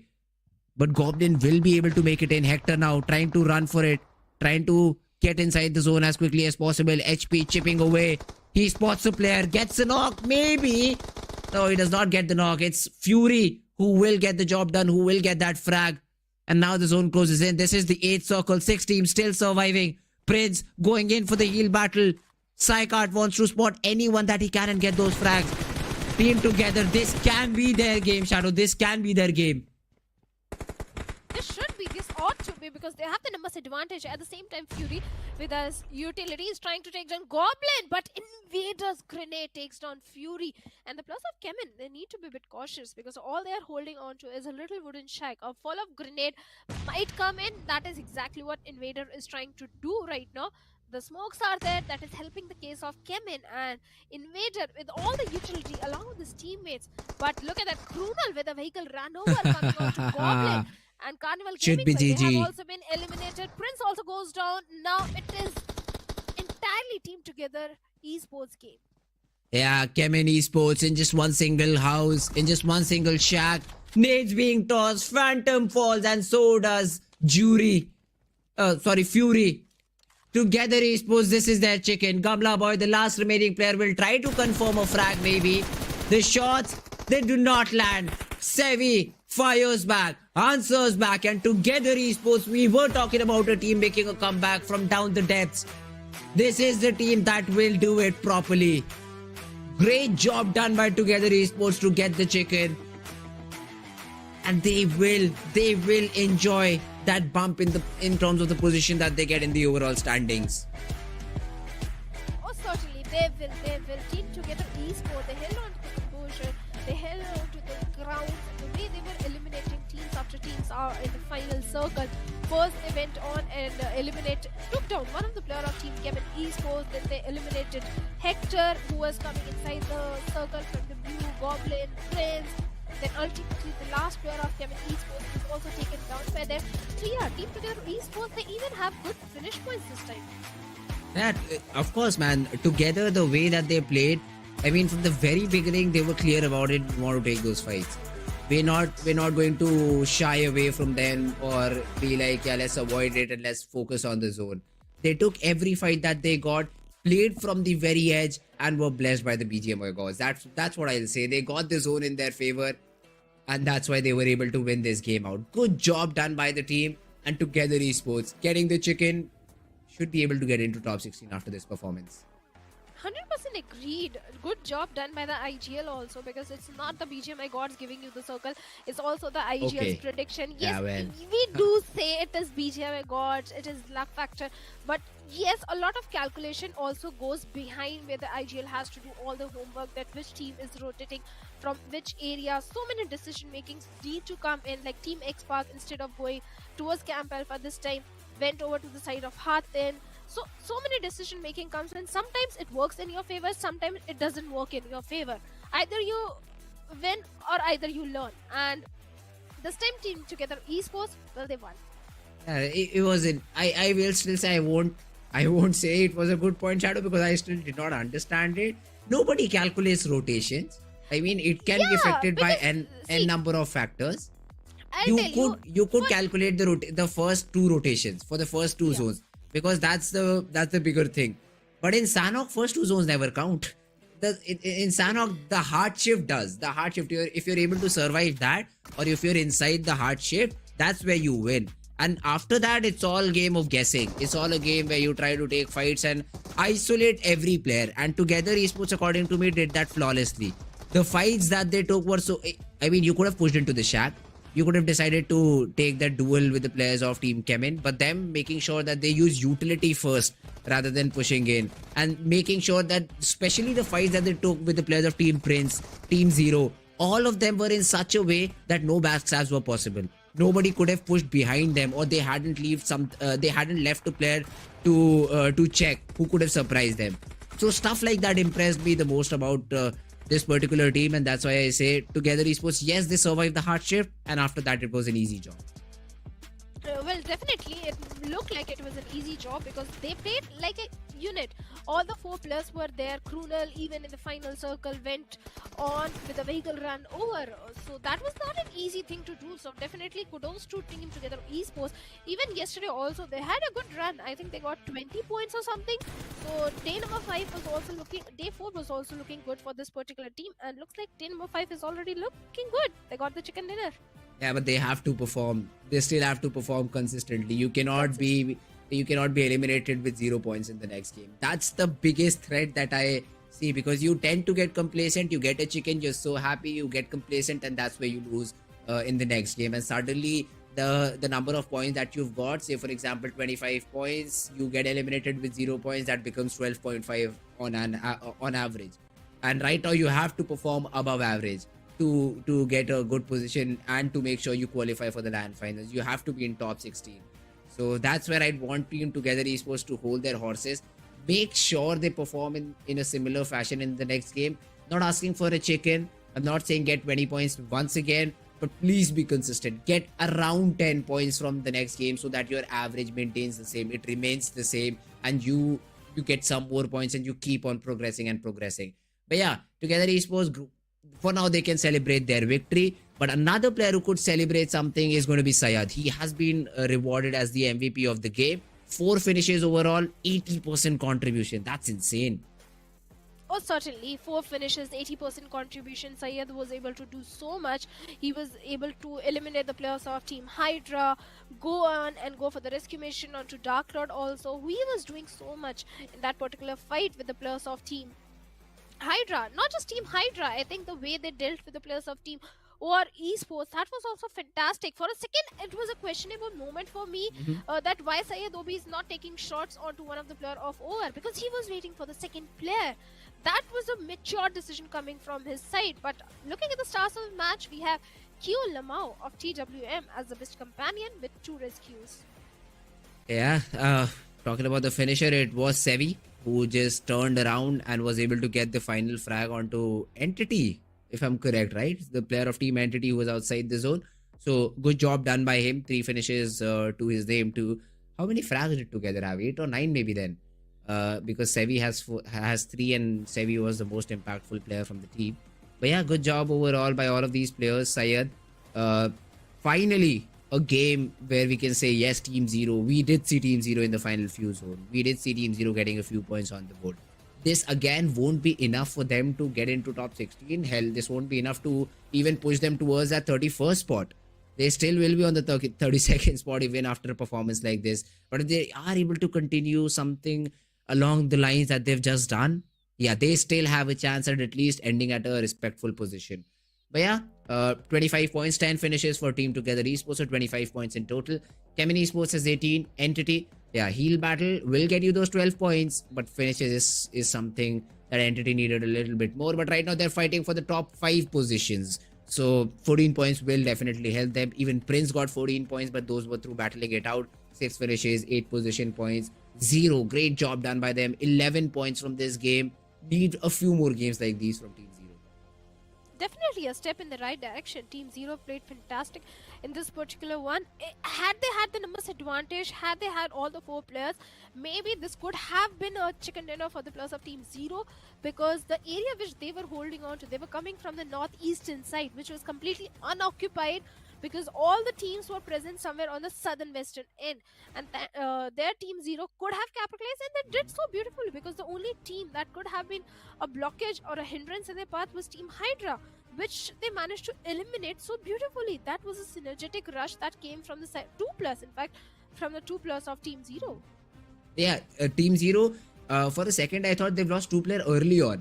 But then I saw, no, they had their complete squad remaining. And after that fight with the players of Team Together is when they started losing players.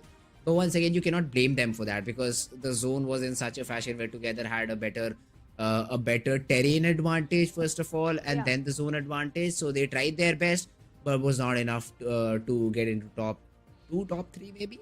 But they should be still satisfied with the performance that they've got this time around. Because the first week, and even week number 2, day number 1 was not that great. Not that great still would be an understatement for Team Zero's performance. They had what, like 35, 40 points from 12, 13 games, and that is definitely not a good number. But this 11 points boost will help them maybe in the future games. If they're able to perform in such a similar fashion, they might slowly and steadily start creeping up the ladder. And it is a big shot. Yes, they'll need a couple of chicken dinners here and there too, if they still want to make it to top 16. But the hope is not still over. So if you're able to perform like this in the next 2 games, continue the same form on day number 3, you might see yourself somewhere around that 18, maybe 19 spot. And then in week number 3, you could start your comeback by getting into top 16. But yeah, before we move any further, let's have a look at the overall standing. So Team Chemin Esports, they've already broken through to the second spot. 156 points, 4 points away from Team Soul, should be easily achievable in the next 2 games. Even Entity getting back in top 5, 131 points. This team overall, I believe, might finish somewhere around that 3rd spot, or maybe even 2nd if they get 1 chicken. God's Reign and Blind are already over with their matches. Team Prince as well had good number of points this game, 14 to be precise, and that has brought them in the top 8 with 2 more games still to go. Top 5 could be a position where Team Prince might want to finish. But I think Team Prince is eyeing for the top spot, because that is where they were in the first 2 days. So definitely for Team Prince, I think a chicken dinner should be coming through, because that is exactly what they need if they want to come in the top. Even they have got good placement points and good finish points. It's not like the aggression is not there. There is a perfect balance of placement and finish points in the top 8 teams at least. But there are 2 teams that has impressed me the most consistent one, Gujarat Tigers and Team Entity, because they have got no chicken dinner and still they're sitting in the top 5. That's something very commendable coming in from their side. But Team Revenant, yes, they are in the top 5, but today was not a good day for them, because they didn't even got those average points. So Team Revenant need to work on that consistency. But looking at the second page, we have Carnival Gaming still sitting on the 16th spot. I can't say this Sanhok was a good game for them. It was just a decent game. AUTOBOTZ Esports, they also need to make sure to accumulate those points if they want to stay in the top 16, because right now they have got 102 points and sitting on the 15th spot. Yeah, but these teams have already played their games. The team that I will talk about will be Together. Look at the jump. All the way up to the 12th spot. So one more game like that, top 8. Top 8, baby, is where they'll finish. So Together is now looking like a real contender. A jump that WSB made could be replicated by the side of Team Together. Of course, Together, in a sense, played better than WSB in the past few days. So they had that points advantage. But this is again another team in the making. This is another team that is trying to confirm their spot. For teams like OG and Carnival Gaming, this will be a red sign, a big red flag. Let's see how do they deal with them. They need to get good performances of their own if they do want to keep themselves in top 16. The other teams will fall in the back again. Godlike, no more matches left today, so they will just keep on going downhill from here on. Gen X FM 2 points away from toppling them down. Big Brother just 3 away. The other teams who have already all played their games, so Godlike might be finishing somewhere around the 19th or 20th spot. But hey, if TWM can do something about it, if TWM has a great game, Godlike is going even further down. So they will be dependent on all of these teams a lot. It's not just TWM. I think Genix FM, Big Brother Esports, the way both these teams performed yesterday, I can expect a big jump from their side as well, especially Big Brother Esports. But looking at the last page, we have Hydra officials right at the 25th spot with just 86 points. But at least Hydra is getting those average points. But when you are at the last page, average points are not going to help you, my friend. You need more than that. And same goes for the players of Team Zero. Yes, it's a step in the right direction, but they need at least one chicken dinner. I'm not saying it's not doable for all these teams on the last page. It's possible even for Team Zero to come in top 5 or top 8. But the consistency, the chicken dinners, the finish points, everything should come through. They have to focus on all these things. But it's still possible for them.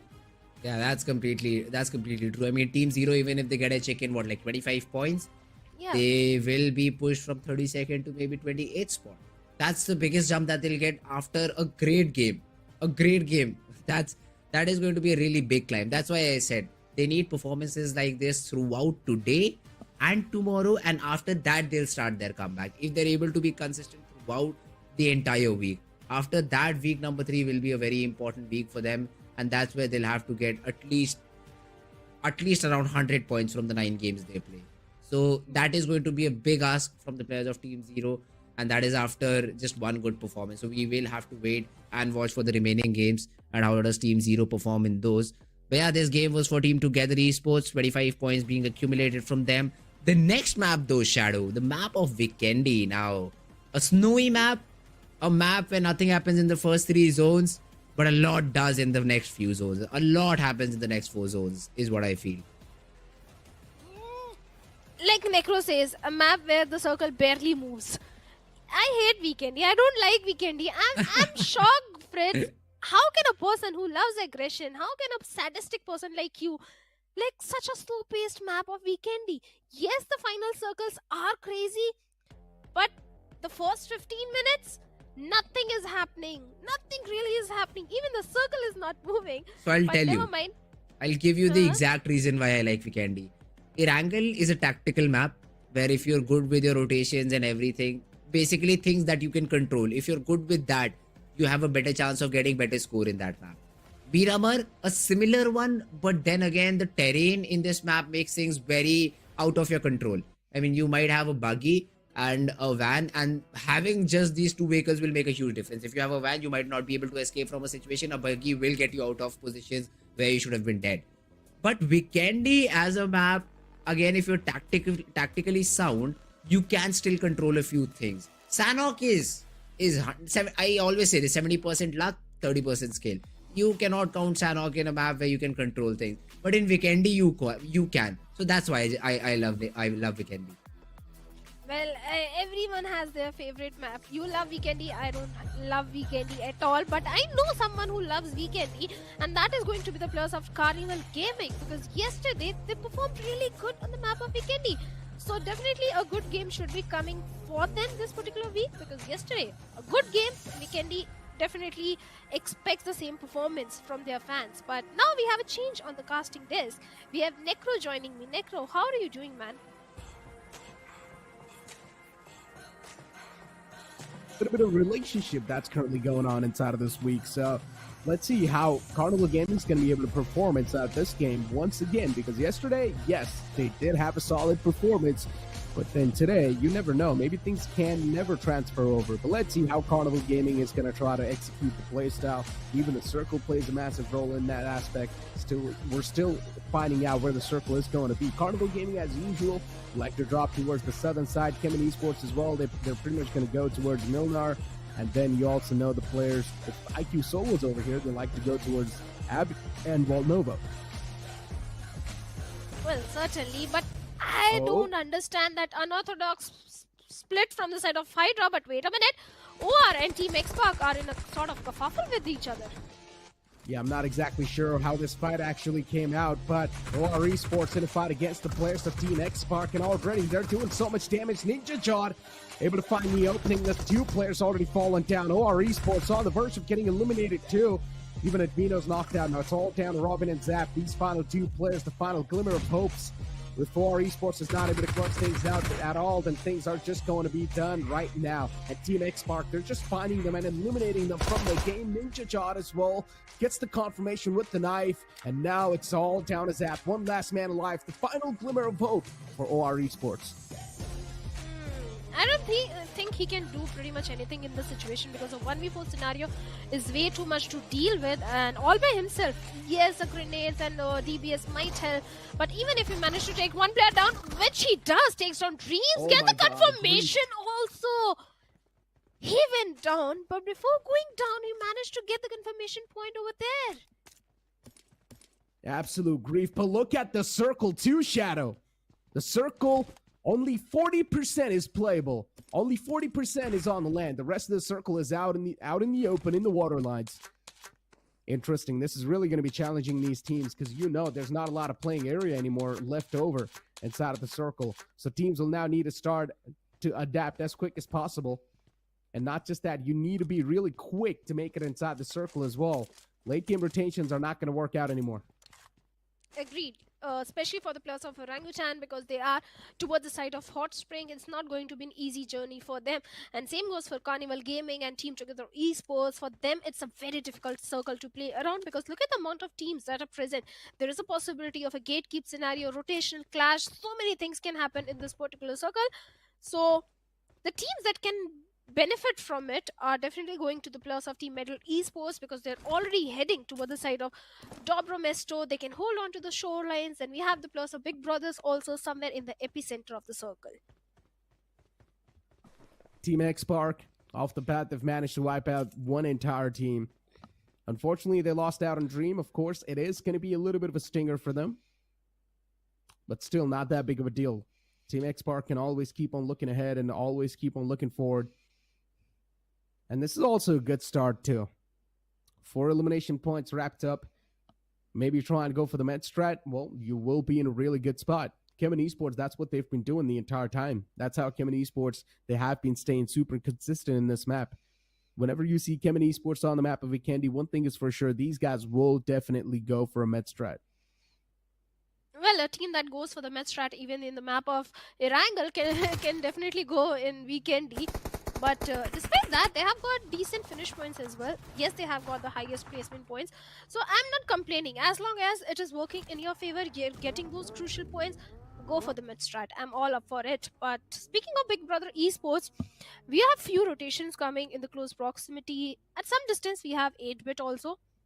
And speaking of the performance, 8-bit, yesterday didn't shine the most because, let's be honest, in the previous week also we saw a major downfall in their performance, and this week also didn't start on a very good note, Neeraj. 8-bit, they're having their own troubles. And I'm not exactly sure what needs to be done to sort of get it fixed up. Because once again, every single player in that 8-bit squad is quite experienced. They have been there in that roster for a long time, especially Juicy being one of the players as well. I'm not exactly sure what needs to be done from the side of 8-bit to sort of patch things up and iron things out, but one thing is for sure is that 8-bit, they need to amp up the pace no matter what you try to do in the game. Team X-Spark, they've definitely amped up the pace because they've got 4 elimination points so far, so that's a little bit of a good starter for them. But look at Entity Gaming, Ronak, all the way from the top. He's got the sight lines on every single player of Team X-Spark. Sarang gets knocked out from the far fray. Nice taps from Gamla Boy. Good find too. Sarang getting knocked out. This is now going to put the players of Team X-Spark in such a massive state of discomfort. And look at Pokari. He's already closed on up. He's going to go for the confirmation. Well, certainly easy confirmation will be coming through because Sarang is all by himself, and Pokar, fantastic flank that has been created by him. Well, Team X-Spark was definitely not expecting the players of Team Entity in this scenario. Easy confirmation coming through. And now Team X-Spark, they've already lost 1 player. Now they have lost 2 of the players. And this is an outnumbered fight for them. And drop clash in every single map. In Sanhok also, they had a drop collision. In Vikendi also, the drop clash was there. And it's not working in their favor because it's not like they're coming out as a...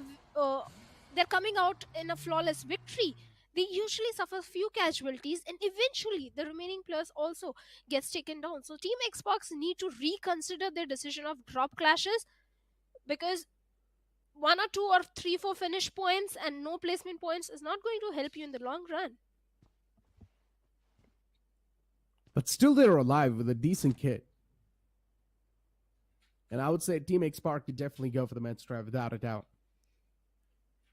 If the opponents are going to move away soon enough in the future, just try to scout out for a little bit of more of loot, get as many med kits as possible, or first aids as possible, and just go for the med strat. That's probably going to be the best bet for teams like Xpark, who have already taken a massive blow. Team Together Esports, a team in the previous game that sort of have had a really nice control. Let's see how Team Together Esports can carry on the momentum inside of this game as well. Entity Gaming Spray God also... Entity Gaming also able to find Spray God.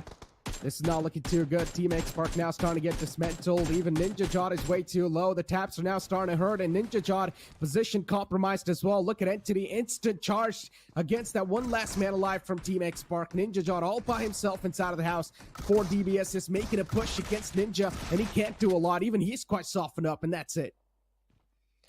Team Entity, suddenly the tables might have turned, but no, Team Entity will go for the rescue mission. A good cover fire, good backup definitely arrived, and this is what I was talking about, because in Sanhok also the same thing happened. Yes, Team Xbox was able to eliminate the players of Team OR Esports, but they lost few of their own, and eventually Team Xbox was the one to be taken out pretty early in the game. So no placement points, just 3-4 finishes in the long run is not helping their case. And in fact, OR is also one of those teams that tends to go for the drop clashes in most of the games.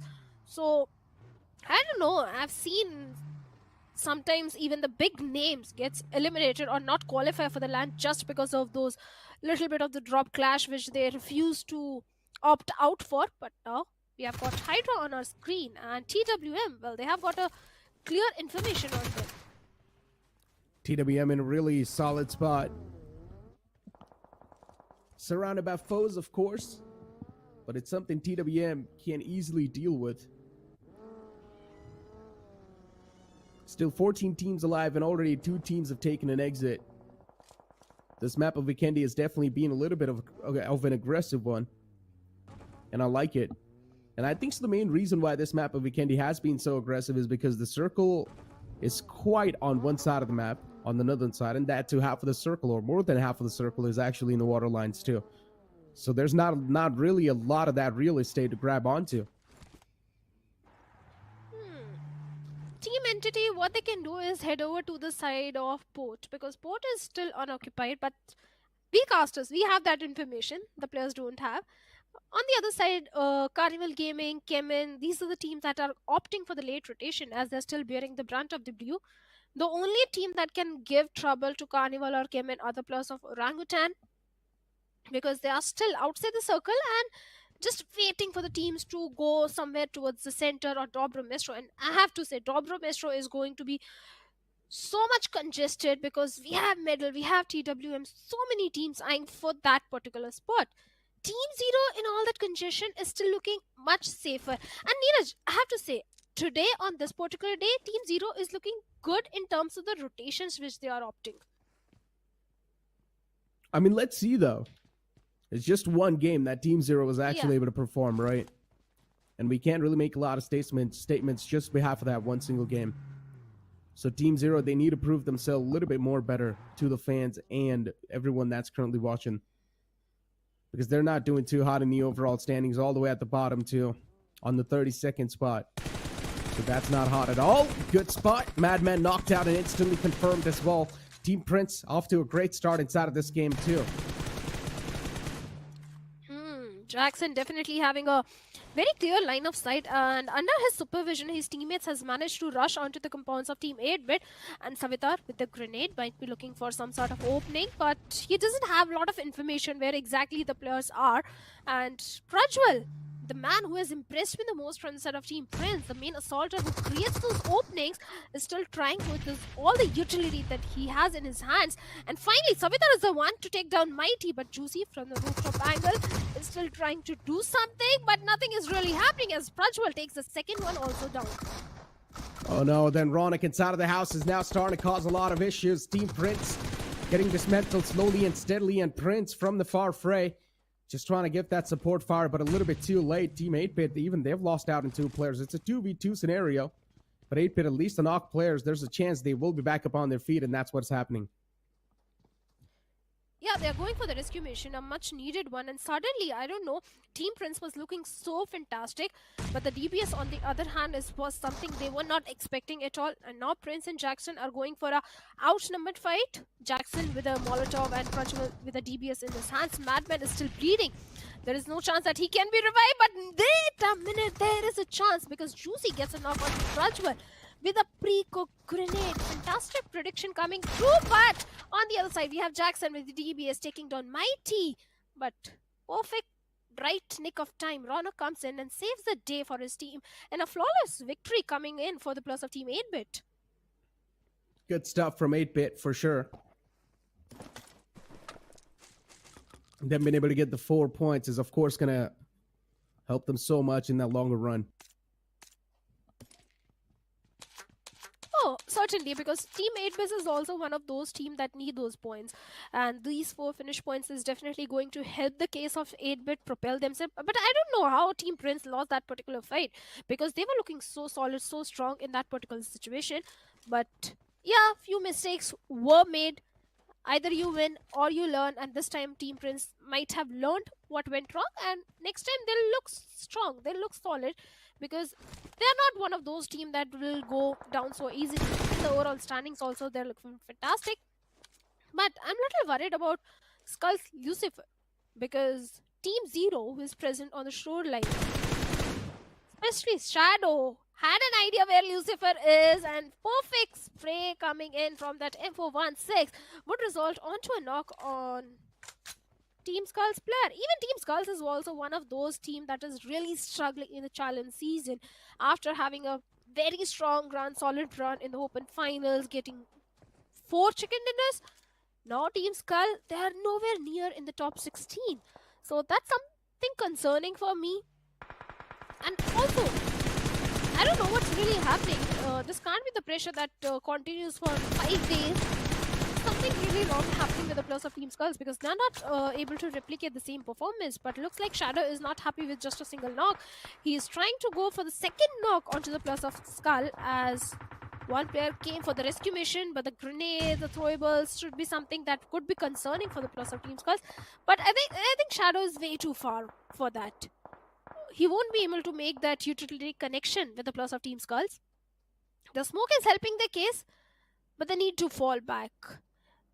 And the good thing at this situation is the plus of Team Zero, they're not making any sort of unnecessary rush onto the plus of Skulls. Because if they had, Skulls have 4 players. The flank angle could have been cancelled, could have been protected. So that was a good decision coming from the side of Team Zero, just to hold on to their grounds, because the circle is favoring them. And in Vikendi, if the circle favors you, you ought not to compromise that position. You ought not to leave that spot for the enemy. So that's exactly what they are doing. But Skull, they managed to give revive to their fallen teammate. Now they are standing strong as a 4-man unit.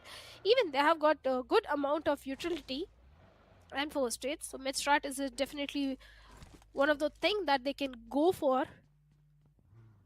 Let's see if they'll opt for it or no. But almost all the teams have made it inside the safety of the circle, barring 2, Entity and Carnival Gaming. Carnival Gaming, they opted for a very late rotation, and so far now it is working in their favor. But Entity, I think even they will find a clear pathway inside the circle. As long as they don't go for the center spot, they'll be good. They just need to hold on to the eastern periphery. But also at the same time, they need to be a bit cautious of the plus of Team 8-Bit, because even 8-Bit is also on the eastern side. On the other side, Team Hydra, Spush made the mistake of his life. Wrong peak coming in and instantly gets taken down, but thankfully his teammates are there.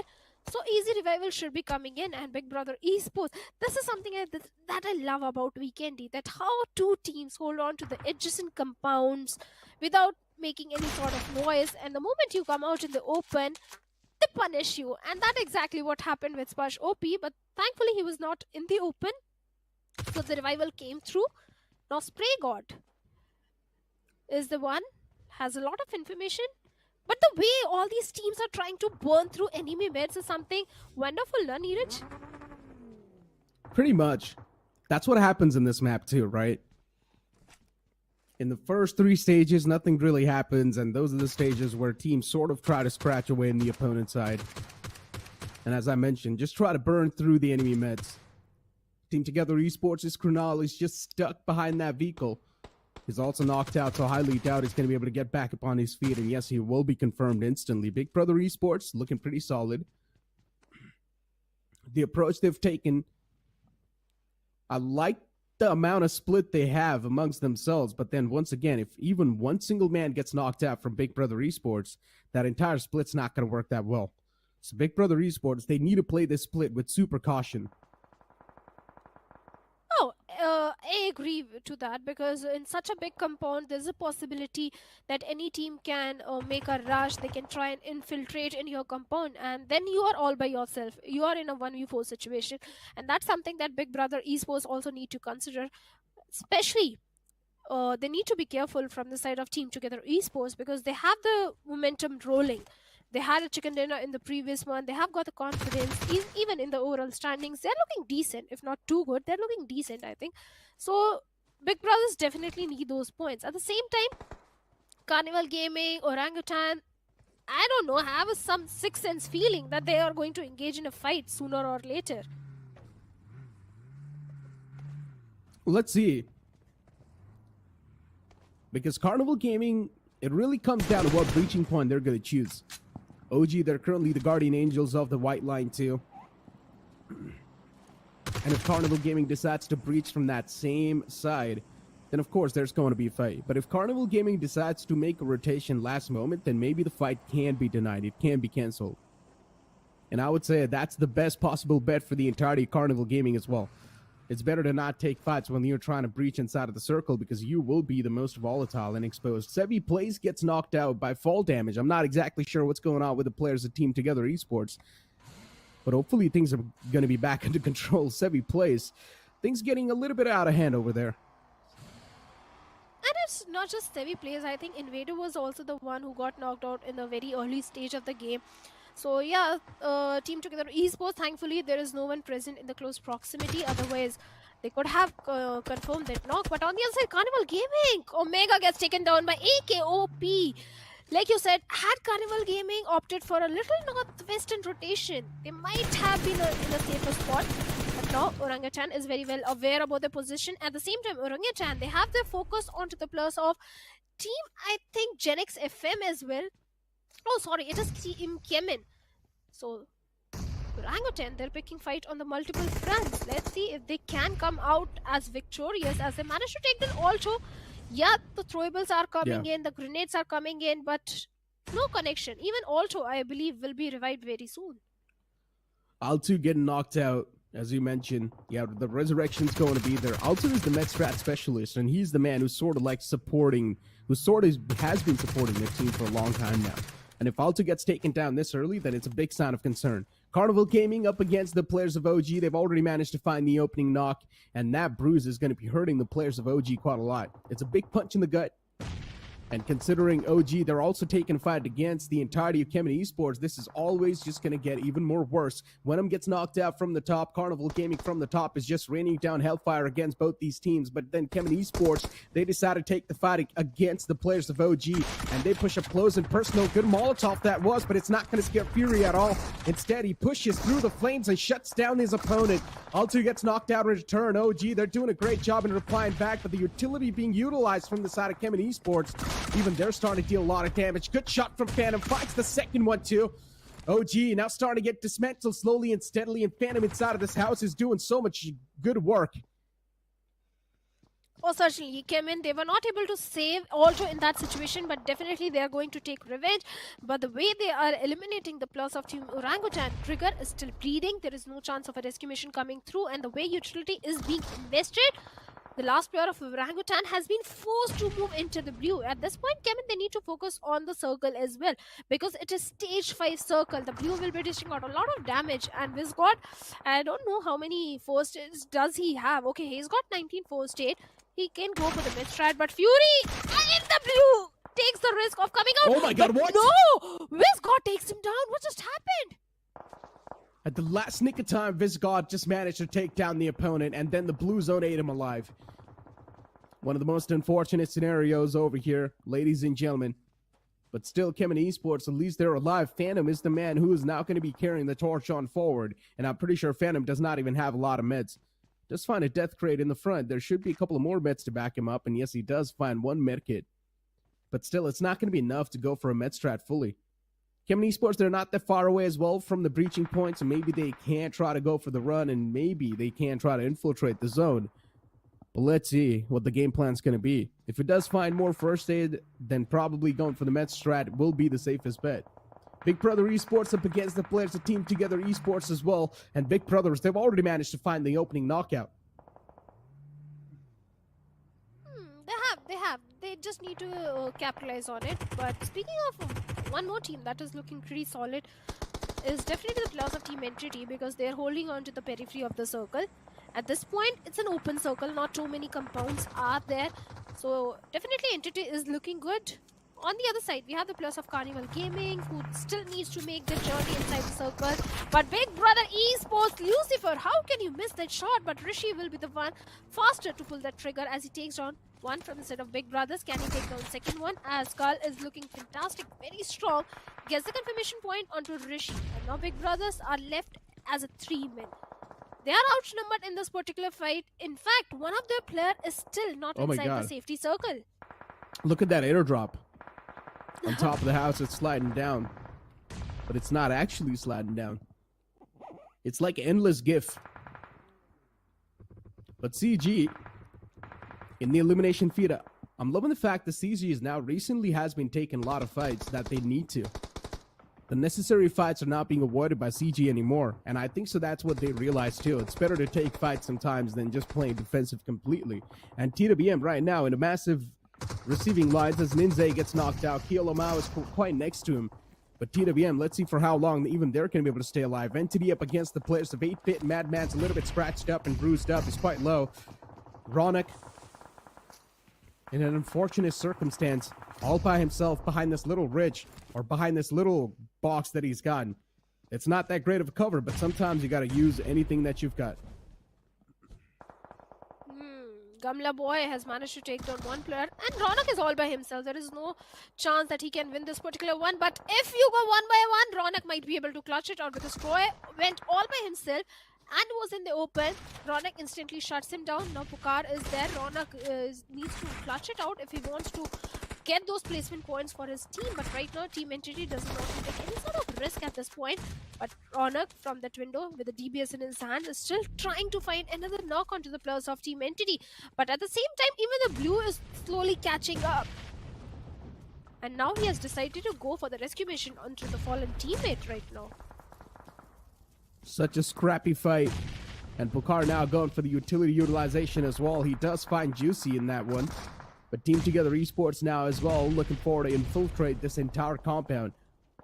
3 teams fighting in the same vicinity. Ronak is the only man left alive because Entity, they've done a fantastic job in dismantling the entirety of 8-Bit. Pukar went for the push and it's not going to matter. Entity, they have been wiped off. 8-Bit, they flipped the odds against the entirety of Entity and they shut him down quite easily. And now Team Together Esports is looking forward to march against the 8-Bit last man alive, which is Ronak. Ronak all by himself, looking forward to stop the entirety of Team Together Esports, and they've actually managed to shut him down as well with that nade. Oh, 3 teams in a single compound, and looks like Team Together Esports, they're definitely having the momentum as they come victorious. 4 finish points in their favor, and at the same time, they are having a perfect spot inside the circle also. They're holding on to the periphery, where one player, Invader, is a bit far away from his teammates, but he has a solid cover to work around with. He has got his teammates to provide all the backline support and the cover fire that is required in this situation. But Team Hydra is something that is concerning me when it comes to Team Together Esports. Middle, encore, going for the mid strat, but maybe he can still make it inside the safety of the circle. With 3-4 states remaining, I don't think he will. I'll take my words back. I don't think he can make it inside the circle right now. Team Together Esports. 3 players. While Safe is all the way in the back line, still just going for a med strat by Big Brother Esports. Only 2 teams currently inside of the zone. And the team that's currently in the powerful position is Hydra. Team Together Esports can be on the receiving lines, but so far they're doing a fantastic job. They've already managed to knock out 2 players, and now the situation's ball down with 2v2. Certainly a 2v2 scenario. Team Hydra, they have to go for the revival, but the way the barrage of grenades is coming from the side of Team Together Esports, at this point the revival is very risky, but still Spush OP decides to take that sort of a risk and is going for the rescue mission. On the other side, we have Sev going for the mid strat of Big Brother Esports. We have 5 teams remaining, but Psycart with a vehicle is already moving forward, and perfect cover fire came in as his teammate takes on Starboy. Now the grenade will be so deadly for the players of Team Hydra, and Spush OP has been forced to stop the revival and fall back.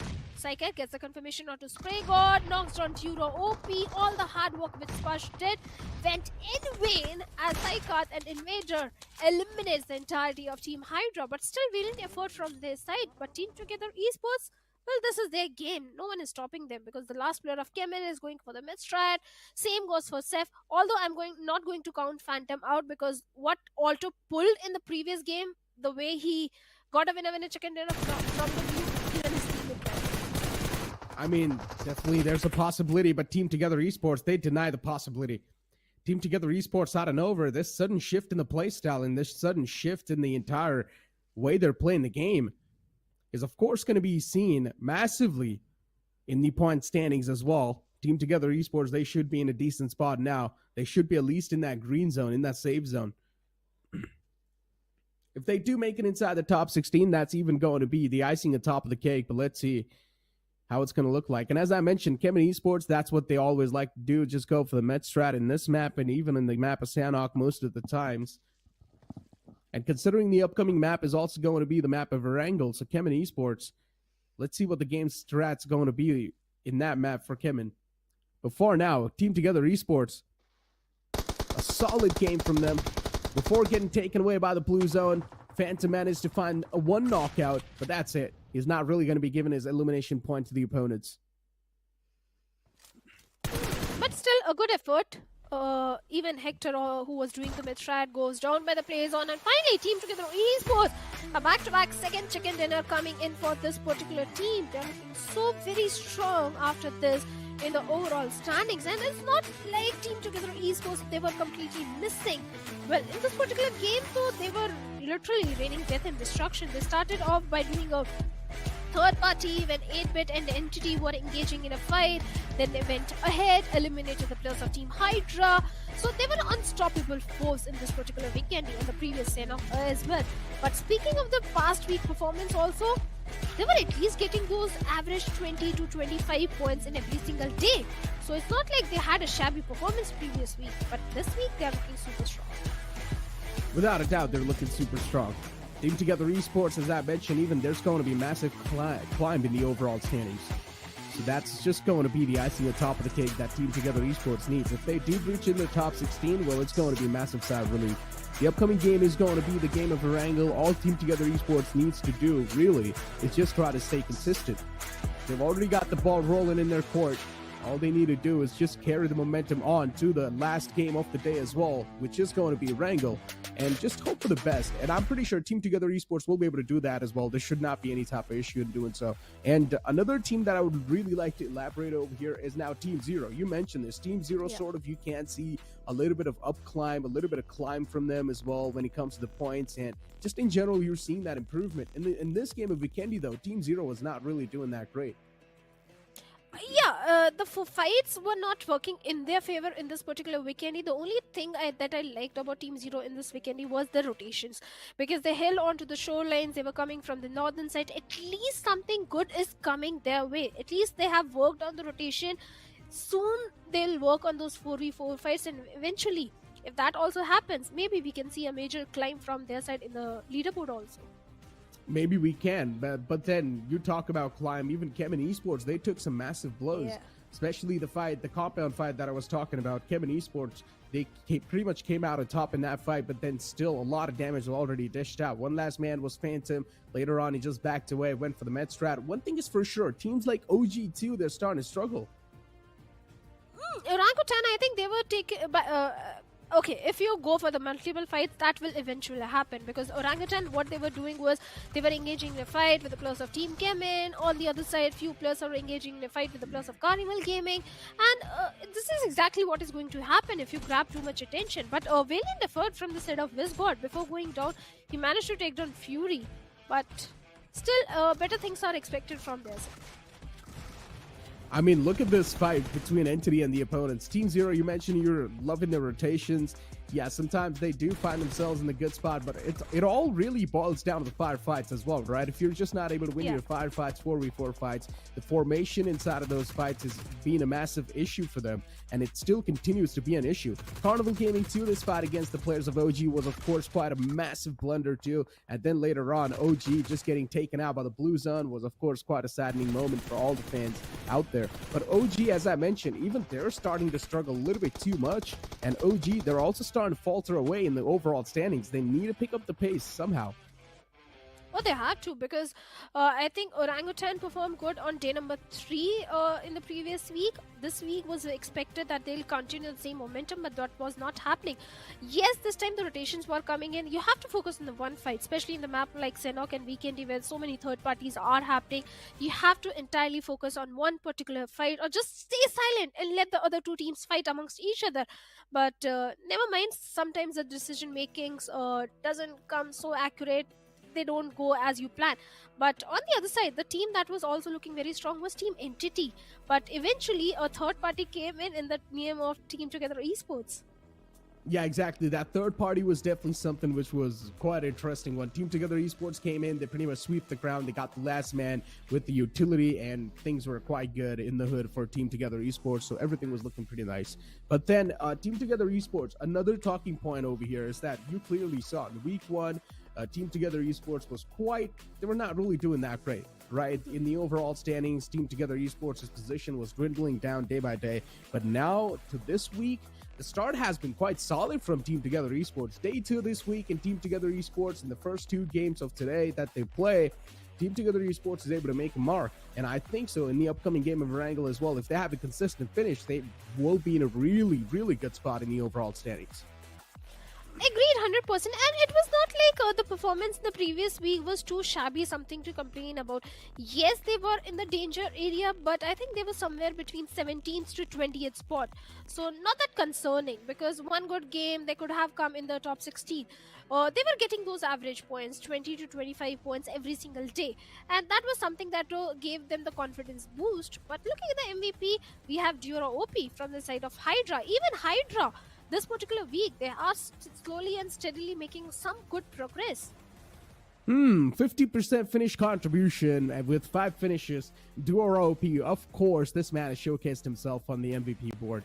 Soon enough, we'll be able to take a look at the best the companions as well, or pretty much the stars of the match. But we'll be able to find out how things are looking like over there too. But Duo OP, this man has been in my eyes for a really long time. This man has caught my eye. I've seen this man perform in the past as well in some official tournaments. And Duo OP has never disappointed. He is always the man who sort of leads the pack as well, who gets all the elimination points for the team. And his teammates as well do a great job in setting him up. So Duo OP getting this MVP, especially when Hydra was surviving that late, I'm not really surprised. Best companion is going to be Shaikat from Team Together Esports with 3 rescues and 3 assists with health restored to 245 and the survival time of 2740. Shaikat of Team Together Esports is doing so much. It's not like this particular week. This man was also getting good finishes in the previous week also. He has always been there, the supporter, when Invader was throwing those throwables onto the opponents of Team Hydra. Saikat was the one who went for the flank angle also. So definitely the Team Together Esports, they are playing as a unit. They are living up to the name. They are playing so together. But let's have a look at the match ranking also, and let's see which team is sitting at the top. I think Team Together Esports, because they got good finishes also with a total of 24 points. But there were few disappointments as well, like Team Prince, OR Esports, Orangutan, big names. Exactly, and this is what I was mentioning too. Team Prince, another name that we do not really expect to have such a bad performance. And Team Prince, if the same storyline keeps on continuing, well, the day is not far away, or that time's not far away when Team Prince will be kicked out of that top 16. So it's a wake-up call for Team Prince. Already the first spot in the overall standings has been compromised, so Team Prince better start doing something. OR Esports too, with only 1 point accumulated. OG as well, still struggles continuing. A lot of these teams not being able to perform inside this game too is sort of now starting to build a little bit of a concern for me. Well, OR Esports, I think the drop clash didn't work in their favor at all. Team X-Pac eliminated them. Team Prince also, the rush that came from the side of Team 8. I don't understand what happened wrong in that particular fight, Neeraj. Please break it down for me. Because Team Prince was looking so strong. The way the utility usage came through, the way the grenades came in. Prajwal managed to take down one player of 8-bit. His teammate managed to take down the other one. But yet, Team Prince lost that particular fight. Big blunders. Yeah, exactly. Sometimes all you can say is that the luck is just not favoring you. Sometimes, even inside of the firefights, luck is something that can matter. There can be like little percent of luck, maybe a 2 or 3% of luck, and sometimes things can go pretty bad for you. I mean, as you mentioned, Prajwal as well was getting those knockouts, but then you also need to understand there were also a few angles that were being overcommitted by the players of Team Prince, and I think so overcommitment is something that they really need to sort of get things under control with. But then again, Team Prince, we know they should be somewhere in the top 16, so no issues are going to be there in that regard. But look at Team Together Esports already in the top 5. That's going to be a massive sigh of relief for the side of Team Together Esports. Came in all the way at the first. They've already toppled over Team IQ Seoul. Oh yes, Chemin Esports, that was expected because Chemin Esports will go for the placement points. That is their go-to strategy, and even they have got the highest one, and not too shabby in the finish department also. They have got 54 finishes. Gujarat Tigers are also looking super strong. They are sitting on the 3rd spot. Entity, maybe in the next game, if the consistency comes, even if they get 1 point, they'll easily topple over Gujarat Tigers. And if a good game comes through, maybe they can topple over the players of Team Seoul also and come on the 2nd spot. Godstrain, they didn't had a very good day today, but one good game definitely came through from their side.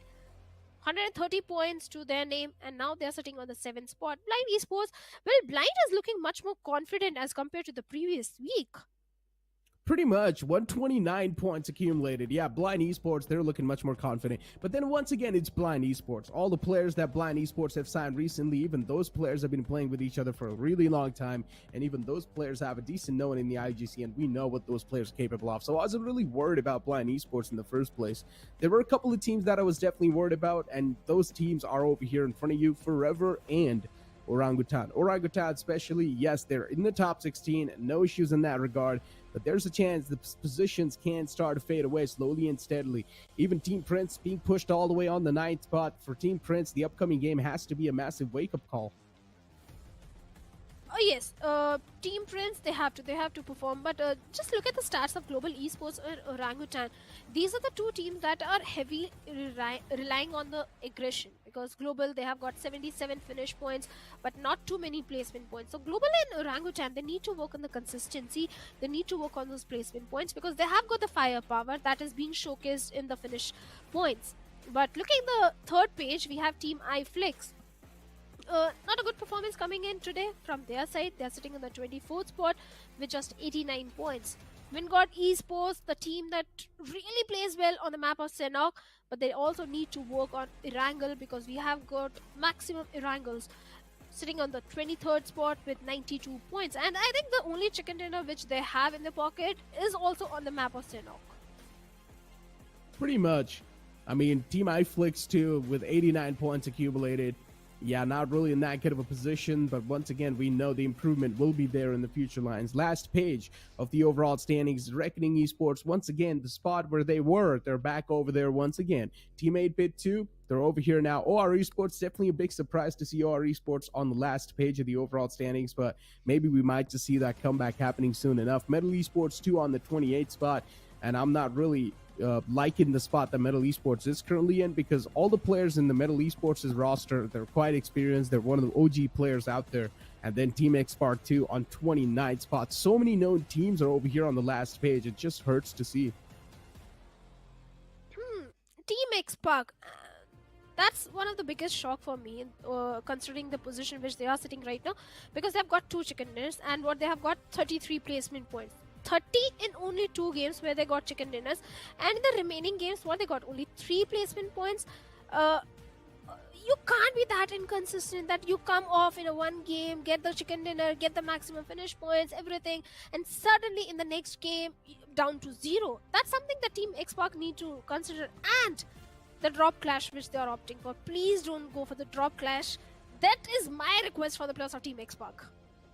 I mean, we've got the schedule now. The upcoming game is going to be the last game of the day, ladies and gentlemen. Well, Group B and D will have a chance to sort of do whatever they can, and this will be the last chance for the second day of this week too as well. So let's see what Group B and D is going to be able to establish, because Erangel, once again, we're back to the basic ground. Sanhok and Vikendi can be a little bit challenging, but Sanhok and Vikendi both were won by Team Together Esports, so that sort of propelled them massively in the overall standings. If the upcoming game of Erangel as well is actually won by Team Together Esports, this will be sort of like a record being set inside the SPS. Oh, yeah. Back-to-back 3 chicken dinners and a hat trick. Something I love to see. I want to see that. Some team getting that. But if that happens, Naniraj, you know what will happen the next day? Team Together Esports, they'll have a bullseye target. Everyone will be reading their strategy. Everyone will be come prepared for Team Together Esports, that how can we cut their rotation? How can we go against them? So yeah, that will something make things more interesting. Without a doubt. I mean, if a team's doing exceptionally well, they will always have a target on their back, because everyone would be looking at their play style, their gameplay, and at least would try to suppress them down, right? And Team Together Esports, definitely this good play style is there, but let's see for how long the consistency is going to be carried on, because that was a key issue for Team Together Esports, and not just for them, for a lot of the teams that are currently playing inside the SPS, known teams. Consistency is a big issue. As you mentioned, Team X-Spark, they have got 2 chicken dinners, but still, consistency even for them is an issue. I'll say drop clash. I'll repeat again and again like a broken record. For Team Xbox, the thing that is not working is the drop clash. If they go for the drop clash in the map of Erangel, I'm leaving, Neeraj. I'm leaving, because I can't handle it so much. Back-to-back 3 games you're losing because of the drop clash. When will you learn? Let's hope this game goes in the favor of Team Xbox. Let's hope. A lot of hopes will be there as the plane flat path starting all the way from hospital towards Kameshki.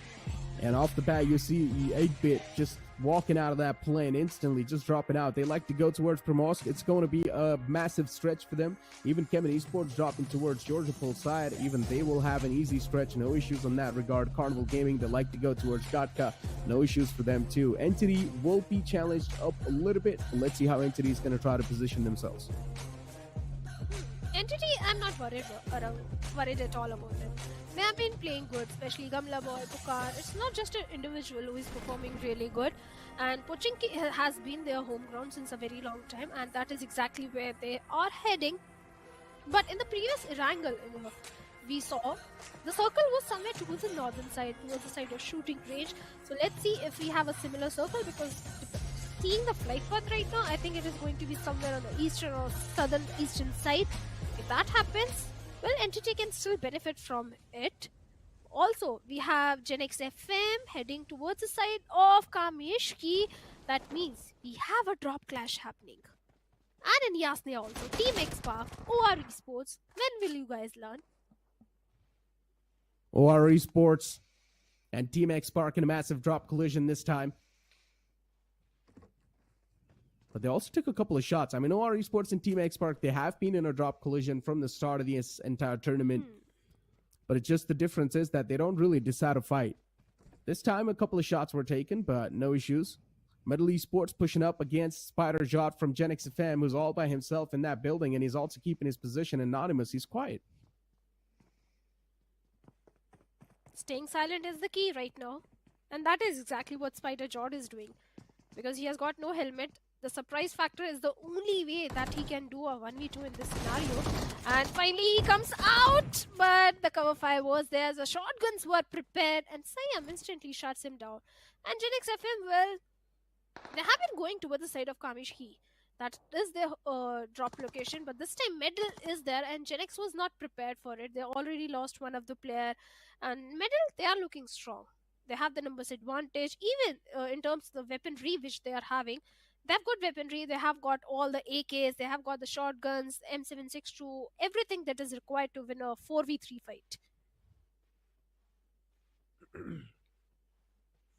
Gen XFM losing out on Spider Jot is, of course, going to be a massive stinger for them. 3 players in front of us from Gen XFM with the Herculean task now just to execute this entire game with a 3-man squad. Personally, sounds too much. But once again, these guys have been in the same situation time and time in the past as well. And it's quite interesting to see Metal Esports drop towards Kamishki, because usually Metal Esports likes to go towards No Reply. Yes, the plane fly path has a massive role in that. But still, Metal Esports dropping in unknown territory. I want to see how the adaptation quickly is going to be there. So far, they're having the upper hand in the fight. And in terms of the terrain also, because they have a little bit of the height advantage. The only player that can turn things around is JD Gaming of Gen XFM, because he has gone for a little bit of the flank angle, and if Medal doesn't anticipate that, he can definitely ruin the game, and he's certainly doing so as he finds Top Dog out in the open, instantly shuts him down. The confirmation is very critical. He has to go for the confirmation point, and he's trying to do so, but he has got no armor, no helmet, no vest, nothing at all. So even the bullets are numbered for Gen XFM right now. Although Paradox is trying to save the fallen comrade, but it's not going to be so easy at all. The smoke is there, the soft cover is there, but even the random spray is going to hurt right now, Top Dog. But looks like the revival should be made, and if that happens, it is not going to help the case of Gen XFM at all. Gen XFM in the outskirts, just moving around. Metal Esports still in the compound, looking quite cozy. Gen XFM, in general, both these teams are just wasting each other's time at this point. They could utilize this time to loot up and pretty much position themselves in a better spot inside of the circle, because they're all the way on the opposite side of the circle too. So I'm not really a big fan of early game stalemates. And this stalemate is definitely quite destructive if this just keeps on going on for a long time.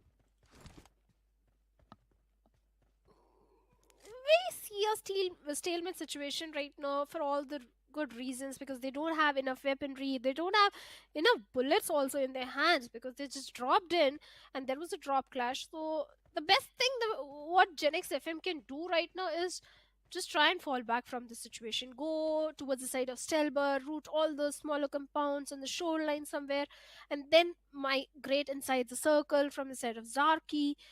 That could be a go-to approach for Gen XFM if the players of Metal Esports allow, because to fall back, you need those vehicles, and Gen XFM desperately needs to find those vehicles. I can see one of the player of Gen XFM, Skillful, is already going for a very big flank angle, or is he opting for the waterways? Is he looking for a boat? But on the other side, we have the players of Team Prince also in a bit of a situation, as Skull is also trying to breach into their compounds. Skulls. Oh, look at the amount of utilities being tossed. Prince knocked out. Jackson's also out of the contention, but Prejwald replies back nicely. Skulls as well. They've lost out on one player. But Team Prince, they've taken hefty amount of damage onto themselves. Savitar is not exactly in the clotheslines.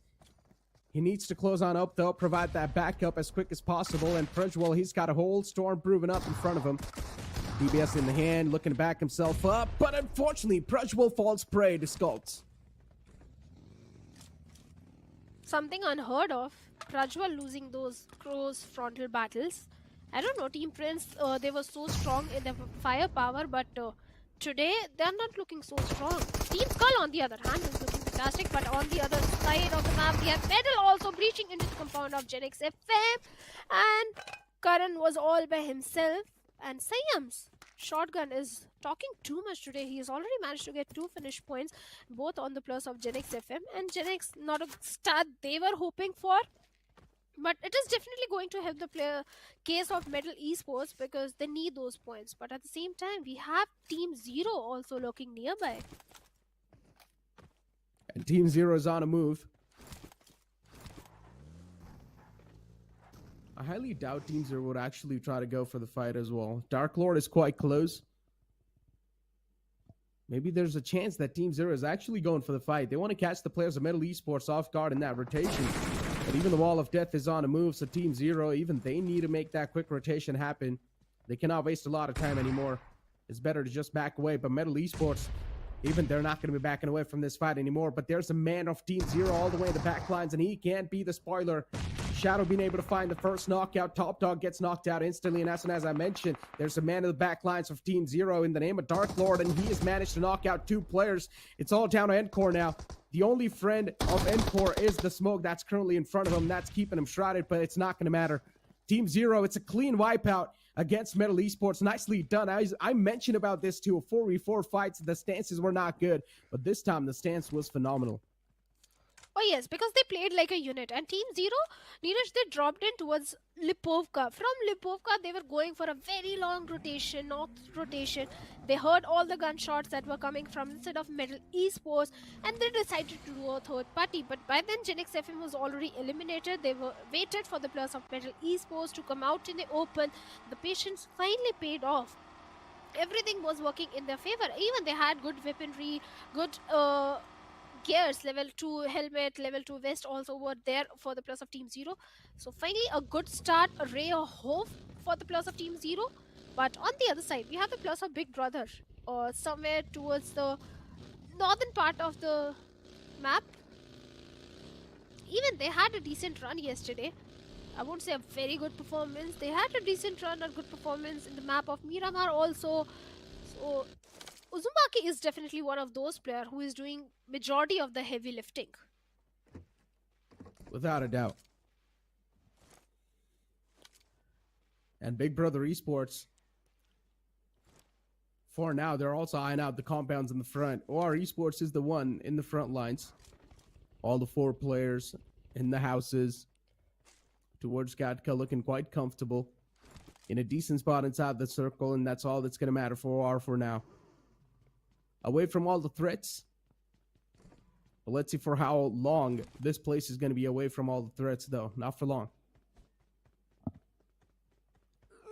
Agreed, because now they are in the Gatka area, which Carnival Gaming usually dominates. So, or Esports, all they need to do is just defend this compound. If they manage to defend this compound, I think the next circle is also going to favor the players of OR Esports. They've got all the resources, they've got all the weaponry required for the next few circles, so I don't think loot is going to be a problem for them. All they need to do is just keep the enemy at the bay, keep them at a certain distance, and they're good to go. But on the other side, speaking of one more team that is looking very promising are the players of Team Entity, but fewer teams are going for the late rotation, like the players of Team Hydra and Team Zero. There is a very high chance of Team Hydra and Team Zero also collide with each other. And in the blue, that is not going to be good news for either of those teams. At the same time, there are few teams who would be looking for a rotation coming from the northern side, like the players of TWM, Team X Park. Then we have Chemin. Chemin, again, going for a very late rotation. That's a good thing, because they'll find a clear pathway inside the circle. Nothing to worry about. And we know Chemin. They'll go for the mid-strat. And I'm always happy as long as it's working in your favor. If it is not working in your favor, then I'll start complaining. But the firepower is also there. We can't deny that. Chemin knows how to deal with those fights. But right now, Juicy is in a very tough spot as Trigger with the S12K shuts him down. I wonder what Juicy was doing out in the open all by himself. But Team 8-bit, they usually like dropping in toward the side of Primorsk. This is what usually happens when the circle is in your drop city, in your home ground. you don't have to rotate too much. When you don't rotate too much, you don't have all the intel, you don't have all that information that where which team is present, and you tend to come out in the open. And that is exactly, I think, what happened with Juicy. Maybe he went to get the information that which teams are rotating, and finally he was spotted down by the players and was taken out. But nothing to worry. Team 8-bit, they still have 3 men standing strong. Entity could be the next one to eye for the city of Primos. One more team that we were raising questions on was Orangutan. Because after the performance which they delivered yesterday, we expected Orangutan to set the momentum for today. They'll carry forward the same momentum today, but that didn't happen in the previous game also. Yes, they were engaging in a lot of fights, but they were not working in their favor. So Orangutan, still that dominating performance is not coming in from their side. So maybe Orangutan might try and capitalize on this particular game, because even they like dropping in towards the side of Ferry Pier, so they are very well aware and versed to all the terrains of this particular circle. Even Trigger is also one of those veteran players. All these 4 players, they have been sticking together with each other since a very long time. So we can't blame that, oh, the synergy is not there, because they have been playing for a very long time. So the synergy is there. On the other side, we have the players of Team OR Esports. Speaking of OR Esports, few of the players literally impressed me. Admino is going to be the one, because I've seen Admino perform really good on few of the occasions. So definitely OR Esports is also looking good, but I think Pro is also one of those players from the side of OR Esports who is doing all the heavy lifting along with Admino. The duo of Admino and Pro is working phenomenally well for the players of OR. Even now also, instead of opting for the center of the circle, they are somewhere on the northern part, having a good compound, and they can try and potentially look for a dominant control from the northern front. So yeah, OR is looking good, but the team that have a very good momentum are the players of Team Together. Without a doubt. Team Together Esports, 2 games back-to-back win. Maybe looking to secure this 3rd game as well. The circle is definitely quite unique, though. You got to give it to the circle. It's been playing a lot of these mind games with a lot of the teams in general. And Team Together Esports, they have been finding those good rotations inside of the circle.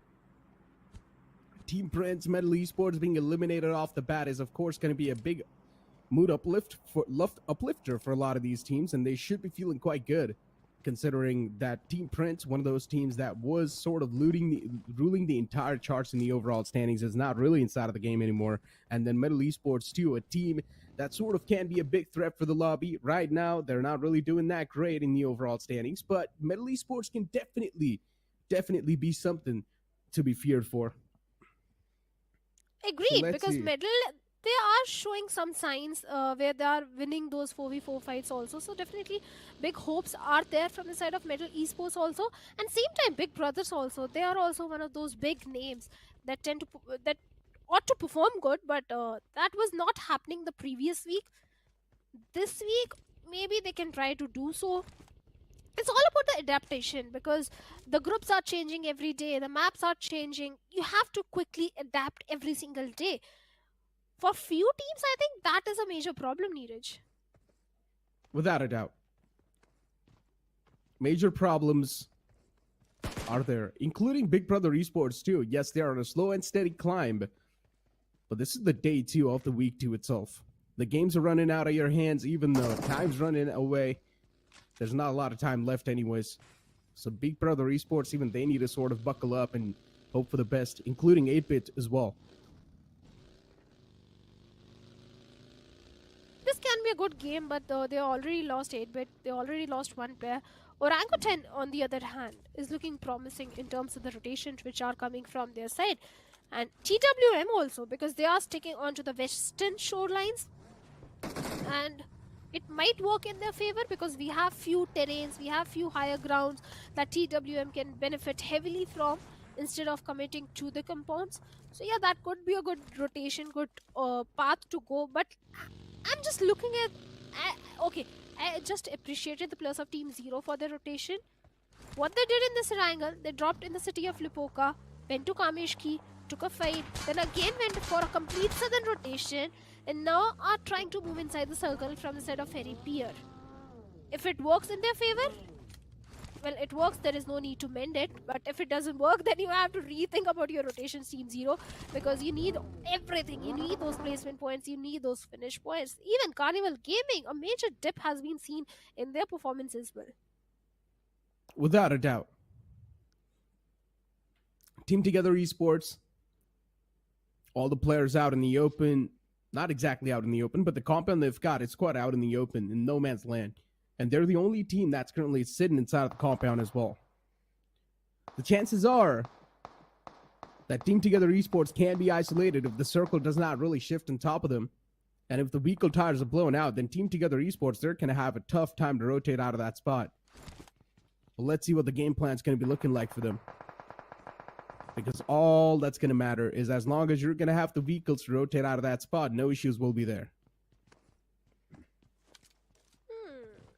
Even Team Hydra, this team is impressing me a little bit in week number 2.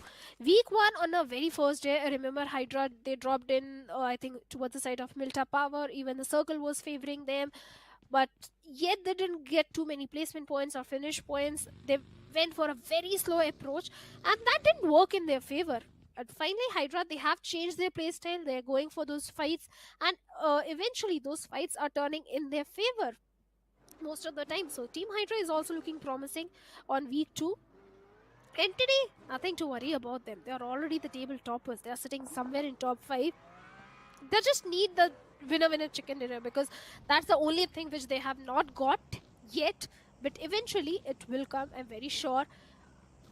Ronak, Troy, Pukar, Gamla Boy. Initially it was just Pukar and Gamla Boy doing all the majority of the work, getting those frags, but Ronak and Troy are also bringing those frags. The finish points are equally distributed among the team.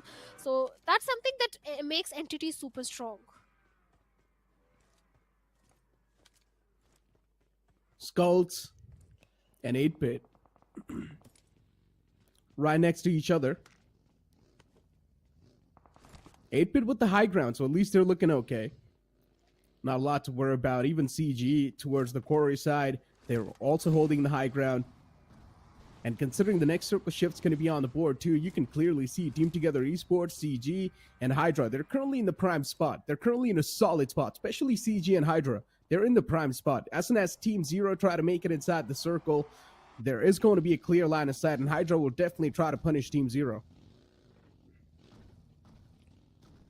That's a possibility, because but the only thing that might work in the favor of Team Zero is the split which the Team Hydra is having right now.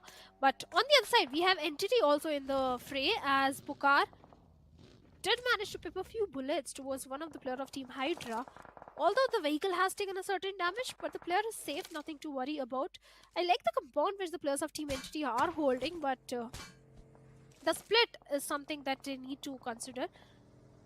Eventually they'll regroup, and they have a lot of information. They have information onto the players of Team Hydra, they have information onto the players of Team Orangutan as well. And speaking of Orangutan, well, they are engaging in a fight with the players of Team 8-Bit. What just happened? Ronak and his teammate fell down and knocked themselves. This is not a good news at all. I know they were making those rotations with those vehicles, but looked like they had to make that exit, and eventually they had to get, they were taken down, they were knocked out. But right now, Orangutan and TWM are in a battle of grenades. And OG on the receiving line. One of the players has been knocked out and finished, and Drigger as well inside of the HUD. Even he gets knocked out. AKOP instantly just trying to back away from the fight. Does not want anything to be done inside of this one. TWM, what a perfect execution that was. And now OG, one last man in the name of AKOP. Even he's starting to get pounced on by Ninze, and AKOP gets caught out in the open. Does not really hear the vehicle approaching him. Interesting. Sometimes the sound cues don't connect really well, or maybe you are busy listening to the teammates' commands, but whatever is the case, TWM, they've managed to get 4 finish points for themselves, and they're looking strong on the western periphery of the circle. But if they'll go a little north, they'll find the players of Team 8, Big Brothers as well, and from the southern side, we have the plus of Team Skull also approaching. So TWM, they need to be cautious of the plus of Team Skull. Although for now, they have a good spot to hold on to, but they have to migrate inside the circle. The circle is a big problem. It tends to go away from you. And now, in the quarry area, we have the plus of Team Hydra holding on to the two warehouses.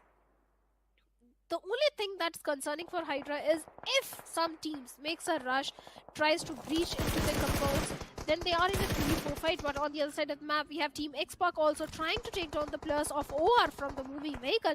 And looks like Admino has already been knocked out. Spray God and Dreams is way too low.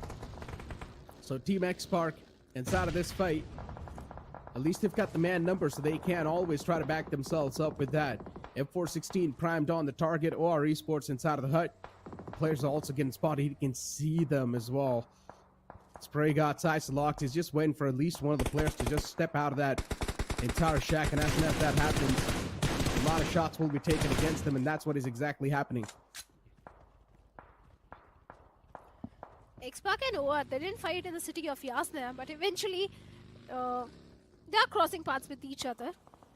And definitely OR is not looking at the best spot right now. Then we have Team Xpark. At this point, they have to prioritize the rotation also. But somewhere else on the map, we have Carnival Gaming, Omega also taking down few of the players. Carnival, they have the northern periphery of the circle. Even they have a good spot. Not a good, I'll say a decent spot for themselves. Yes, the high ground is going to help their case. So Carnival Gaming, for them also, this game is important because there is a major downfall in their performance. Then we have the plus of Team 8-Bit also. 3 teams that need to stage a comeback are holding on to the quarry area. Hydra, Team 8-Bit, Carnival Gaming. This game is very important. This particular week is very important for all these 3 teams because they are either on the second or the third page of the overall standings. None of these 3 teams are in the safe zone. CG and Hydra in decent spots. Hydra especially, they're holding those 2 warehouses, 2-2 split. CG on the top with the high ground, getting all the intel that's essential. But soon enough, CG will need to leave that spot and try to make it inside of the zone, and that's where the real fights or the real hell's going to start to break loose. Skulls now, they're trying to eye out the players, the Big Brother Esports, Rishi and Sarvit in the sidelines. Utilities being exchanged from both the sides, but Sarvit in the front lines needs to be a little bit more cautious because he's in the nading range. Even the wall of death now starting to move in from the back lines, and the real pressure can be felt now. Big Brother Esports making the best use of this situation, and even they need to prioritize the circle right now, but right now they have to deal with the plus of Team Skull, as Skull is falling down one after another like a pack of dominoes. But before going down, they did manage to take down one player from the side of Big Brother Esports. Eventually the play zone will also play their part. Chemin Esports, talking about them, Alto was knocked out, but the revival has been made. Chemin, even for them, it's not going to be an easy journey inside the circle because the team that is trying to gatekeep everyone on the northern end is going to the plus of Team Xpark along with Team Hydra. I can see one of the player of Team Entity, Troy, has also been knocked out. And in the meanwhile, Team Together Esports, after having a fantastic run in the previous 2 games, they have been eliminated. And Team Xpark, they're creating problems for so many teams. Not just Entity, for everyone who is trying to come from the northern front. Pretty much, Team Xpark Dreams gets knocked out. Sarang as well is right underneath that watchtower. And Gamla Boy tosses that nade.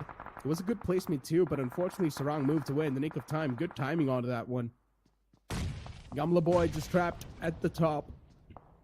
Will need to face all the utilities. That's going to be on his way. And considering his presence of mind as well as sort of helping him out inside of this fight, he's also taking so much damage himself, but he's also inflicting a lot of pain and hurt against the players of Xpark. He's way too softened up, needs to patch himself up, and that's what he does. Gamla Boy needs to patch himself up. Even the blue, the wall of death like you call it, is closing in. And both these teams, they're doomed. Sarang, this states this circle. You can't survive the blue. And Gamla Boy, I think he's also going for the mid-stride. But with the DBS in his hands, he tries to make a hasty rush towards the circle. Eventually gets taken down. On the other side, Team Xpark, they're still surviving as a 3-man army, looking super strong. This could be their game to lose. Even Hydra is looking strong. But what just happened? Carnival Gaming, they were trying to come inside the circle and Team Hydra eliminated them and plays on Well, it is punishing the plus of Team X-Park as well. Hydra's perfect grenade utility usage onto the plus of Carnival Gaming was so fantastic, and now Hydra is looking 5 finish points strong. They've got all the 4 plus alive, they have got all the momentum rolling in their favor, even they have got a good position as well. Team Zero, even they have made it inside top 5, but looks like a grenade that came from the side of X-Park took down Scout. Knocked out. As I mentioned, Team Zero, as soon as they're going to try to make it in, this is what's going to happen. Team Zero, they're in such a sensitive spot right now. And the teams on the high grounds, without a doubt, they will have the most amount of advantage. And you can see Hydra, too, slowly and steadily marching in against the opponents. Ninja Jot's knocked out. Spray God has got a solid cover to play with. Team Zero is the only big threat currently inside of these final few teams. Team Zero, I'm happy at least they made it this far inside the top 4 with, I think, 3 players alive, I believe. Yeah, 3 players are definitely there for Team Zero. This can be a good game for them. Hydra, for them also, because they need that much needed chicken dinner. Yeah, the position which the players of Team Zero are having right now is not so good because they don't have the high ground, but the angle which Shadow is holding right now is so very critical. The utility usage, the grenade exchange that is coming in, the thing that is working in the favor of Team Zero is the circle. They have the circle benefit, and with that, Shadow comes in and takes on not just 1 but 2, 3 plus of Team Hydra, and with that Team Hydra, they have been eliminated, and Team Zero 12 finishes already in their favor. The only last man that is stopping them from getting that winner chicken dinner is going to be Spray God of Team X-Park. Oh my god. Where was this Team Zero when they desperately needed to perform in the first few weeks? But maybe, I guess, Team Zero, they've sort of ironed out all the patches that were there, or all the loopholes that were there in that strategy. And Team Zero, now a 3-man squad up against one last man at Team X-Park. Spray God is trying his best to fight back. The utilities are also being tossed up. And Team Zero, somewhere down line, they should have a clue that where exactly this last man is. 3 players from Team Zero will desperately try to take this fight against Spray God. Him being the only man alive as well will just give the players of Team Zero a little bit more confidence.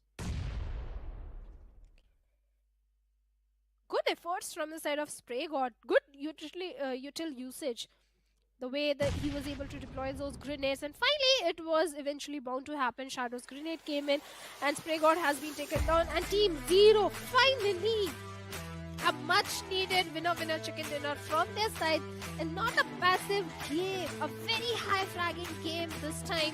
12 or maybe more than 12 finishes strong they were looking in this particular one. I was the one who raised questions on their rotation that after going north, why they went all the way south, but whatever it was, it worked entirely in their favor. Team Zero, solid stuff from them today, that's for sure.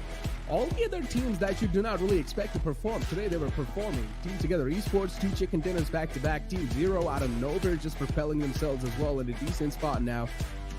Man, it's just really increasing the excitement for the upcoming weeks as well. I'm not gonna lie, Team Zero, they are pulling off some incredible stuff, that's for sure. As I mentioned this during the previous couple of games as well, I mentioned this Team Zero's fighting stance isn't really that great, but then inside this game, Team Zero was a whole different beast. Yeah, they had a very good momentum rolling. First, they went and eliminated the players of Team Metal Esports. The synergy was showcased over there because there was patience. They just waited for the players of Team Metal Esports to come out in the open. It was not like they missed any kind of unnecessary rush or push onto the compounds of Metal Esports. After that, also, they prioritized the rotation. They went all the way south from the ferry pier area. They tried to move inside the circle, and that decision making, the rotation decision making, eventually worked out in their favor because the circle also went little south towards the side of Quarry. Pretty much. I mean, the circle was also quite interesting, right? Even in the map of Vikendi, the circle was quite weird. Now, even in this game of Erangel, the circle was quite weird, especially Quarry Circle. It's not something that you see that often.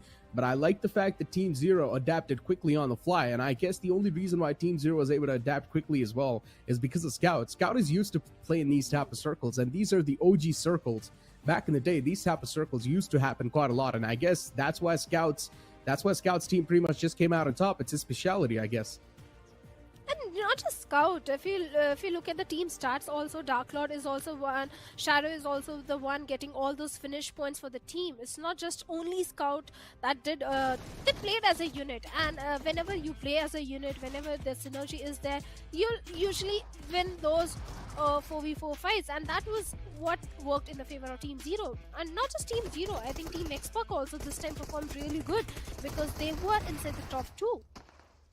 Without a doubt. I mean, Metal Esports, of course, for them, this entire fight against Team Zero was just incredible. Team Zero, such a flawless squad wipe that was playing together, good communication, and with the way they asserted their dominance against Metal Esports is one of those teams that is a solid team, without a doubt. And considering we know what Team Zero is capable of as well, I mean, now I just want to see a little bit more of Team Zero, I'm not going to lie. Oh, we all want to see more of Team Zero because all the fans of Team Zero were a little disappointed by the performances not coming in. The lineup is so strong. All the players, Syed OP, even Syed was the MVP today in one of the game. So it's not like they were entirely missing the entire day and just shine off in one of the games. They were looking strong the entire day in all the 3 games. In Sanhok also, they were looking decent in the terms of rotation. Not in terms of the finish points. In terms of the rotation, they were looking good. And finally, that paid off in the Erangel. But Team Xbox is also one of those teams that had my worries because they were not giving the good performance. But finally, a good performance came in from their side and really an effort from the last individual who was standing.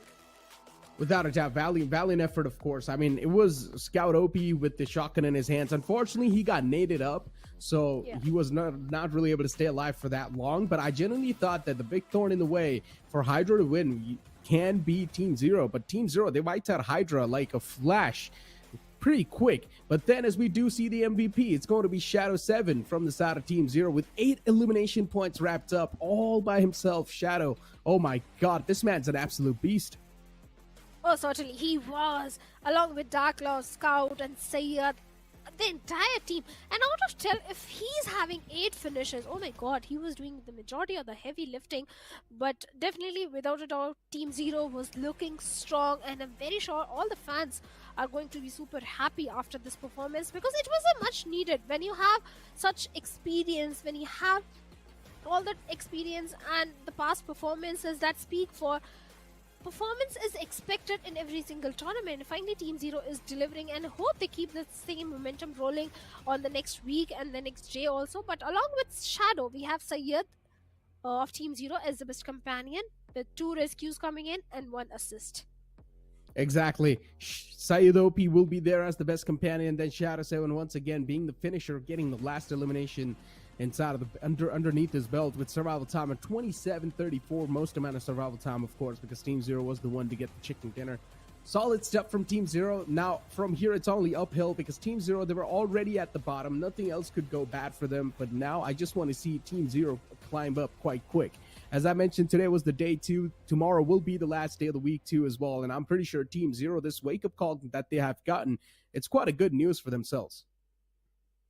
Certainly, it is good news. And let's have a look at the match ranking, that which team got how many points. We know Team Zero, they got 13 finishes, total of 28 points. Even Team Xbox was looking so strong in this particular one, total of 17 points to their name.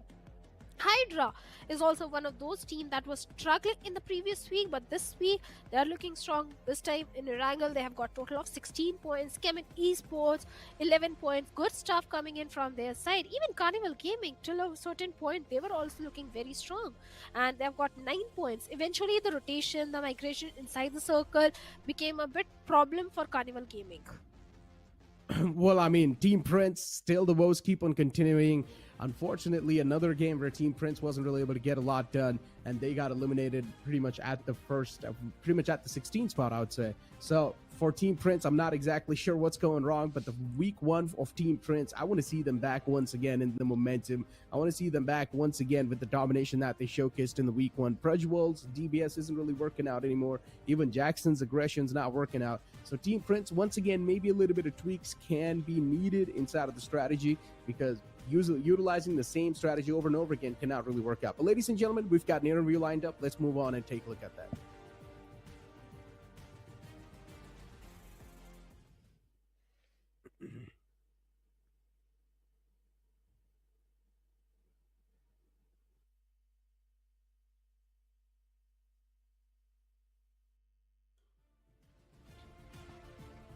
Interesting. Well, welcome back, ladies and gentlemen. Once again, we did not really get to see the interview.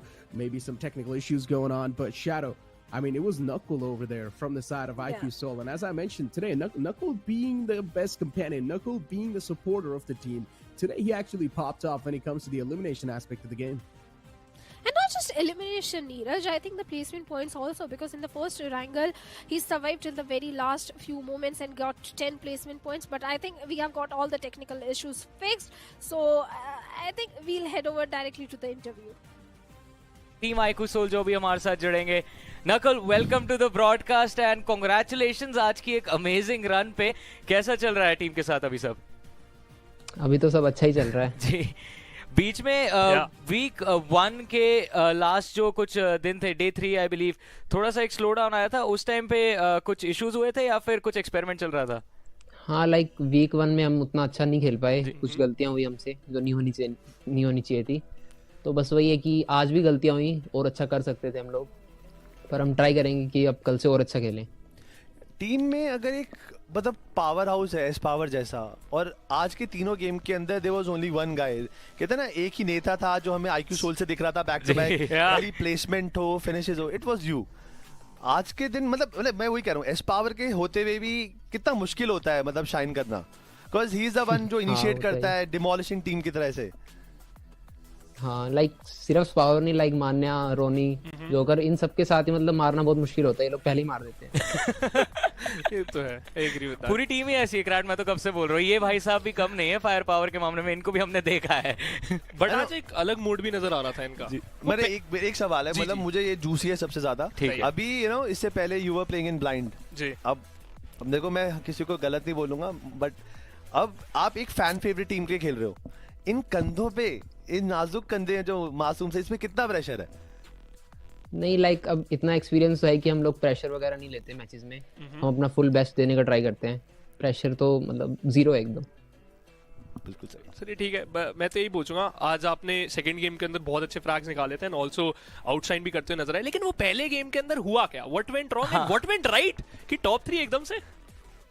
First game में like हमारा ऐसा था 3 man, हमें ऐसा कुछ नहीं था कि सामने जोन दिख रहा था, पर लेफ्ट राइट बहुत ज्यादा बंदे थे. तो हमने सोचा था कि एच पे गाड़ी घुमाते रहेंगे, बट वो दोनों मर गए, लाइक पावर और मान्या मर गए. तो मैं सेंटर में चला गया सीधा और बस बैठे रहे. अभी आपका जो एरांगल वाला गेम था, उसके अंदर आपकी मुलाकात सबसे पहले 4 शॉट के साथ हुई थी. आप उस टाइम पे अकेले होते हो स्कूल, अपार्टमेंट और रिजॉर्ट में. लूट खत्म करके गए थे या तो उनको पिक ऑफ करने भागे थे? नहीं, लाइक हमें दूर से एक बंदा दिख गया था, तो एक एक गन लेके हम लोग पहले चले. बोला था ये बात. लूट नहीं हुई थी. ये है ना, ये है टीम आईक्यू सोल जो सबको पसंद है. Full confidence. But Nakul, today you were phenomenal. तीनों गेम्स के अंदर लाजवाब परफॉर्मेंस. आई थिंक जो आज आपकी टीम को हमने फर्स्ट पोजीशन अटेन करते हुए देखा, congratulations to all of you and to you as well. एक इंडिविजुअली आई थिंक ये एसपीएस का बेस्ट प्लेयर परफॉर्मेंस था आज के दिन जो आपने करके दिखाया है. Thank you and thank you so much for joining us for this interview as well. उम्मीद रहेगी कल के दिन भी ऐसी एक टफ फाइट आप डिलीवर करें. Best of luck for your matches tomorrow. Thank you. Bye bye. And Quite a wholesome interview, I'm not gonna lie. I mean, Knuckle, of course, sharing some choice words. Even he mentioned, especially when you're gonna have such heavy hitters in the roster like S Power, you've also got Manya, then you've also got Ronnie. It's really tough to outfrag these guys, but still, Knuckle somehow today he was able to outfrag them, and he was also able to outshine all of those 3 players. 100% agreed. I think he won many hearts the moment he survived till the last circle as a lone wolf, because it's not easy. It was an open circle. He was just hiding in the bushes, making the best use of the foliage. But kudos to him. And looking at the overall ranking, we have Chemin right in the top with 180 points. Team Soul on the second spot with 160 points. But Chemin, they have got the highest placement points. On the other side, speaking of Team Soul, they have got the perfect balance between finish and placement points. I have to say, they have got highest finishes, but this is the sort of balance we need in life. 180 points wrapped up by Chemin Esports too. Currently, they're also leading the charts. 20 points lead and 20 points away from Team Seoul. Tomorrow's day is going to be quite a critical one. Team Seoul, they'll probably try to retain that first spot in the overall standings without a doubt. They're going to be desperate to get the first spot down. As you mentioned, it is quite a nice balance too when it comes to the finish points and placement points of Team Seoul.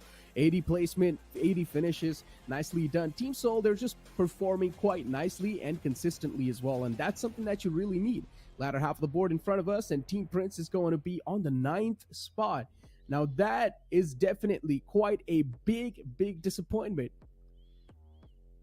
The disappointments are going to be there, but you just need to learn from all the mistakes and come back much stronger on the very next day. That is what all these teams need to do. But Hydra officials, they're looking strong in week 2. They have made it. I remember after week 1 they were on the last page, but now they've made it inside top 13. They're sitting at the 13th spot, top 15. So definitely a good jump from the side of Hydra officials.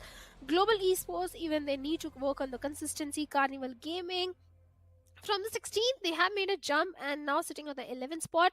But with the potential which these players are having, I think Carnival Gaming should be aiming for the top spot. If not top spot, at least the top 5. So because that is where we expect to see the players of Carnival Gaming. But they have got decent placement points, 70 placement points. Finish point is something that they need to work on. And speaking of finish point, Alibaba Raiders, this is also one of those teams that heavily rely on those placement points because they have got 91 placement points and just 35 finish points. Oh man, OG on the 16th spot too with 115 points wrapped up. I mean, Orangutan, even them, the struggles were definitely there today. For a lot of the teams in general, the games were looking quite off, including Team X-Spark. Yes, the final game, Team X-Spark did quite good. Even Team Zero, we saw a massive step up from them. But even just having that one single good game is not really going to count. You've got Team Forever on the 3rd page on 17th spot. Then you've also got AUTOBOTZ, Team Godlike, Genix FM, and you've also got TWM, 8-Bit, FS Esports, and WindGod. And especially WindGod is one of those teams, when it just came in, the first week we saw WindGod perform, it was quite astonishing. Like I said, WindGod, they only perform on those maps like Sanhok, Vikendi. They need to focus on those Erangels and Miramars as well if they want to propel themselves in the overall ranking. Because just with Sanhok and Vikendi, I don't think WindGod can make it inside top 16. FS Esports, on the other hand, today they were looking strong. The way they were making those rotations, the firepower was there. So definitely this day was good for the players of Team FS Esports. 8-Bit, just a decent day, I'll say. They're sitting on the 22nd spot. They need to do much more than that. They need to get those finish points because 95 points is something very concerning for them. If they want to see themselves into top 16, they at least need one chicken dinner right now. Without a doubt, they definitely do need that one single chicken dinner that can propel themselves in much more better spots, right? FS Esports, especially Aru and his teammates, they are definitely trying their best to sort of get themselves back up from the graves, and they're currently on the 23rd spot, which is not that bad. Soon enough, the upcoming page as well is going to be there. I just want to see where Team Zero is going to be after such a good performance. On the last page, but not at the bottom spot. At least they are making progress, and this is the sort of progress we need from the side of Team Zero, that they are getting the chicken dinner, if not chicken dinner, high amount of finish points. And Team Zero, they're sitting on the 30th spot. So you see, now the points standing are not so volatile that just by single game you can make a huge jump in the overall ranking. And if that is the case in week number 2, I wonder what is going to happen on week 3. Staging a comeback in week 3 is going to be such a tedious task. It's going to be way too tough, that's for sure. Making a comeback happen in week 3 will be something that you would not just want to face, let's be honest.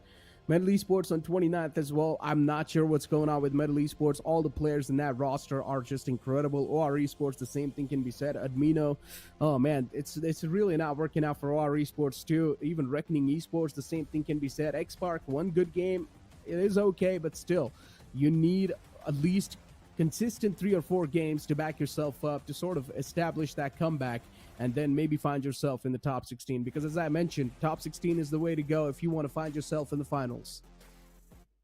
you should be eyeing for the top 16, and you can't leave things for the 11th hour, because on the very last week already the pressure is mounting so much on the shoulders. It is definitely going to affect the performance, so you have to make sure the performance comes in week 2 itself, because like you said, week 3 it's going to be so difficult, and with 2 days already over in week number 2, I don't know. I think the next day, tomorrow, is going to be so critical for all these teams who are in the last page. And not just the last page, I think the middle pack teams also. Tomorrow is without a doubt going to be super critical, because it's also the last day of the week too, as you mentioned. And then after that, week 3 is going to be starting, where we know week 3 is a week that we all need to watch out from. And things are going to be way too difficult.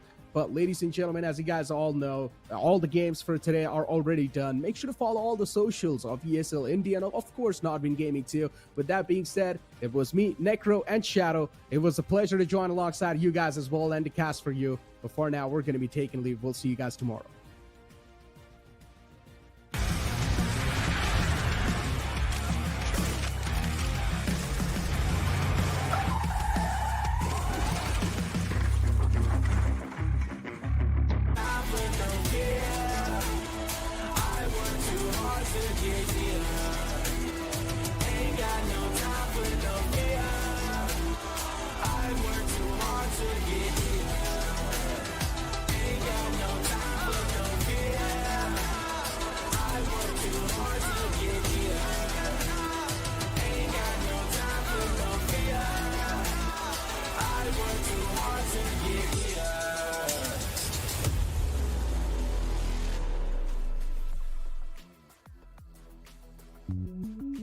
Welcome to the place where dreams come true, where everything you want can be yours, if and only if you're willing to work for them, you're willing to hurt for them, but most of all, you're willing to be first for them. Look, I'm going straight to the top. I don't know how I would stop, like it or not. I got some goals that I'm hitting. You hear what I'm spitting? It's hot. Look what I got. Whole lot of passion and pain. The road to success is insane. Stay out my lane, cause I'm on a mission. I'm getting what stands in my way. Yeah, I'm a beast. I wouldn't play with me, baby. The way that I'm training is crazy, and I do it daily. You wanna talk about drive? I got more drive than Mercedes. I've never been lazy. I'm in the room, it's a red alert. You wanna compete? Well, get better first. I got 10 toes in the dirt. Push through the hurt just to show them my worth. I'm the best. Yeah, I'm the best. I never stress. I know what's next. I'm who they test. Like we playing chess. But I'm unimpressed. So now let me flex. Yeah, I'ma work through the struggle and hurt. Cause I know my worth. And I gotta be first. Yeah, I gotta be first. Look, I don't want anyone's sympathy. I understand what it's meant for me. I give my focus and energy. If it's meant to be, then it's meant to be. But mentally, I'm undefeated. They hear that and say I'm conceited. Like there's no reason. Like I don't beat them and come back again just to teach them that when you work under pressure, you reach higher measures. They'll try and bring you down, but you cannot let them, and only get better and focus on cheddar. Eye on the prize and you'll become a legend. Like, when I'm in the room, it's a red alert. You want to compete? Well, get better first. I got 10 toes in the dirt. Push through the hurt just to show them my worth. I'm the best. Yeah, I'm the best. I never stress. I know what's next. I'm who they test. Like we playing chess. But I'm unimpressed. So now let me flex. Yeah, I'ma work through the struggle and hurt. Cause I know my worth. And I gotta be first. Yeah, I gotta be first. They don't know what's gotten into me. How'd I turn pain into energy? Through all the struggle and hurt, remember my worth, and that's why I gotta be first.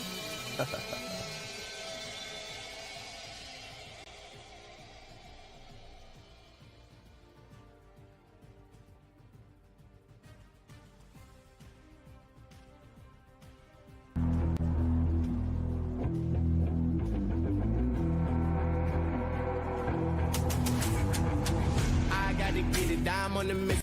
snap any minute. Casually winning, stop tripping on me, stop dissing on me. Yeah, I got a dream, can't take it from me. My fire's burning, I'm always learning. Tell me where to go, man, I'm on a journey. Yeah, I can't explain it.